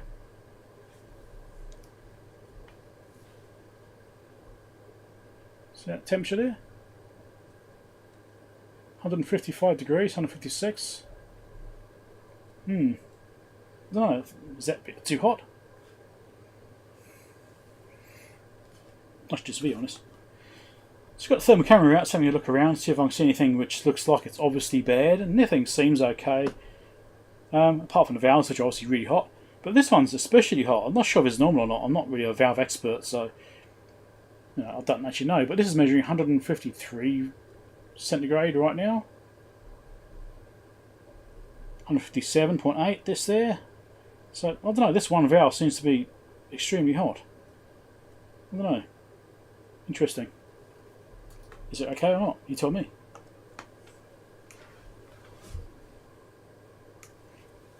Everything else looks alright though.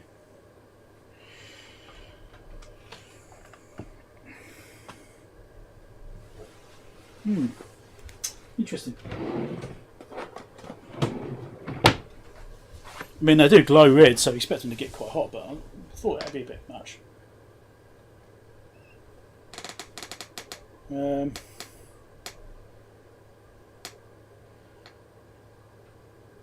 I've missed heaps of chat. That's the problem with trying to do fixing things and do chat at the same time. I've missed heaps of it.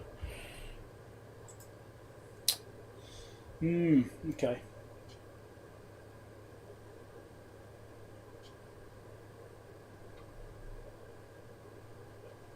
$90 gigabytes done and 2.5 terabytes to go. That sounds like fun.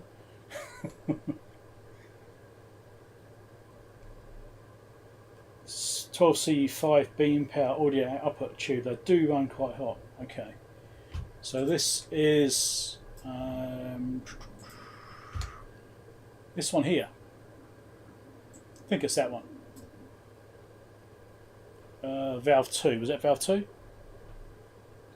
Hold on, I need to look now.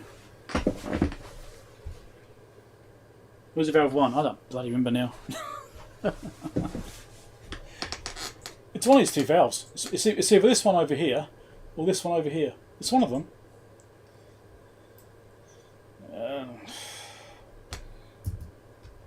Now I need to find the layout, which was 14? It was 14, and this is rotated around because I rotated it before.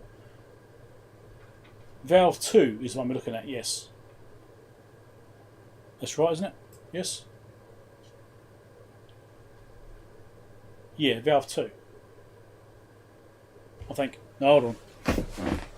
Yes. Bloody hell. So, Valve 2 is what we're looking at, which is this one here, which is a 12C A5, apparently.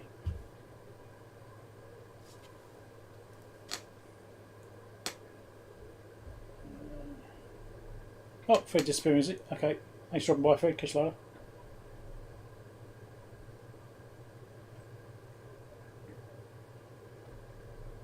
I do run hot. Okay, cool. Alright, well, if you think it's normal, that's great. I'd say I'm not a valve person normally. I don't normally deal with these, so... yeah.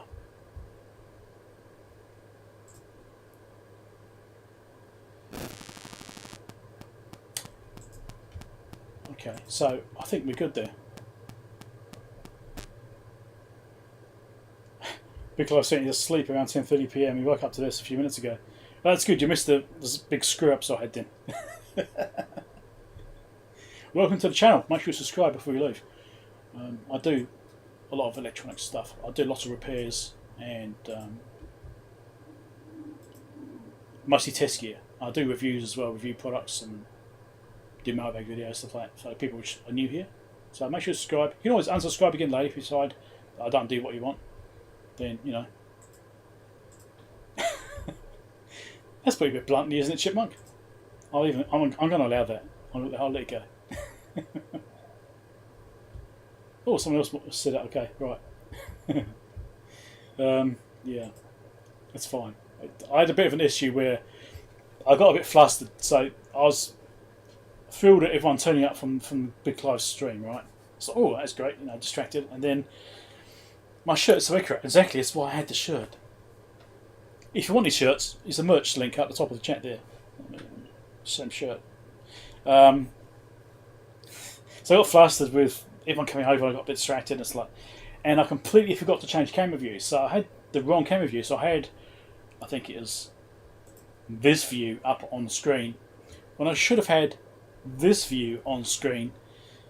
And so I was going through doing all this testing and measuring voltages and things, and everyone was yelling at me in chat. Obviously I can't hear because it's, you know, text.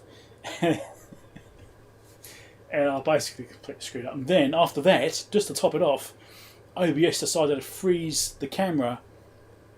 So what I was seeing on screen here wasn't what I was seeing on my other screen. And OBS wasn't dealing with the camera properly, and it was showing a freeze frame of something, which wasn't what I was trying to demonstrate. Anyway, it was an interesting stream so far. It's been exciting.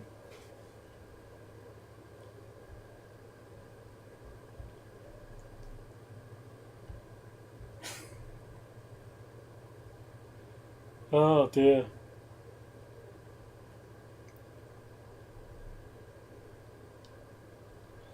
Yes, anyway.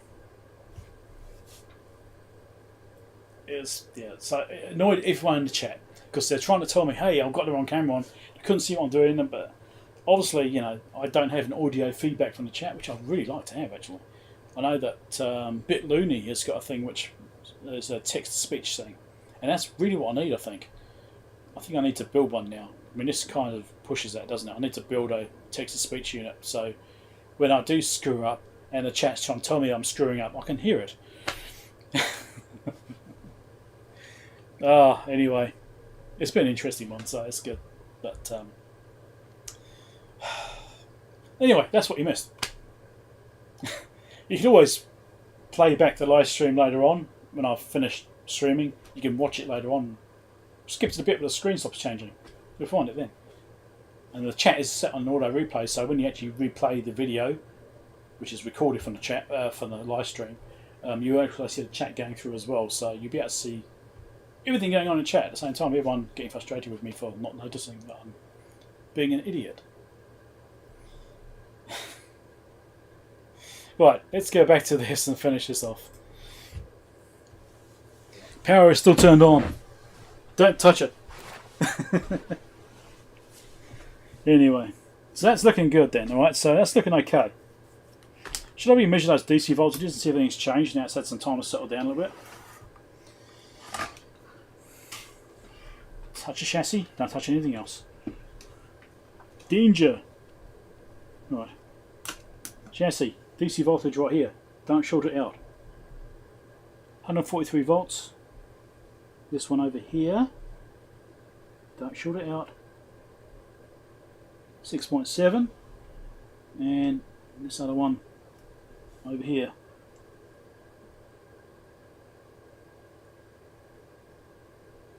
That's an F tab. That's not the right one. That's why I measure 0. I can't get to it now. I've got the capacitor in the way. Who did that? Who put that there? Yeah, I'm kind of worried about shorting it out. I think I can just get to it like that. I'm not. Come on.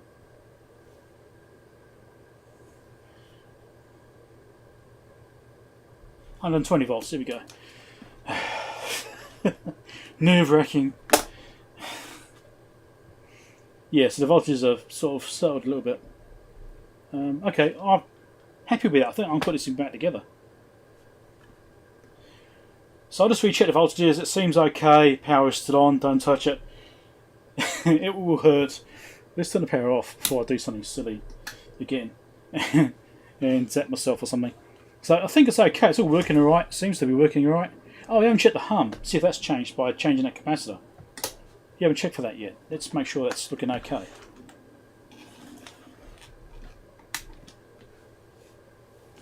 Make sure the noise is turned off, otherwise I might zap myself with the probe. That wouldn't be fun. Okay.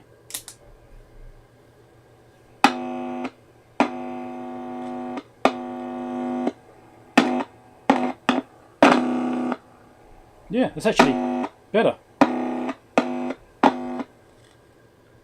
So you got the eye tube down here. I'm going to turn some lights off so you can see. Because it's not very bright. So you can see the green eye tube here now. And as I touch this, you'll see that closing. I demonstrated before.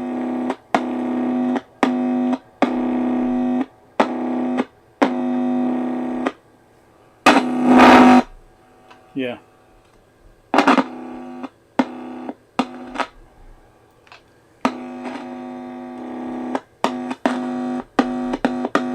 Yeah, it is kind of closing. There you go. Yeah, so, but the actual hum whilst idle is definitely better. There's less hum on idle now, so that's an improvement. That's good. I'm happy with that. Yeah, that's good. Turn it off. Yeah, so I put in a capacitor and did make a change. It definitely reduced the hum on that speaker, which is what I expected it to do. But I'm still surprised by the fact it's got 1 volt ripple there. I don't know, maybe 50 microfarad is not enough. But I'll put in 47. 82s. Just when I find a 200 microfarad, 200 volt, 400 volt, 120 microfarad. Maybe that would have fitted as well. Anyway, let's put this thing back together.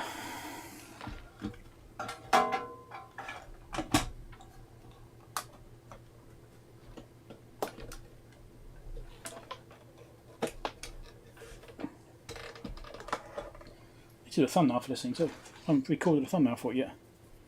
Must not forget. So what I've been doing recently is, with all these videos I've been doing for this beginner series, for those of you that have just joined me, which aren't familiar with my channel, I've been recording a beginner electronics series. Let's put some more lights back on. You can't see me now.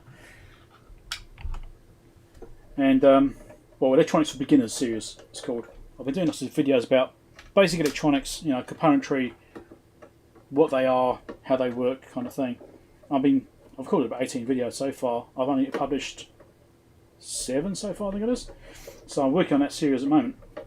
I'm planning on doing, well, as many videos as I can think of, basically. I'm doing 1 a day. Every day I'm publishing something. And so you might want to check those out if you're into electronics and you're just beginning out or want to learn more about it.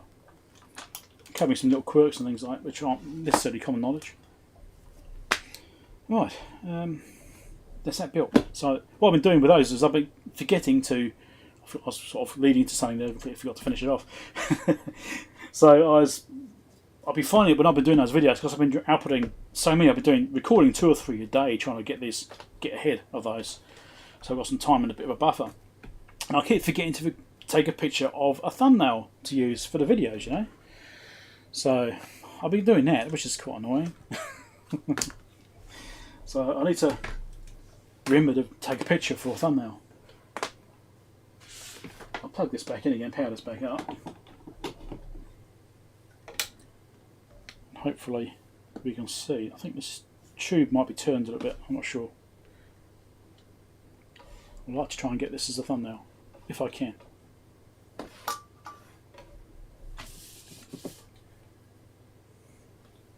Get those parts replaced.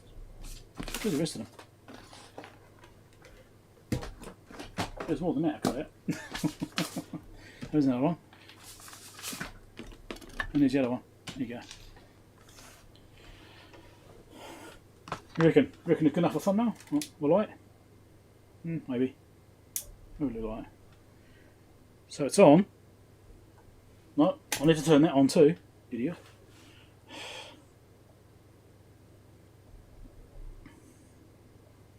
Let's give it a chance to warm up. I want to see, try and get the green glow to try and include in the thumbnail.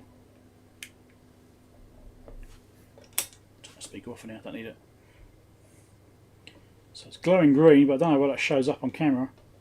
Maybe I can enhance it when I do the thumbnail. Maybe I can put some extra green in the area or something.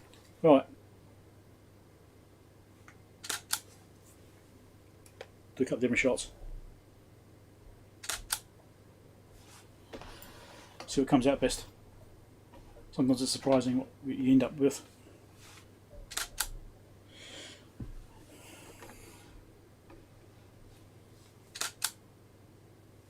Okay, I do. Record the closing bit. So there we go, that's all working. The hum is better on the speaker, I'm happy about that. And it's a nice little refurb done. I've been into this for ages, you know, I've had this thing for over a decade, I've been meaning to get around to it, but it's just like, oh, okay. It seems okay now, so that's good. So don't forget to click like and subscribe if it's your first time here, especially. And I'll catch you in the next video. Bye. Oh, don't forget to check out the playlist over here. There's a playlist for things I'm fixing. There's a playlist over here for things YouTube thinks you should watch. There's a playlist here to subscribe despite me telling you to do it. And there's a link over here as well for, I say playlist. There's a link here to subscribe if you haven't already done it, despite me nagging you. And there's a link over here for Patreon if you want to help support the channel. and donate. So I can buy things like this, I suppose, or newer stuff than this, really. So, yeah. Right, that's the outro recorded. Okay. Well, that took a lot longer than I was expecting. I've got all these things here lined up, thinking, we'll probably have to go through all of these things and fix all of these to keep us occupied for a period of time. This took way longer than I thought it was going to take. I mean, I've only replaced 4 parts. I don't know why it took me so long. Maybe it's because I was, looking at the wrong camera or something. I don't know. That could be a clue.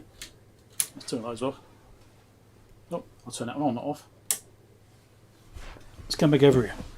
Okay. I'm still here, Vladimir. I'm not going anywhere yet. That's just the closing of the video for the recorded video I did, which I wasn't going to do, but ended up doing it, and then yeah. All right, let's have a look.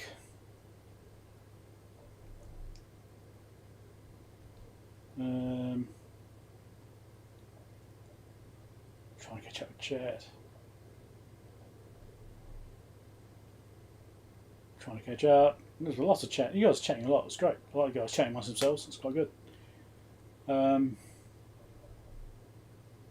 sort of skimming through, so if I miss something and you're directing at me, sorry. Right. It's all good. Grim glow. Yeah, yeah.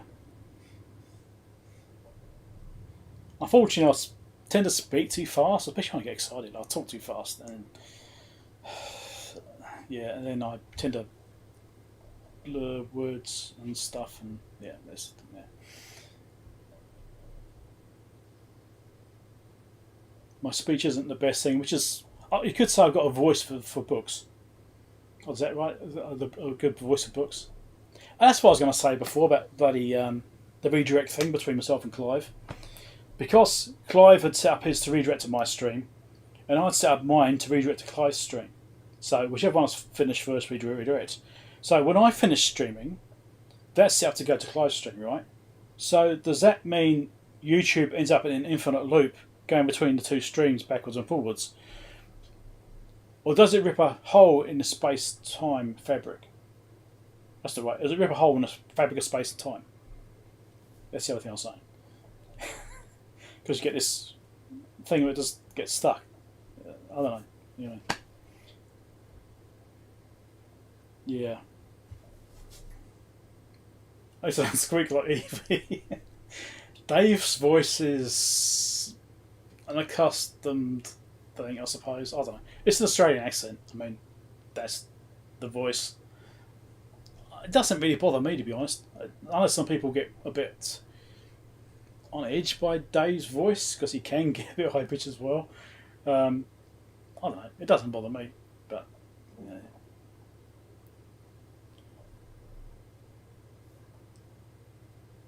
I don't know. I mean, Karen told you last week about it, yeah. Time relation, yeah. I don't know. What do we do? I don't know. What's going to happen when I finish my stream? Is YouTube going to break? Because it's going to get stuck in a loop. It's going to crash, take down YouTube across the whole planet. I don't know. Don't blame me. I hope that doesn't happen. Not likely to happen, realistically, but it might go from one stream to the other, from one stream to the other.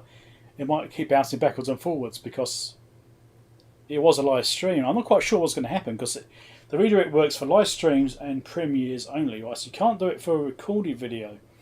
But the live streams are recorded, so they're watchable later on. So I don't know if there's going to be a distinction on YouTube or not, whether it's going to treat it as a live stream and keep redirecting to it, or it's going to stop when it realises it's no longer a live stream, and it may just end like it would do normally for a stream without a redirect. So I don't know. You have to take bets for what's going to happen. Is it going to go back to Clive's stream, who then redirects back to my stream, or does it just stop like normal without the redirect in place? So I don't know.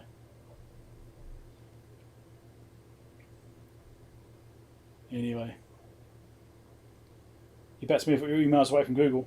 I don't use Google email anymore. I've got I run my own stuff, so my own domain name, so maybe so whatever my domain providers, who is also me, happens to be doing. That's what I get. Yeah.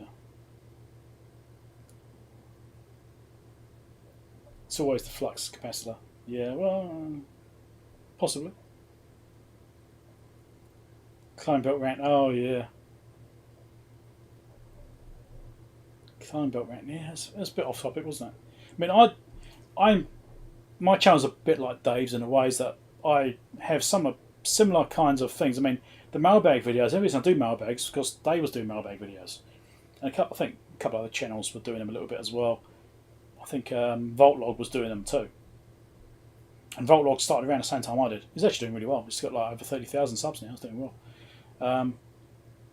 And I was thinking, okay, that format seems fairly popular. So I thought, well, I'm buying stuff and I'm buying parts and bits and pieces and whatever. I thought it's quite good to have a mailbag, I think. And people do seem to like them. But the popularity does seem to change quite a lot. I mean, some mailbags are really good. They get a lot of views. And other ones just fall a bit flat. There might be half as many views on them. Why? I don't know. They just are. And then like the repair videos that I do, which is obviously what I really like doing, is fixing things. Those change quite a bit as well. I mean, there's some videos like in the same series, for example, I was doing the good example, recent one, is the HP 3561 I was fixing. One of those had, I think it's about 3,000 views or something like that, just under 3,000 views when I last looked at it.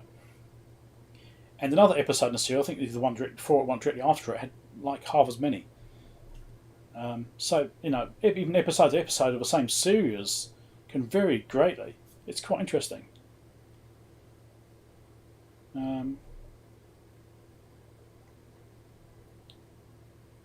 But yeah, I've been really flat out the past week doing these videos, these electric newbie videos, so electronics for newbies videos. So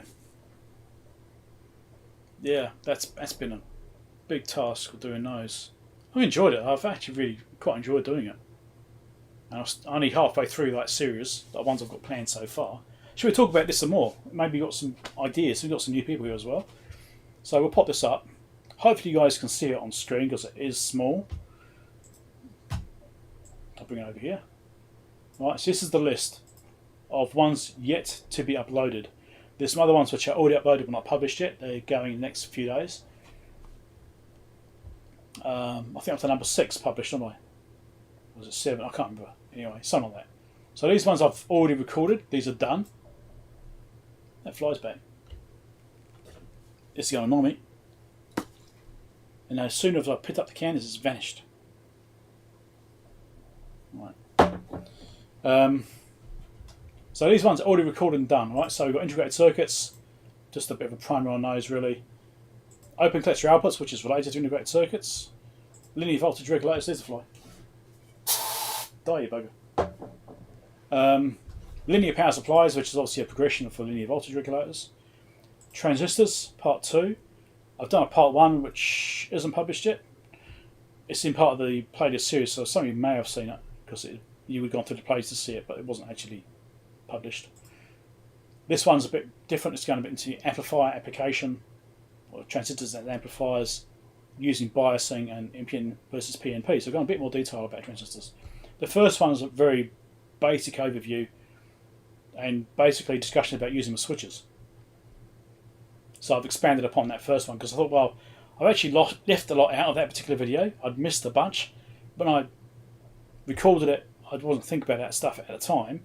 When I was editing, I'm thinking, I should have talked about that, and I should have talked about this, and I should have mentioned this part. It's like, well, I didn't really give a complete enough picture. So I've gone back and done a second transistor video.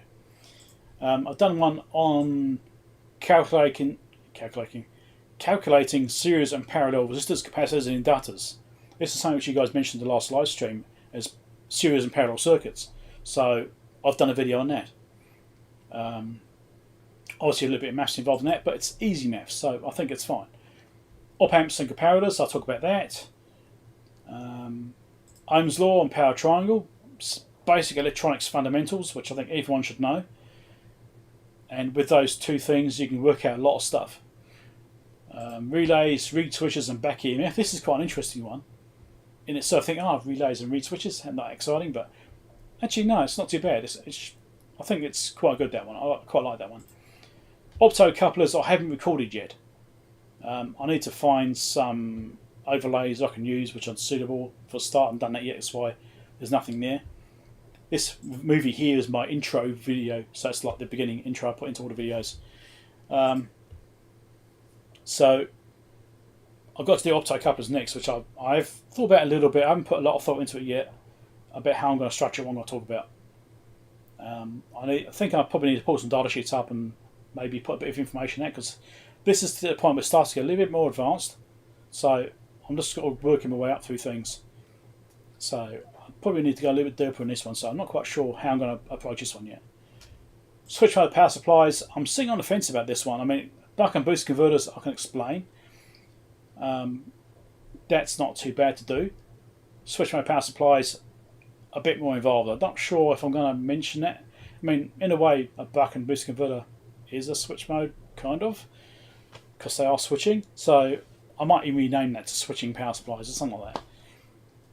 Crystals and oscillators, this isn't going to be much really. This is going to be talking about them and maybe explaining a little bit about what they are. Maybe. I'm not sure about that one yet. LCD and OLED displays. I might move that one back later on, I'm not sure. Because first you have to know a bit more about fundamentals of why you'd use them in the first place. So, I don't know. I'm not sure about that one either yet. Microcontrollers. That's probably going to be referencing around like the Arduinos, you know, the Amiga 328s and stuff like that, ESP32s, things which I'm familiar with. Obviously, STM32s and PICs and stuff like that are also available, but I've got no experience with those, so I can't really comment on those ones. Voltage references. I may move that one up ahead of the switch mode, because voltage references I use in switch mode power supplies, like the TL431, for example, it has to have a voltage reference in a switch mode, so I may move this one ahead of that and move this one down or something, I'm not sure. Static electricity, I think that's something I need to talk about, just to make people aware of it, at least think about it. It's going to be a really short video, might be a couple of minutes, I don't know. This is one from Dan, when I was talking with Dan yesterday doing the podcast. Voltage and current is sourced, not drawn. Well, voltage is sourced, but current is drawn. I need to refine that name. This is what I quickly typed out while I was talking to him. So voltage is sourced, current is drawn. Something like I might just rename to that to clarify that, which is what I was saying at the beginning of the stream. I was mentioning that. Battery protection, charging and imbalance. This is something about charging lithium cells, for example, in a battery bank as a pack. I thought I'd cover that a little bit. Or charging, discharging, balancing, I thought would be part of that. It's just starting to get into tools a little bit, but using a multimeter, that needs to be included for newbies, you know. I2C, SPI, and RS232 serial type information about serial communications. And this is again after the microcontroller stuff, which is where you kind of need to start looking at this. Wire sizes to use. Yeah, I'm not sure about this one yet, about how complex the video this is going to be. Whether I need to do some demonstrations, like putting a big load through a thin wire and maybe watch it melt, something like that maybe. It might be a good demo. Video 30 is currently blank because I did change what I was going to do. I merged a couple together, so I don't have a topic for that one yet. I'll probably slot something in there. Genuine parts to keep in stock, so things you should commonly have in your parts bins which you're likely to use, such as common resistors, capacitors, you know, common ICs which you may use, kind of thing. How to solder, obviously that needs to be in there.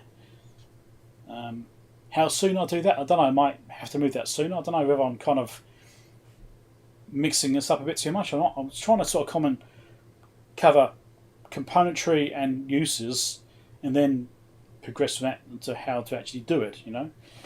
So I'm not sure about that yet. Switches, buttons and debouncing is something else which was suggested last week as well. So that is a thing I should talk about. Again, related mostly to microcontrollers when you're doing switch inputs to microcontrollers because they're so fast, debouncing becomes an issue. Okay, let's catch up with the chat again. I've been missing lots of this. I'm seeing it whizzing past.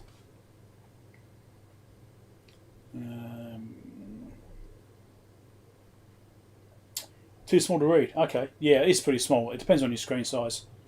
That's why I read it out as well, so you could hopefully see what I've got. your 6-part Keithley was wildly different views. Yeah, it's interesting, isn't it? The way it changes. You think that people would follow it all the way through and actually, watch everything.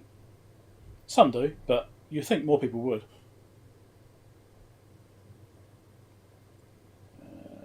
Skipping through.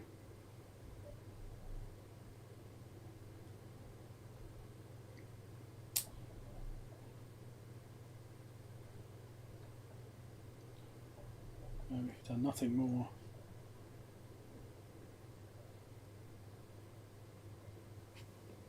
Might just give me nice people, yeah. Well, it's like anything, you get certain people. I'm not going to talk about politics. I'm going to leave that out. But yeah, you get different people, and just because one person is an arsehole doesn't mean everybody is. How's that? We'll leave it that way. Don't generalise.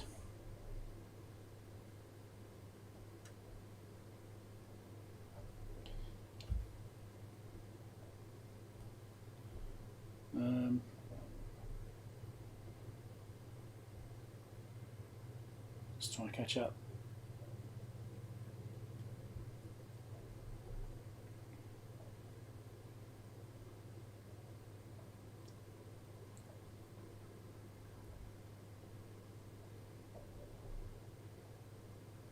Okay, I think it almost covered. Oh no, it jumped up. I hate that, it just jumps and I lose my spot where I'm reading. Oh, it's annoying. So I'm just trying to catch up.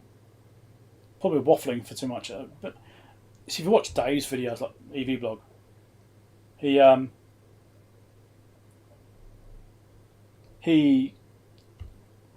goes off on tangents and talks quite in depth about various things. Sometimes, obviously very interesting in most cases, but he will go on for such a tangent and just focus for such a long period of time on one subject.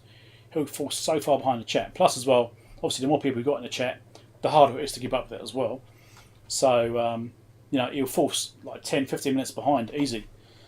At least I'm not that bad. But then I've got much fewer people. Yeah, much fewer? That's not right. Far fewer people.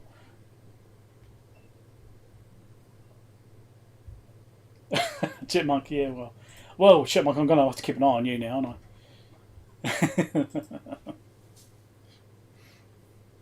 I don't know. Exactly. Take them as they are. Exactly.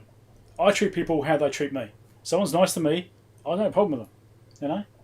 Or if someone's, a decent person with me, that's fine.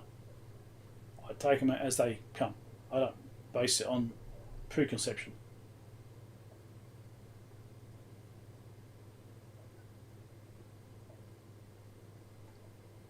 Anyway, yeah. So that was an interesting bloody stream, wasn't it? I mean, God, yeah. Still can't believe I screwed up that camera thing. Wow. I wonder if there's a way I can deal with that situation where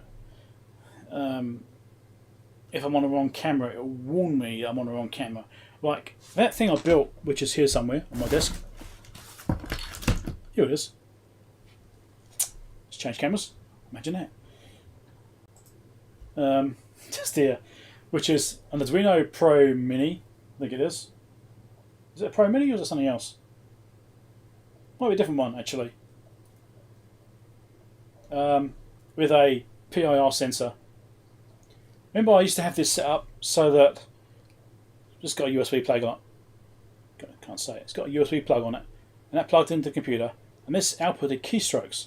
So what this did was it switched scenes in OBS. So it switched to OBS, changed the scene to be the desk. So this was PIR sensor was pointing at the desk. So when I went over there, it switched to the desk view automatically. Now, maybe I need to make this differently. The thing I had with that is that if I was doing a different camera view, I was trying to do like a top screen view, or trying to show a circuit diagram, or something else. Or I was using a different camera setup, like using the micro video camera. It's actually a DSLR, but anyway, that's what I record with. If I'm using that to view the desk instead of the Logitech webcams, which I use otherwise, this was set up to use Logitech cameras. So it switched to that view, but I might not be wanting that view, I might be wanting the other view, and that's the problem I had with this, is that it was switched to a view I didn't want sometimes. So I was thinking I was going to put a keyboard on it, I was going to attach a keypad or something so I could tell it which view to switch from. Obviously I'll never go around to it, imagine that. I'm wondering now if I should do something different, maybe make it so when I go over there it does like a beep or something, just to remind me that maybe I should switch to cameras. And I go, what's that beep? Oh, that's right, I'm supposed to switch camera views. Maybe that'll work. Or I could just put the keyboard on this thing and actually have it selectable so I can choose which camera this is showing. Yeah, maybe I should just do that. Yet another subscriber's back and is a bit more drunk. Excellent. I've got a tablet. It's in here. It's not an Nextbook, by the way. It says Nextbook, but this is an old Nextbook cover. So I did a review on this thing. It's a Blackview tablet. It's a screen from a tablet. What else am I going to show you? I actually got this for review. It didn't cost me anything. It's quite good. I haven't used it that much, to be honest, but I got it so I could actually do things like put the circuit diagrams next to the thing I'm working on. Like I was doing earlier on with the printout. Should put the circuit diagram on the tablet, and I can take the tablet over there, look at it on the desk, zoom in, move around. I could put the manual on it, for example, service manual. I could scroll to the service manual on the desk there, which is why I actually agreed to do a review on this thing, because I thought it could be handy for doing that kind of work. So yes, I do have that. Hooking it up to a computer. I imagine it's possible somehow to use this as a virtual tablet, maybe. Virtual keyboard. It might be possible, maybe do a keyboard on this and then switch over with this, maybe. Could be possible, but I also have, which is tangled up in other wires, a Stream Deck, which is rather dusty at the moment. I need to clean, but yeah, I've got a Stream Deck sitting here. Right, so I'm supposed to be using this too, but I use this more for when I'm editing, actually. Oh, I'll just change views by pushing a button. Oh, that didn't work. Anyway, back to that view. So that's using the Stream Deck. So I've got that there too. I actually have that to switch views. I actually need to refactor this thing and actually change which views it offers me. So I would actually maybe use it more. Yeah, I need to kind of change it more. So when I'm over at the desk, I can choose which desk view I want, maybe, and just leave that just for doing desk view stuff over there. But I use it when I'm editing, so I can use shortcuts with that. So pushing multiple buttons on a keyboard, trying to remember what the keyboard combination is. I just hit one button on Stream Deck, and that will do something in my editing program. Oh, I missed a bunch of chat again because I was waffling. Let's bloody pay attention. Yeah, that's definitely true. What's my cat's name? I've got 3 cats. George, Paul, and not Ringo.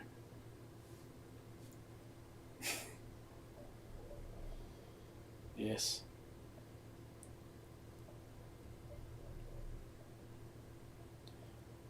A small display with the output video on it. Yeah, I mean, from my other desk over there, I've got a screen here, which I don't know, what's it, 22 inch or something screen, which is hooked up to my camera, which I record with.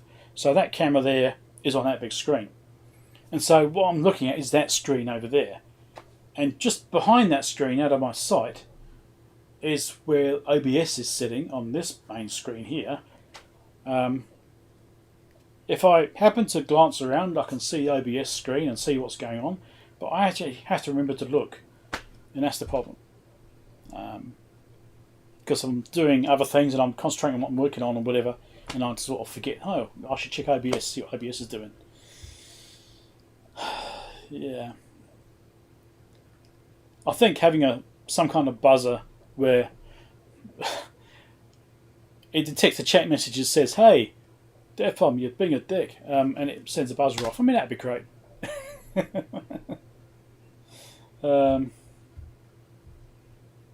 Yeah. I mean, there's lots of different solutions I could possibly do, but the main thing is for me to remember to actually change it. Actually, I'm hungry. My stomach's growling. Let's have a snack.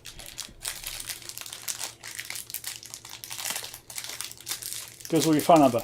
I don't think so. I think I'll get spammed by phone calls. God knows what time of day, because you're in different time zones.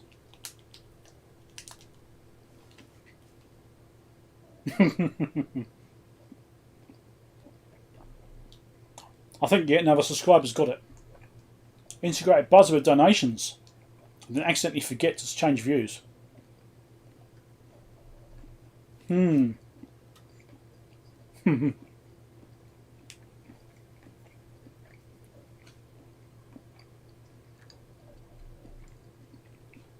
like what you're saying. That's good.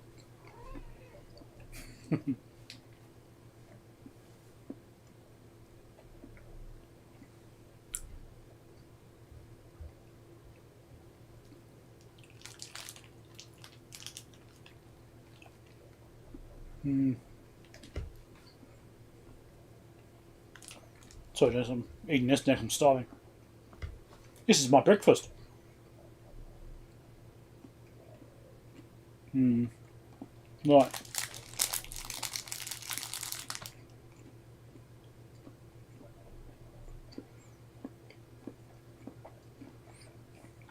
Well,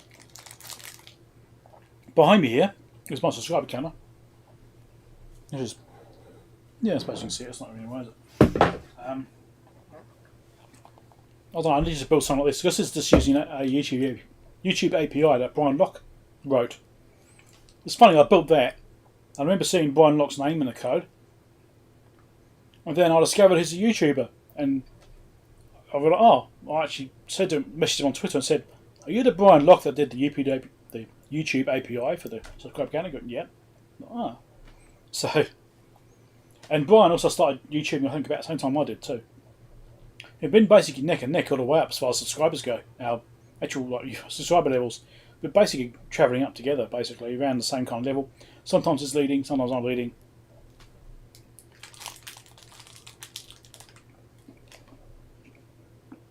It's not a competition. It's good that it's doing so well.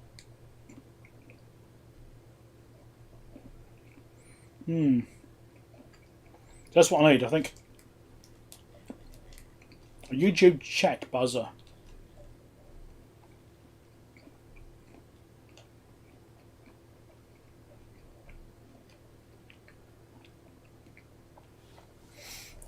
Yeah, I definitely need something to catch my attention when I'm making a stupid mistake. This isn't the first time I made a stupid mistake in the live stream. And some of you people which have been here for a while will know that.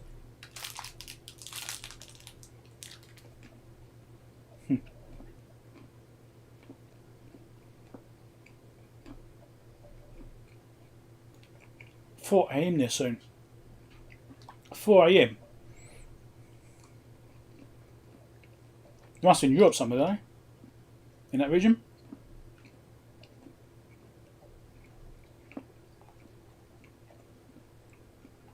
That can't be right, can it? I don't know.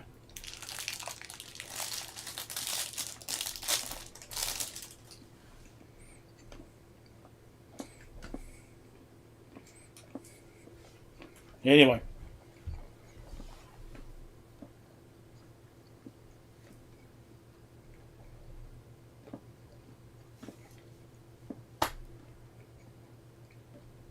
Chewing.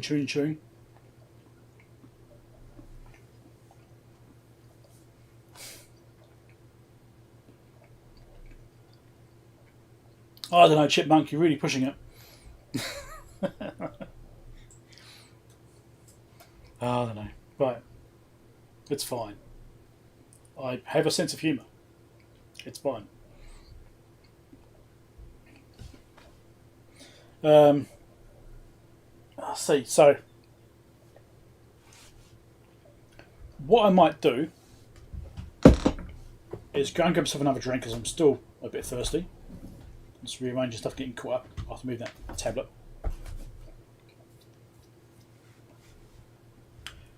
Grab another drink. I might even make myself a coffee actually. It won't take me long. I'll just go on the board with kettle, come back, and then go and make it or something. It shouldn't take me long. A few minutes. Well, not even that.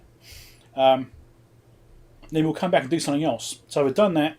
Heathkit device, record a video. Actually, I should have done this video off. Nothing like running out of space on your SD card when you're trying to record video. It's happened once. Heathkit IT12. There we go. There we go. It's taken ages to pop up. That was 9 gigabytes of footage. That stuff that I recorded doing that thing. 9 gig. Alright, so we've got that off the drive. I'll go and put the kettle on.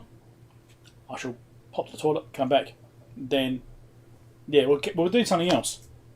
We'll definitely work on something else. I've got, well, I could say I've got nothing to do today, but I've got stuff to do.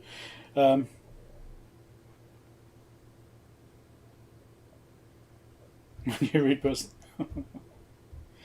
So yes, we'll do something else. We'll work on something else. I've got a few other things we can do. We could build a kit, maybe. We've got a couple of things we could build. Or we could do another repair. Bank time for you. Okay, thanks for dropping by, Ray. I'll catch you next time. So we could do something else. We could have it. Maybe do a poll. We'll do a poll about what we can work on. You gonna cut it here? Okay, no worries. Other half wants ice cream. Hey. I want ice cream too.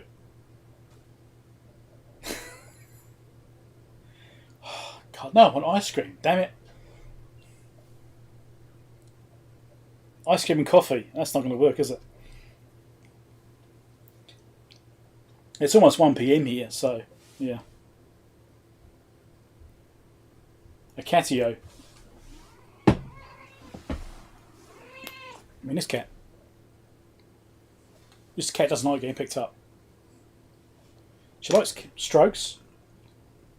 Doesn't like being picked up. I'm surprised she's still here. Actually, she jumps straight back down. And you can't see her. You might just see the hair floating off. You know, cats and hair everywhere. Anyway, this cat's featured in videos. I've had it on thumbnails. Hey, this one's a very nervous cat. I think I showed her before when I did a put her on the desk and she saw the monitor, which obviously had the camera on at the time, and she sort of froze because she saw herself on the screen. She sort of, oh, what's that cat? Anyway, yeah, there you go. This thing here. This is Paul. She's about 18, something like that, about 18 years old. Got her and her 2 sisters still.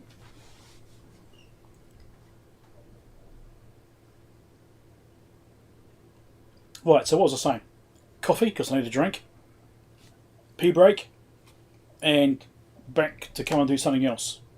Because I'm way ahead on his beginners series videos, so I was planning on doing more videos today. I could do some more later on, maybe. But that's fine. I can do them later. I've got all my head on those. I don't have to do any today. I would like to, but I don't have to.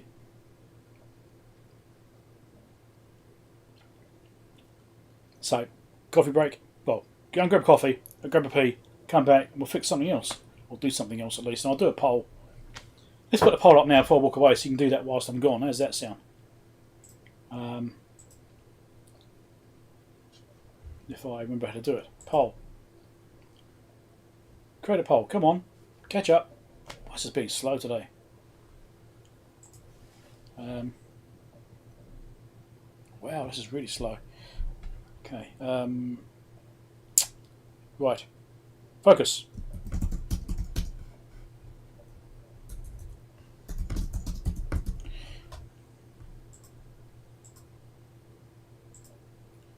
Wow.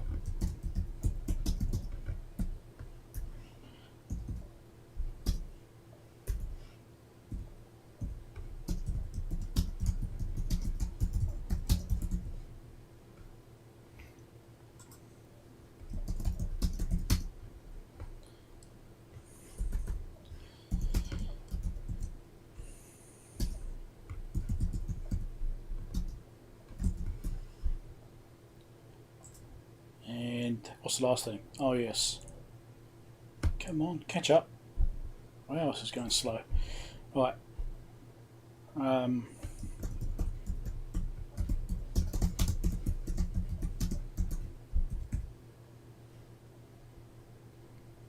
Spell the word. Oh, that's not the right button.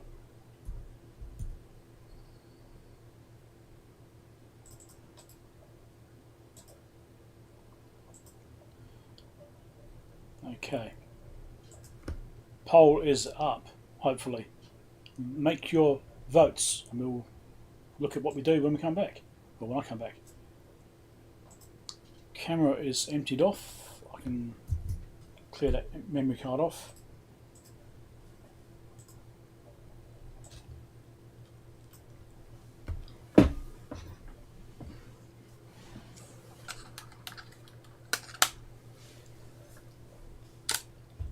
Right.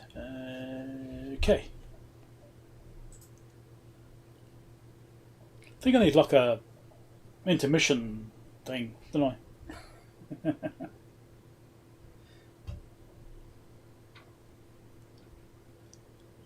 Okay, it's still heavy. Now I'll be back shortly. I will not be long. Do not go away.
Right.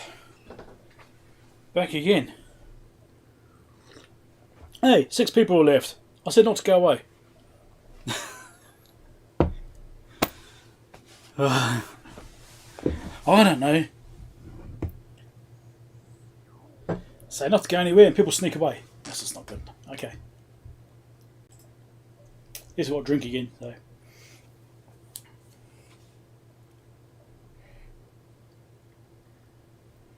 Right, let's check the pole out. I've got this thing hiding the pole. Oh, where's the pole? Here we go. Okay. Interesting split there. Interesting split. So fixing the 15 volt power supply, well, building a 15 volt power supply kit, or fixing the IPC camera unit. That's an interesting split. So refurbishing the IT28, not so interesting right now. That's fine. That's also probably going to be quite a long video, I think, when I do that one.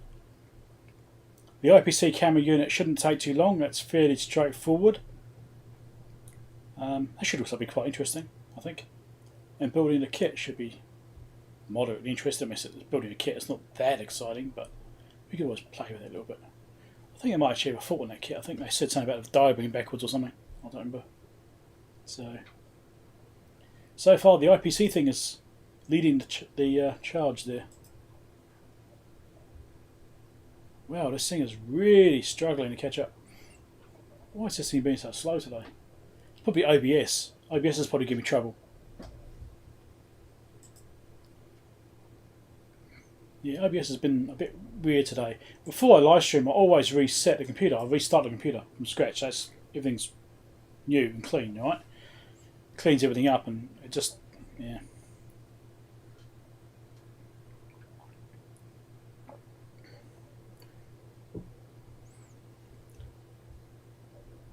Right.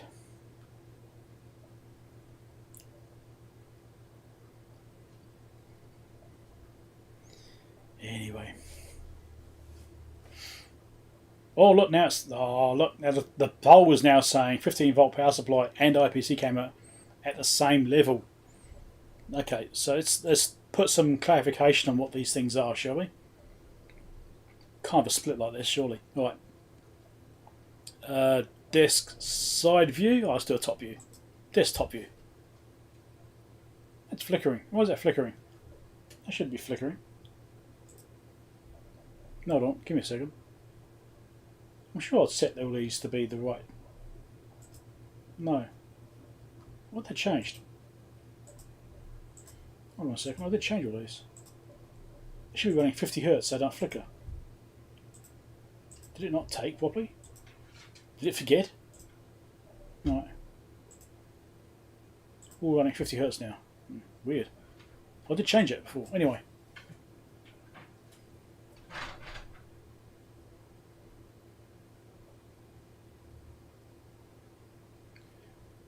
Anyway.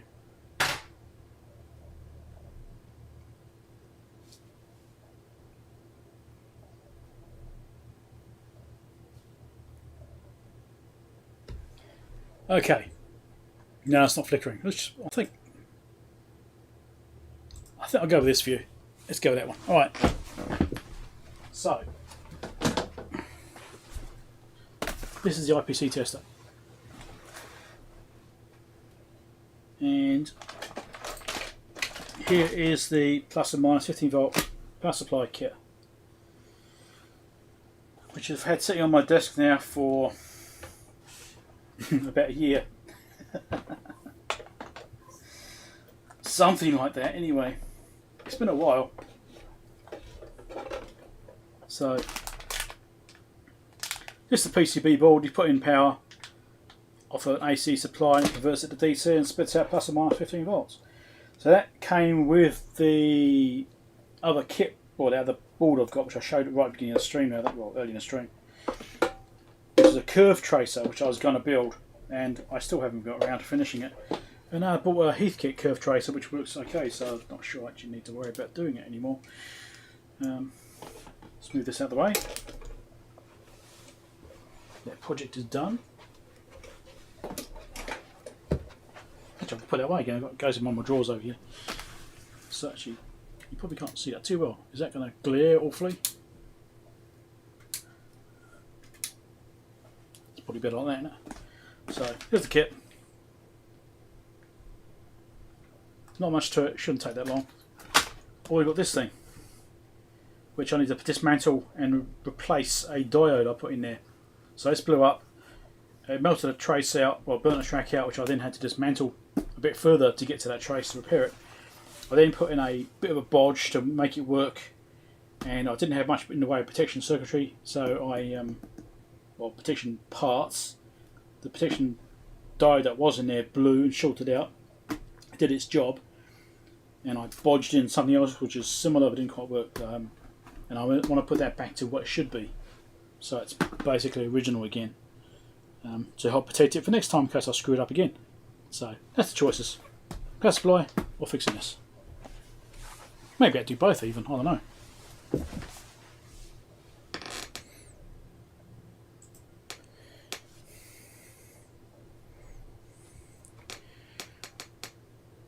Oh, now the IPC's taking the lead. It's now at 47.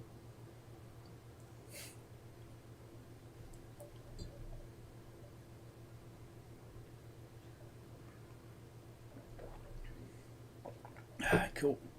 Right.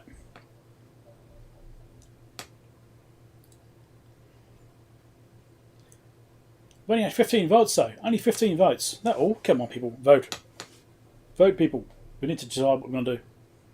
Or are you not voting because you don't agree with those options? Is there an option which isn't there?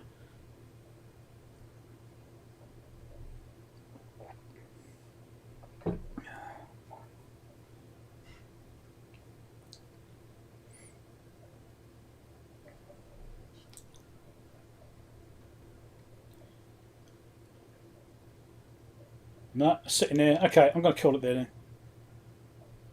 I'm going to cut this off any second.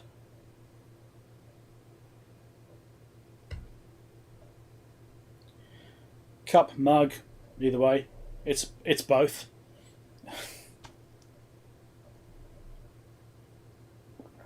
Most people passed out from alcohol and Clive's live stream.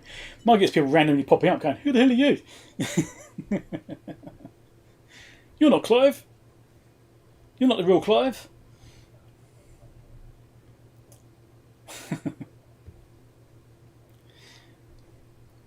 I suppose technically it is a mug. A cup is different.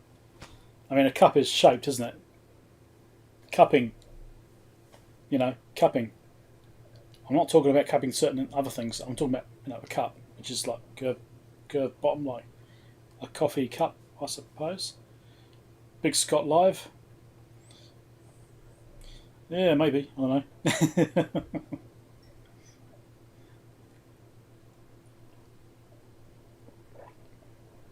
Anyway, yeah, it's a Danger Mouse cup. My wife got me this a few years back. A cup has a tilt in it. Or tit in it. Yes, okay. I'm putting extra letters in those words. Okay, cup is what you hold in your hand. I never really thought about it, to be honest. It's just... yeah.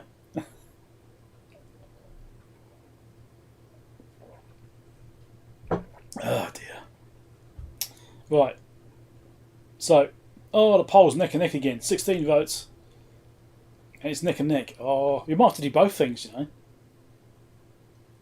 We might have to fix the IPC camera thing and then do the power supply.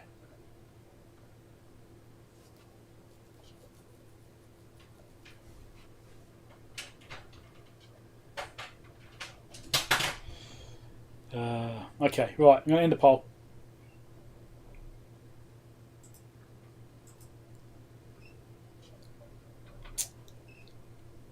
We're going to have to do both things now.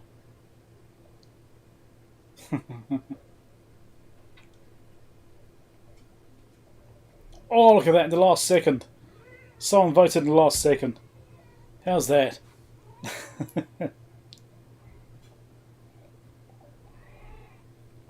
Okay. We'll do the IPC camera unit. At least we'll do that first.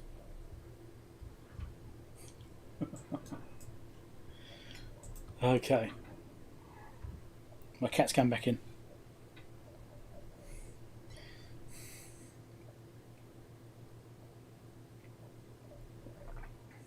The cat cameo.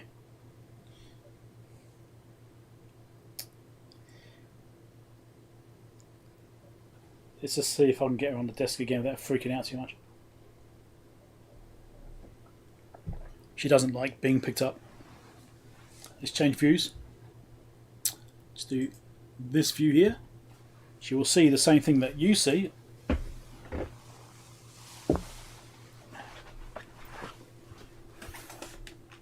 we go. Now she can see herself on the big screen.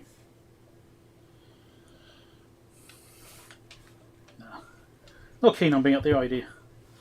Nah, she doesn't like being picked up and put in strange situations. She's a very nervous cat, that one. She's a nervous wreck, actually. Okay. I bet this camera's going to turn off any second.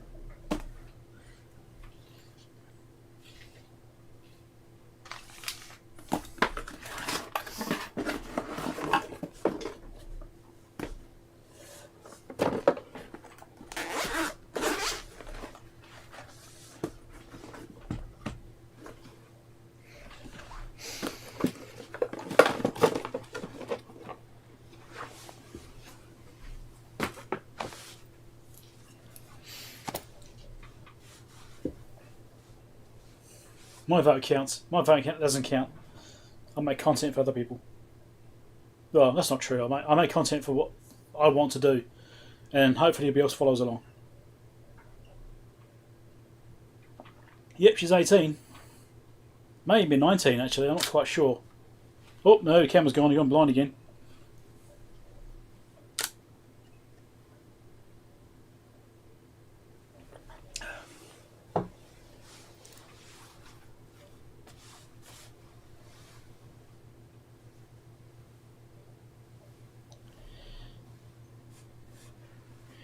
No, that cat's called Paul, not Ringo. George is a all ginger cat. Paul is a ginger and white. And the other cat is called Pippi, and she's black and white. And she's the one which has got really bad arthritis and she can barely walk. Alright, I need to do a video intro and stuff for this, and I need to remember how to get it apart. Lots of little screws. I think I might need this. In fact, the first thing I should do is a thumbnail picture.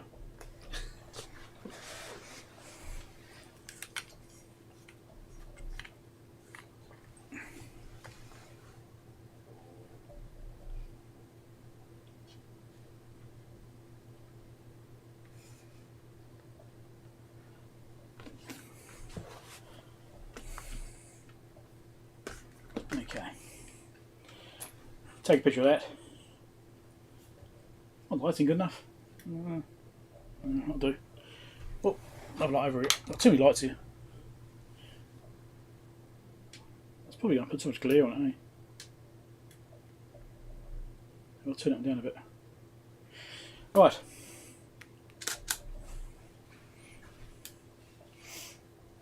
Record an intro.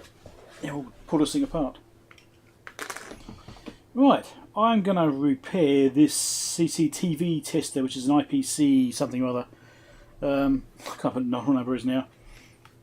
It's on the back, maybe. IPC 5200 plus. I did this thing as a review item some time ago, and I actually got it because I wanted to use it to do tracking of video signals.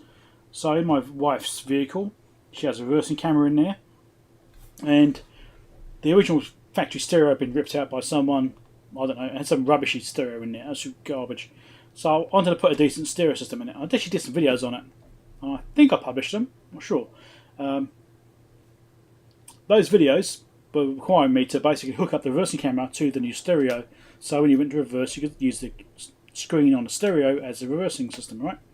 And I had to try and find that signal, which is why I got this thing for a review item, because I thought this would be really handy. I can program with this and track it down. And that's exactly what it did. It worked beautifully for that. It was perfect. Kind of. Now, there's a bit of an extension to that. The reason being is that I blew this up. And what actually happened is I was probing around. I had a DC block, because you got these B and C connectors here. So I had a DC block, which I may have here somewhere. No, it's a DC load. I've got one here somewhere. Surely I've got one here somewhere.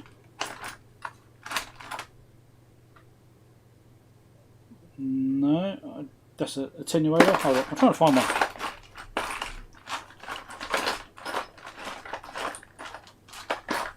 Oh, never mind. Anyway, it looks like this, right? It looks a bit like this. It's just a DC block. I've got a couple around. I must have used them on equipment. So, basically goes on a BNC, like that. And then, this has basically got a capacitor in it. So, it stops any DC from being passed through. But as video signals are AC, they can still pass through.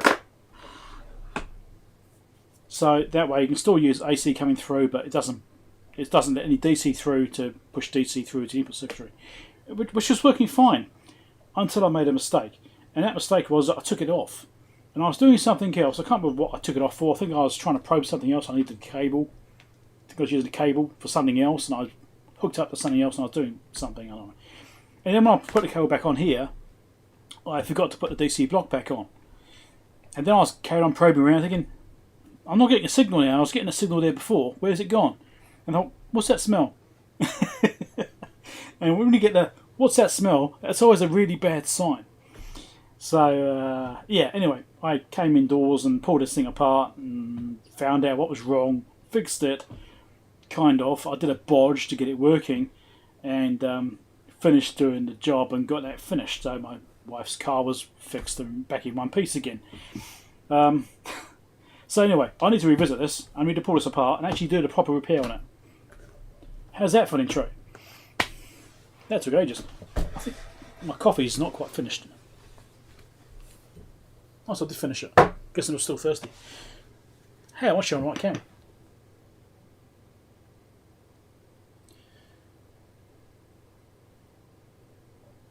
"30, 50-minute review."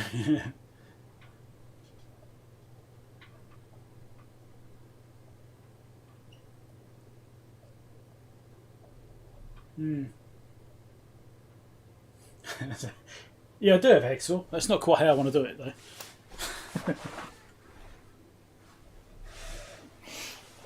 Right. I haven't used this in a while. Just let's undo. Back one's under. Okay. So to get this thing in, well, I'll start again. To get into this thing, we've got these little corner bumpers because these wrap around the casing. All of these bumpers got to come off. Right, so that's 16 screws to remove. Are you ready for the fast forward video?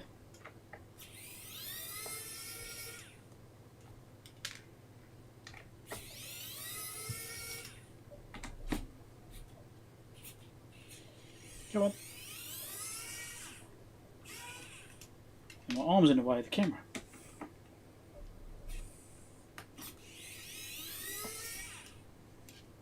I think my camera's a bit too high up.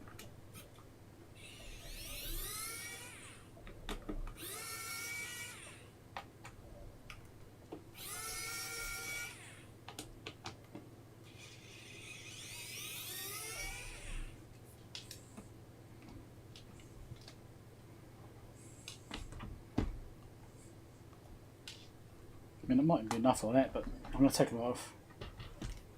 Or should I? That might be enough.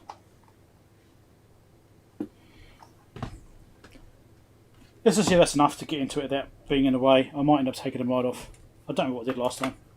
That doesn't reach.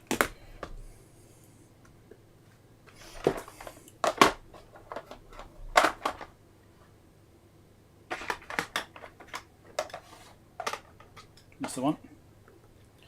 Now I have to use a manual screwdriver to get these deep screws. Nobody likes deep screws.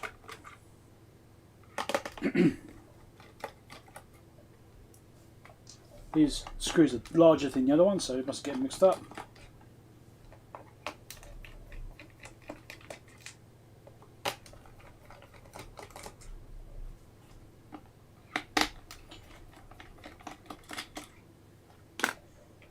Which also remove the battery pack, which I know is not powered. I've already got it unpowered because otherwise it drains. So I've got this tab across the terminals to stop it from draining.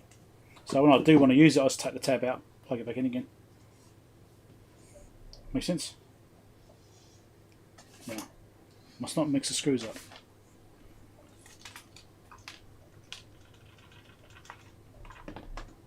Well, that almost fell off. I haven't done the screws. Just leaving them off. Oh. That's 5 screws. Where's the last one?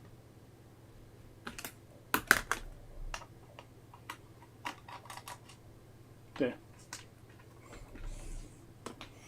Okay, now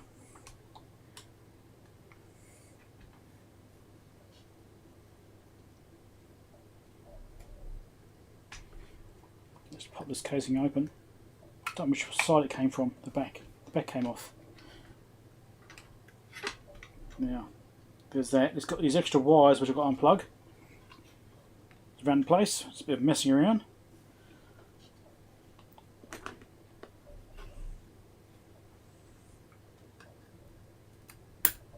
One there. I've also got a RF cable here, like that. Then we can fold it over. Now I think I took the board right out last time. I may not need to do that this time. So I'll show you what I actually had to do.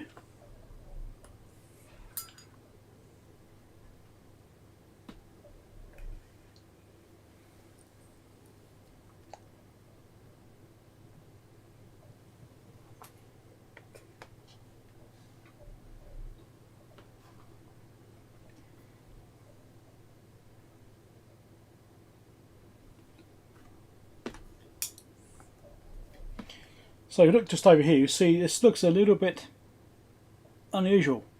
So right here is a resistor that I put in, fusible resistor. I'm going to leave that there. I'm not going to take that out. That is a bodge I put in. I'm going to leave it in place.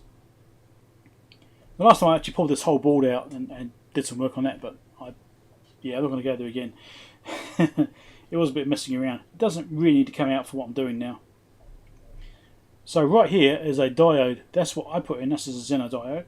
That's all I had. What was across there was a TVS diode. And that TVS diode, when it blew, that shorted out.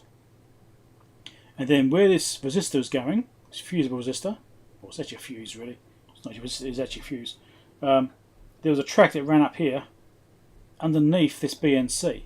So this BNC is the output that I was using, or input I was using. And the track that runs up under here, it burnt out. So it's just a really thin, fine track. It basically came down, it's the diode just down here, we're attached here. So it came from the diode up. So that diode was a clamp to protect the input, which is good. It's really good they actually added that in there because it worked. And it burnt that track out like the fuse. The fuse, that track just burnt out. So I had to take this connector off the board so I could get to that track and tidy all that up and fix it, because I didn't want it lifting up and shorting onto this connector. So that whole track had to go, basically. I had to cut that damaged piece out. It worked, it did its job, it's fine. So it's been working fine ever since. I did this bodge, it's a temporary repair, and that's worked fine. So I'm going to keep this fusible resistor here. Well, it's actually a fuse. I think it's like a 1 amp fuse. Might be a 2 amp. I can't quite read what it is. Is that 2.5 amp? Might be. I'm going to leave that there. Right, that can stay right there as it is. I'm not going to change that circuit. That's replacing that track that runs around to the back of the board onto the centre pin at BNC. What I do need to do is change this diode to be a TVS again.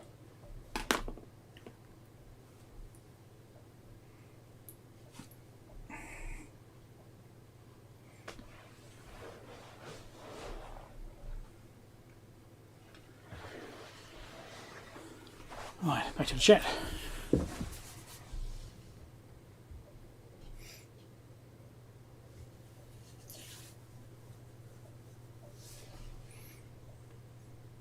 Device of knowledge. Oh yes.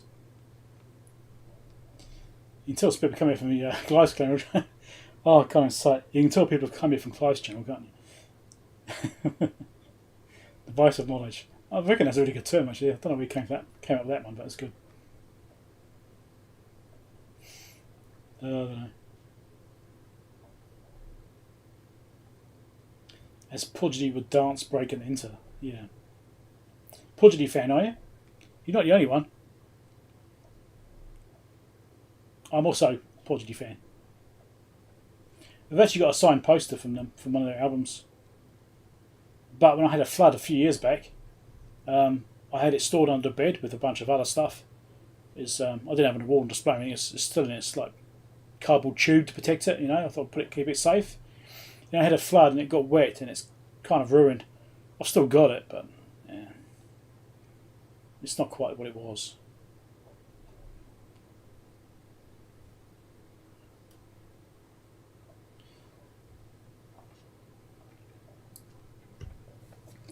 Actually, I should take a picture of this as maybe a thumbnail, eh? Can this be a good thumbnail? That's quite a nice shot, isn't it?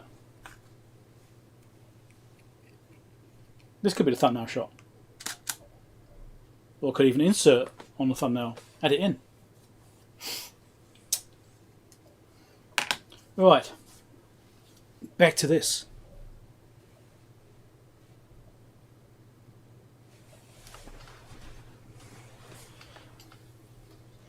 So that's what I was saying before, it probably isn't a big change to actually get this fixed, because it is working. I did fix it at the time, but a Xenon diode isn't a TVS diode. It will provide some protection, and I was basically relying on the fact that if this got overloaded, that Xenon might blow and might short out, and that might then blow the fuse I put in series. There's lots of mights being involved there. Anyway, I did get some diodes.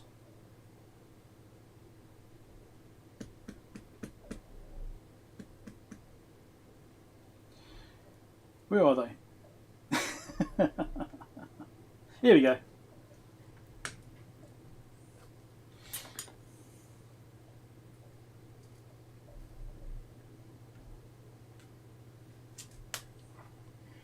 That's what's supposed to be in there.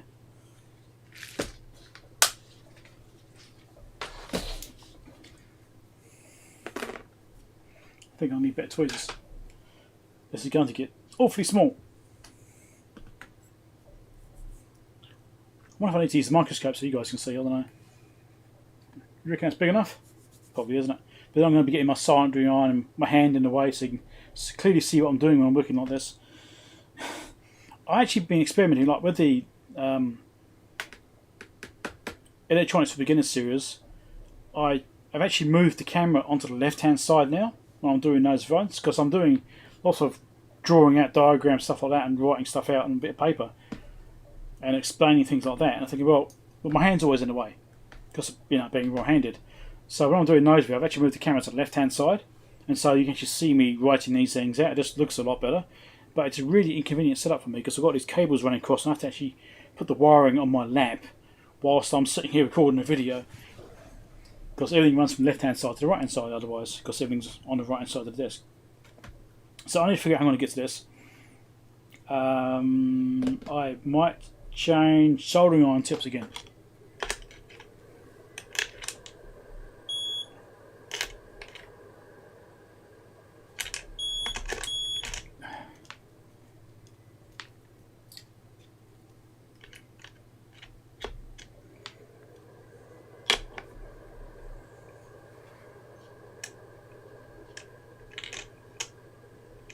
Put the cap back on so I don't end up stabbing myself with a bit of sticking out the top. So I could use hot air, but then I've got this plastic in this area. There's a likelihood I'll melt it. The alternative is to take the thing out of the whole unit and strip it down. Don't want to go there, it's a pain. It can be done, but it may risk damaging flat flexes and stuff like that. So I'm just going to use some soldering iron.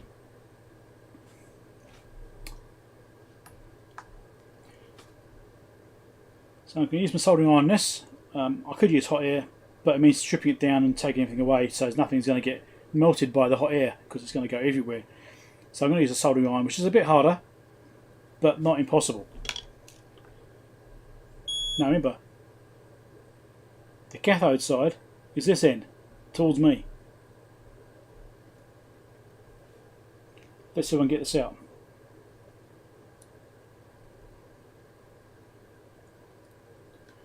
Thing is, I've got to try and desolder both ends at once. And relying on heat transferring through.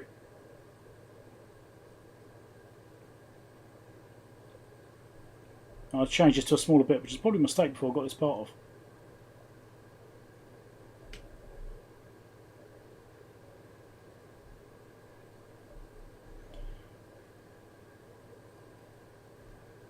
I don't want to use hot air, but I might have to if I can't get this off like this. Let's put some more solder on it, give it a chance.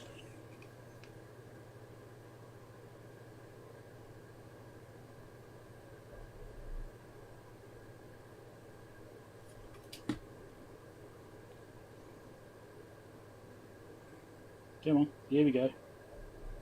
Trying to get both at once.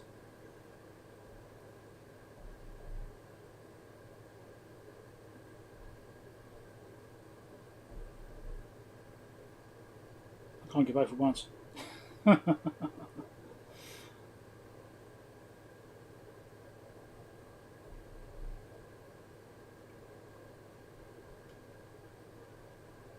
might have to hot air this. I don't want to do that though.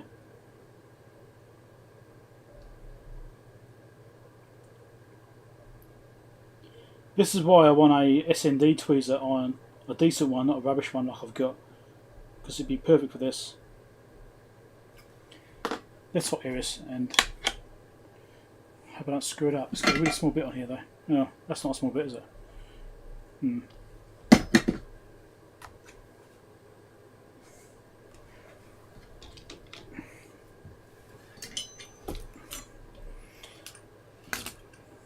Change this out.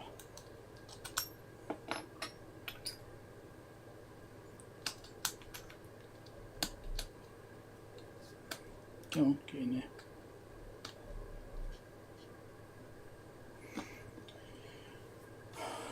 I suppose if I angle it nicely I might get away with it, you reckon?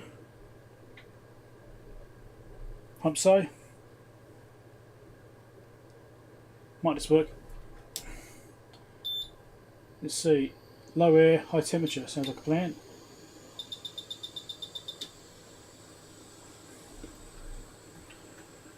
Okay, let's try this for hot air.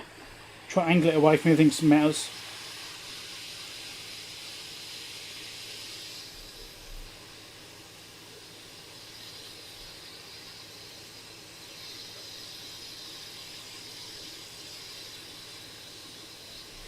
There we go, that was easier. Hope I got away with it.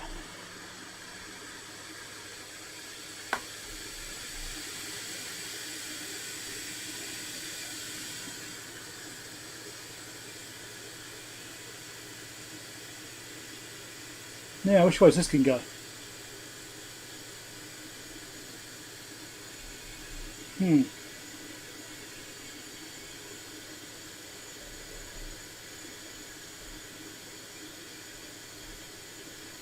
This is a P008A.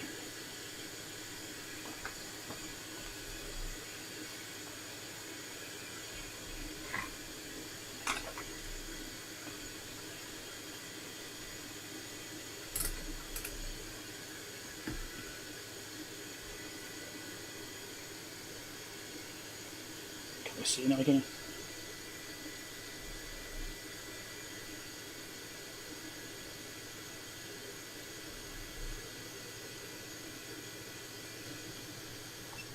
Even a crypt mode, that'd be helpful.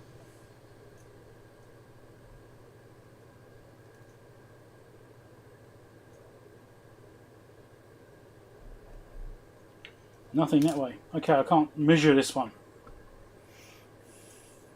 Seems I can't measure this one. Not sure which way it's supposed to go. I think it might be important. Maybe it doesn't matter. Maybe that's why it's got no banding on it. I don't know. I can't measure it either way. That's not very helpful. Now I'm doubting myself, you see. Does it work in both directions, I wonder? Oh, jet data sheet.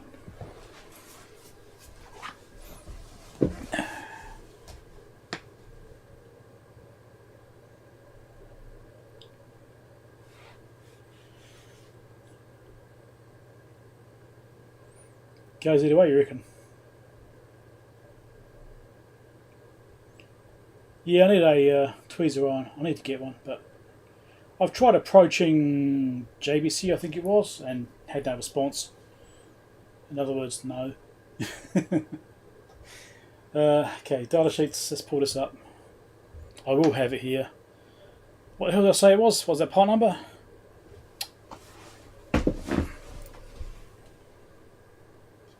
I can't read it.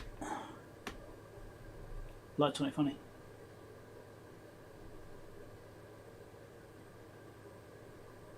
Something 008. Oh, can't read the damn thing.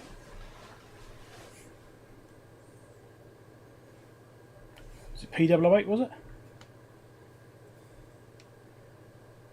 Yeah, P008A. Okay.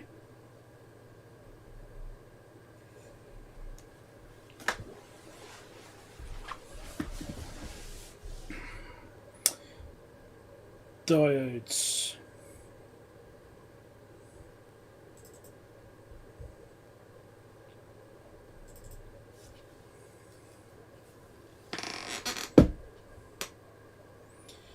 Okay. Also, let's look at the data sheet to be absolutely sure.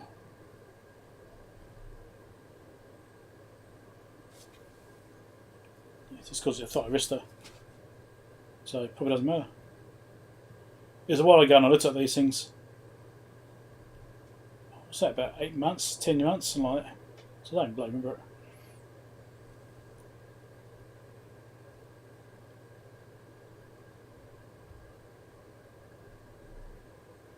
So it looks like it doesn't really care. It's got both directions shown on the data sheet. So yeah, it doesn't matter which way around it goes. Yep, that's fine. I can show you that.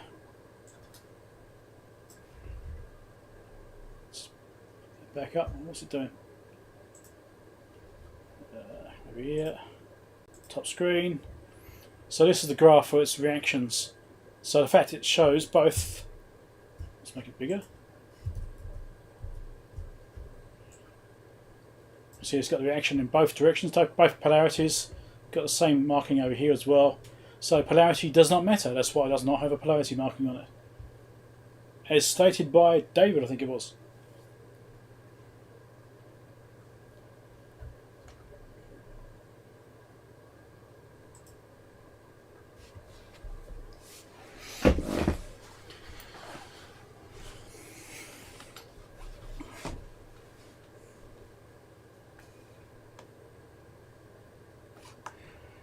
Right, so this part does not have any polarity, so it doesn't matter which way around it goes in. I had to research that just now to make sure, because I couldn't remember. So I need to get this in here, but for instance, I've got this fuse attached to that pad, which this used to go onto. So it's going to make it a little bit trickier, because I've got to try and attach it to that pad and that pad on top of that fuse, like that. Or it could be the fuse that I won't attach it to the end. It's also a possibility. That might be better actually. Lift it off and place it back down again afterwards. In fact, I think I'll do that.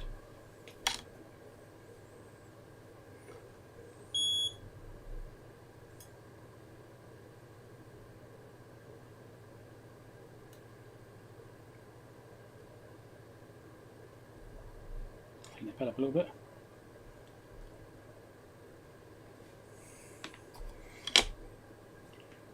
A little bit of flux down. No, sort of over the outside of it. Yuck. Okay, just give us a bit of a clean first.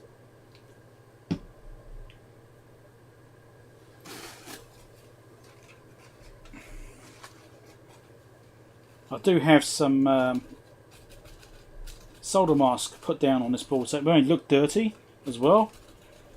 But it's actually yellow solder mask, so it may look like it's not good, but it's actually alright. It's just the solder mask I put down. But there was some residue there which I wanted to get off. So this has got flux on the outside, so let's just smear that on. Yuck, it's just... Okay.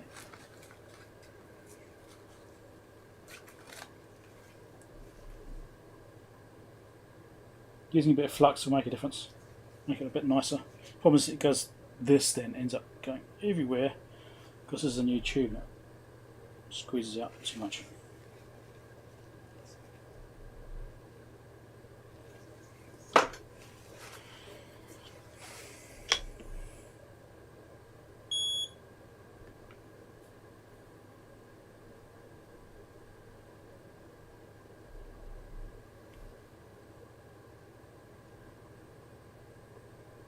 The heat's getting sucked away from this side because that's where the ground plane is, and this side is fine.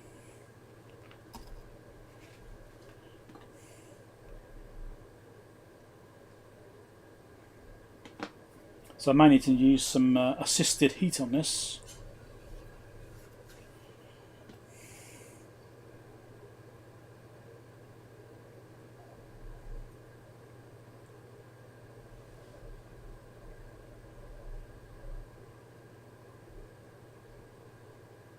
You get tanked down so I can let go.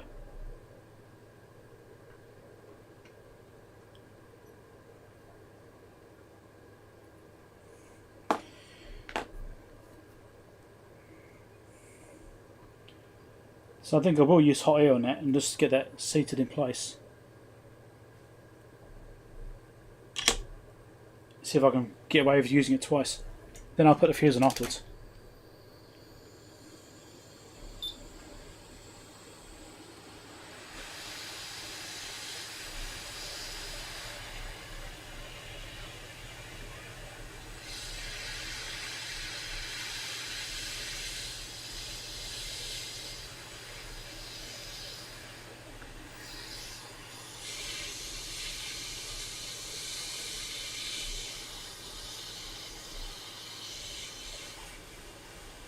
You're blown away. Too much solder in there, see?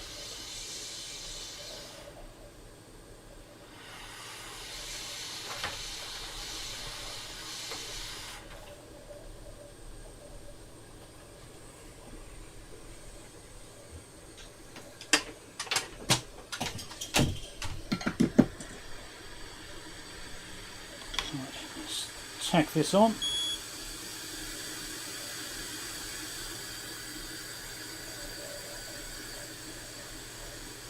Because it's almost nice and warm.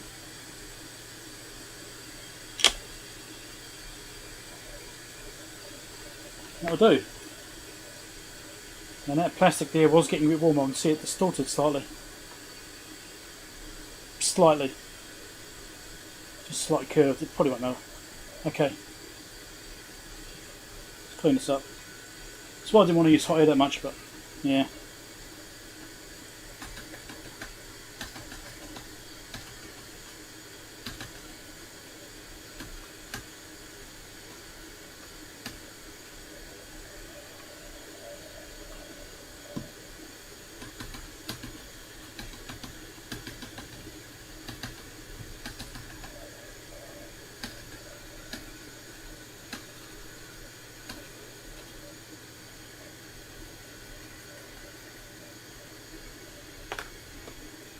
I think that'll do.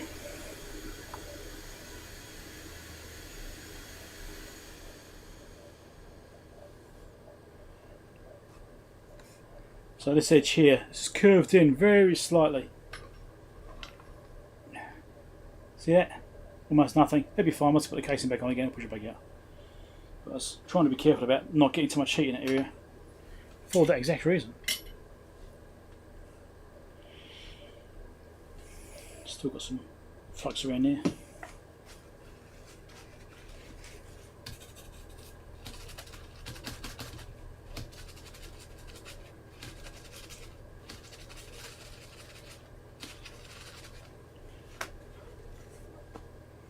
Okay. Right, let's put this thing back together. Hopefully I haven't broken anything in the process, because you never quite know.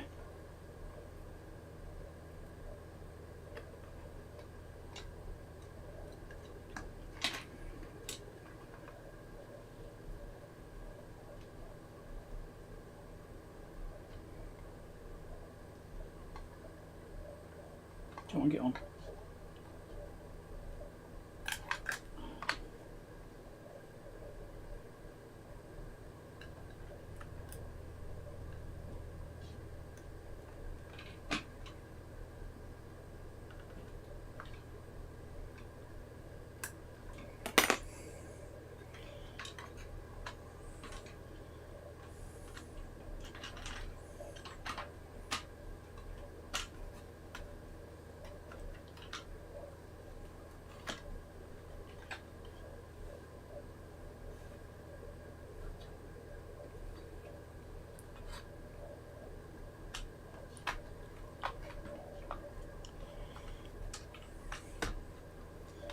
Come on, getting close. Here we go.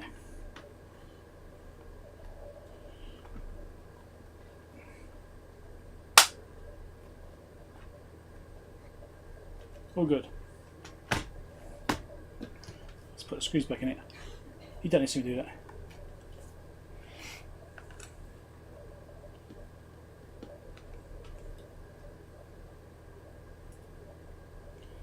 Need to get the right screws.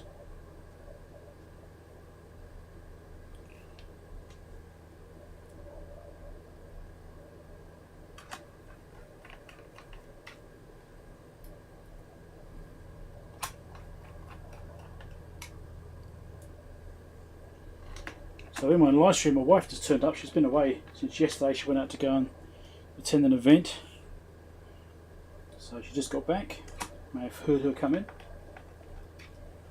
I should probably go and say hello to her or something. She came over and shut the door so she wouldn't disturb us too much.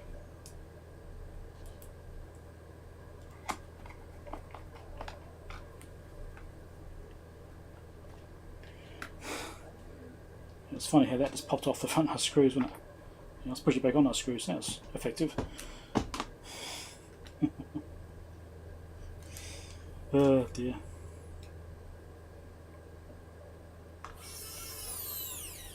Bit of talk involved in these.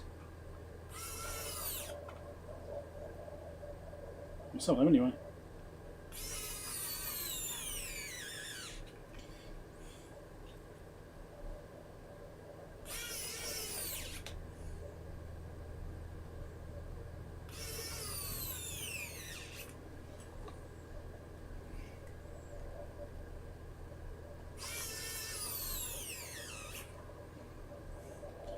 I suppose you're going to want me to turn this thing on to prove it still works. I probably should do that, shouldn't I? Guess when I find out by using hot air in the back there, I've damaged the screen or something. It could happen. Should have another again. Look at that.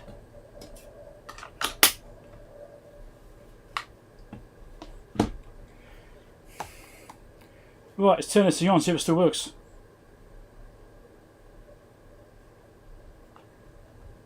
Got the light on, still on. The screen still works.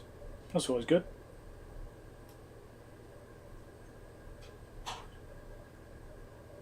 Takes a while to boot up. Also, I can't test the input because I've got no camera source to plug into it right now.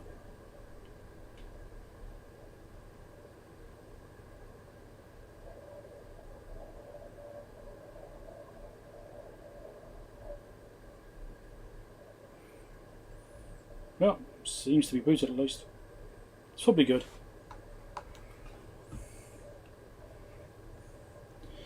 Diode, I need to put that somewhere. Power off. Yes, it's touchscreen as well.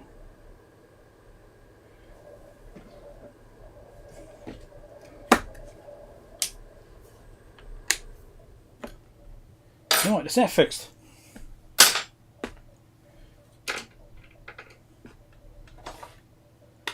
I mean to do that for a while since I've got those diodes. Well, thyristors. Diodes, I don't know. Something. That's what was in there originally anyway. Exactly the same part. I made sure I got exactly the same part that was in it. Because it obviously worked because it did its job. Check the chat again in a second. Forgot to put the cover back on my thermal camera.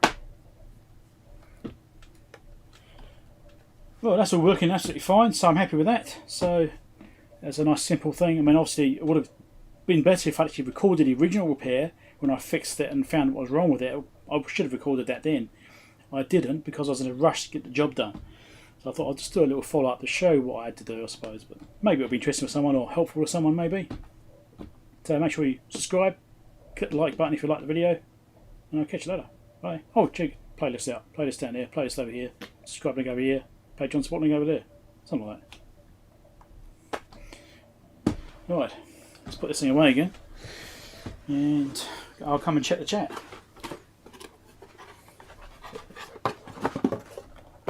Oh, I need to put the tab back in so I don't drain the battery out.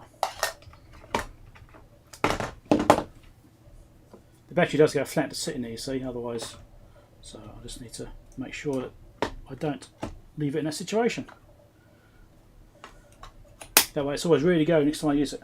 Or at least I want to use it, it's charged. I can't say it.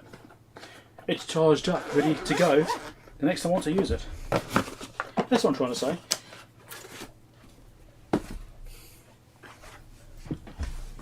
Come on, check the chat. Probably find the camera's frozen, you haven't seen the damn thing.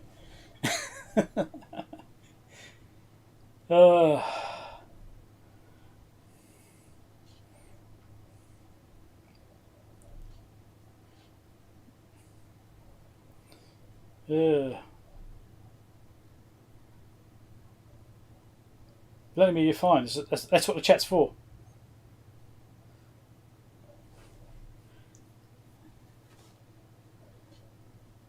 Not my circus, not my monkeys. Yeah, I actually heard that. My wife says that too, actually. Well, she hasn't said it for a while, but she has said it.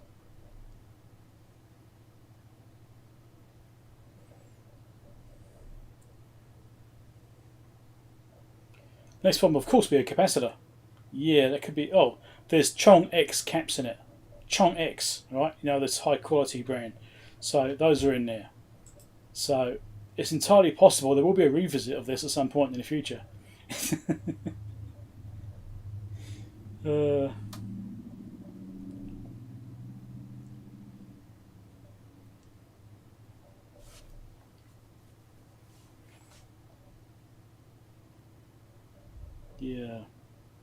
I do have two irons, but the other one's out in the other room. I don't want to go and get it. That is an option. Obviously, two soldering irons to use it instead of tweezers.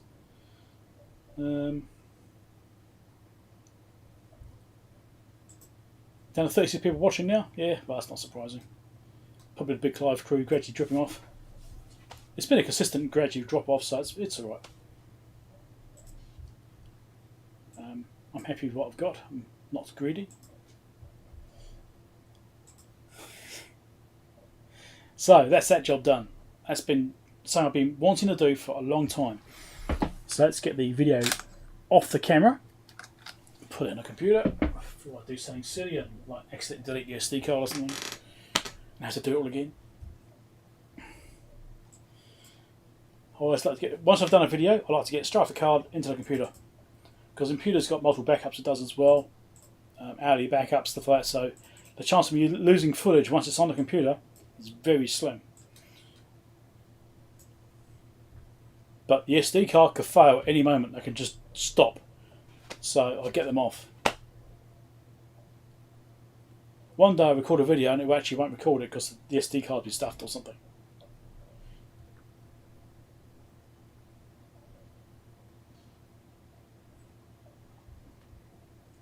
Very late / early there. Yeah. Yeah, I know. Time zone things, you know. I'm completely opposite to what some other countries are. For me, it's 2 o'clock in the afternoon. So it's some places 2 o'clock in the morning or earlier. Just trying to get this footage off so I can get the SD card back in. So I've still got the power supply. Oh, actually got 2 power supplies to do. We've got that one which I've mentioned, that 15 volt one. And I've also got this other one. Here, which is for the Retro Chip Tester Pro. This is the board was supposed to go on that. So I think all the parts have arrived for this. I've got a 7805, I've got that. I've got a 7905. I think. Actually. I must have a 7905, surely. I've also got these DC to DC converters, which this thing takes. There's a choice of 2 you can use. And I have got that. Got standard resistors, some LEDs, some capacitors. I've got some ceramic capacitors as well, it looks like. 104s, but I should have those. Old style, probably. Yeah, so I should be able to build this 5817 diode. I think I've got some of them left over from the rest of the kit build. I've got extras. See, I'm pretty sure I can build this next time, so maybe I'll do this in the next stream. So 2 power supplies and the Heathkit RT28, and I've also got some other stuff coming still. So I'm not quite sure how far away those are. I've got some bits of interesting test gear coming. One of them is another Heathkit.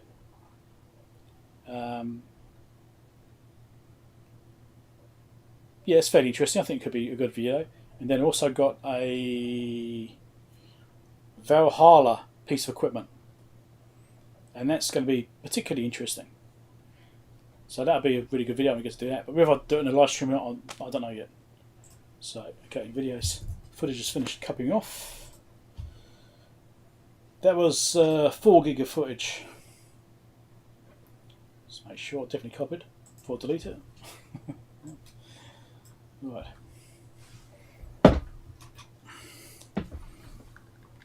So maybe there's other things here for the next live stream. I actually got some gear out in the other room actually. I've got a piece of test gear out there which I probably should look at.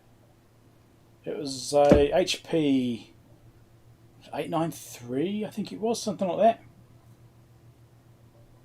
It's a voltage thing. The hell was that called? Don't remember. But it's basically a differential. No, it's not a differential voltmeter, was it? No, I don't think so. It's got a built-in voltage reference. It's basically like a multimeter, but it does a comparative measurement. So maybe it's differential voltmeter. Could be that, actually. AC/DC differential voltmeter. I think that might be it. So I've got that. I don't know if I looked at it or not. I had it set up on my shelf up here for ages, but I don't actually remember ever recording any video on it or working on it in a live stream or anything like that. Because I may have just worked on it during the live stream and not done anything else because there's nothing to work on. It may be fine. Let me have a look, see if I've got anything. I think I've got lots of HP videos. Looking for differential voltmeter. 893, no. I don't appear to have done any video on it. So it may be something we can look at as well next time.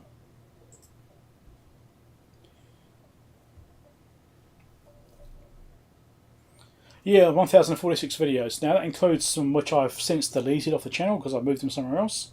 I've got a second channel, which is different kind of content, so I took them off this channel, moved them onto the other one. And so it still counts them because they were here, I think. I don't know. I've also got some other random ones there as well, which don't necessarily show up. So although my numbering scheme says 960 something, I think it is, it's over 1,000 I've done.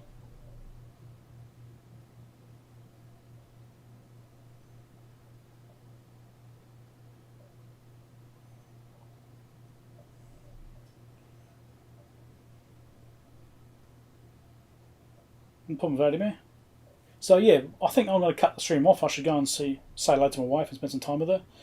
Since she just got back, and I'm sure she'll want to tell me all about it and stuff. So have a chat and have a cup of coffee and what have you with her. So it achieved some good stuff today. It's been great. I may or may not live stream next week. I'll see what I've got to work on. I know I've got the Heathkit 8028. We could do that. But I've probably got some other things we can do as well. Obviously, got these power supplies we could do too. So I may or may not stream next week. We'll see. Just watch out for the notifications popping up. Monitor me on Twitter. Follow me on Twitter if you're on there, because I do usually post on Twitter saying I'm going to do it, and I post a link up there. Obviously on Patreon, I usually do it on there, but not always. Sometimes I forget. At the very least, look at my homepage, and it will show up on the homepage saying it's an upcoming live stream. So that should kind of cover it. And also, don't forget, give us a thumbs up before you go. And if you're not subscribed, subscribe before you leave so you don't lose me. Interesting, funny too. Yeah, funny, yes. Not funny for the right reasons, though. Yeah.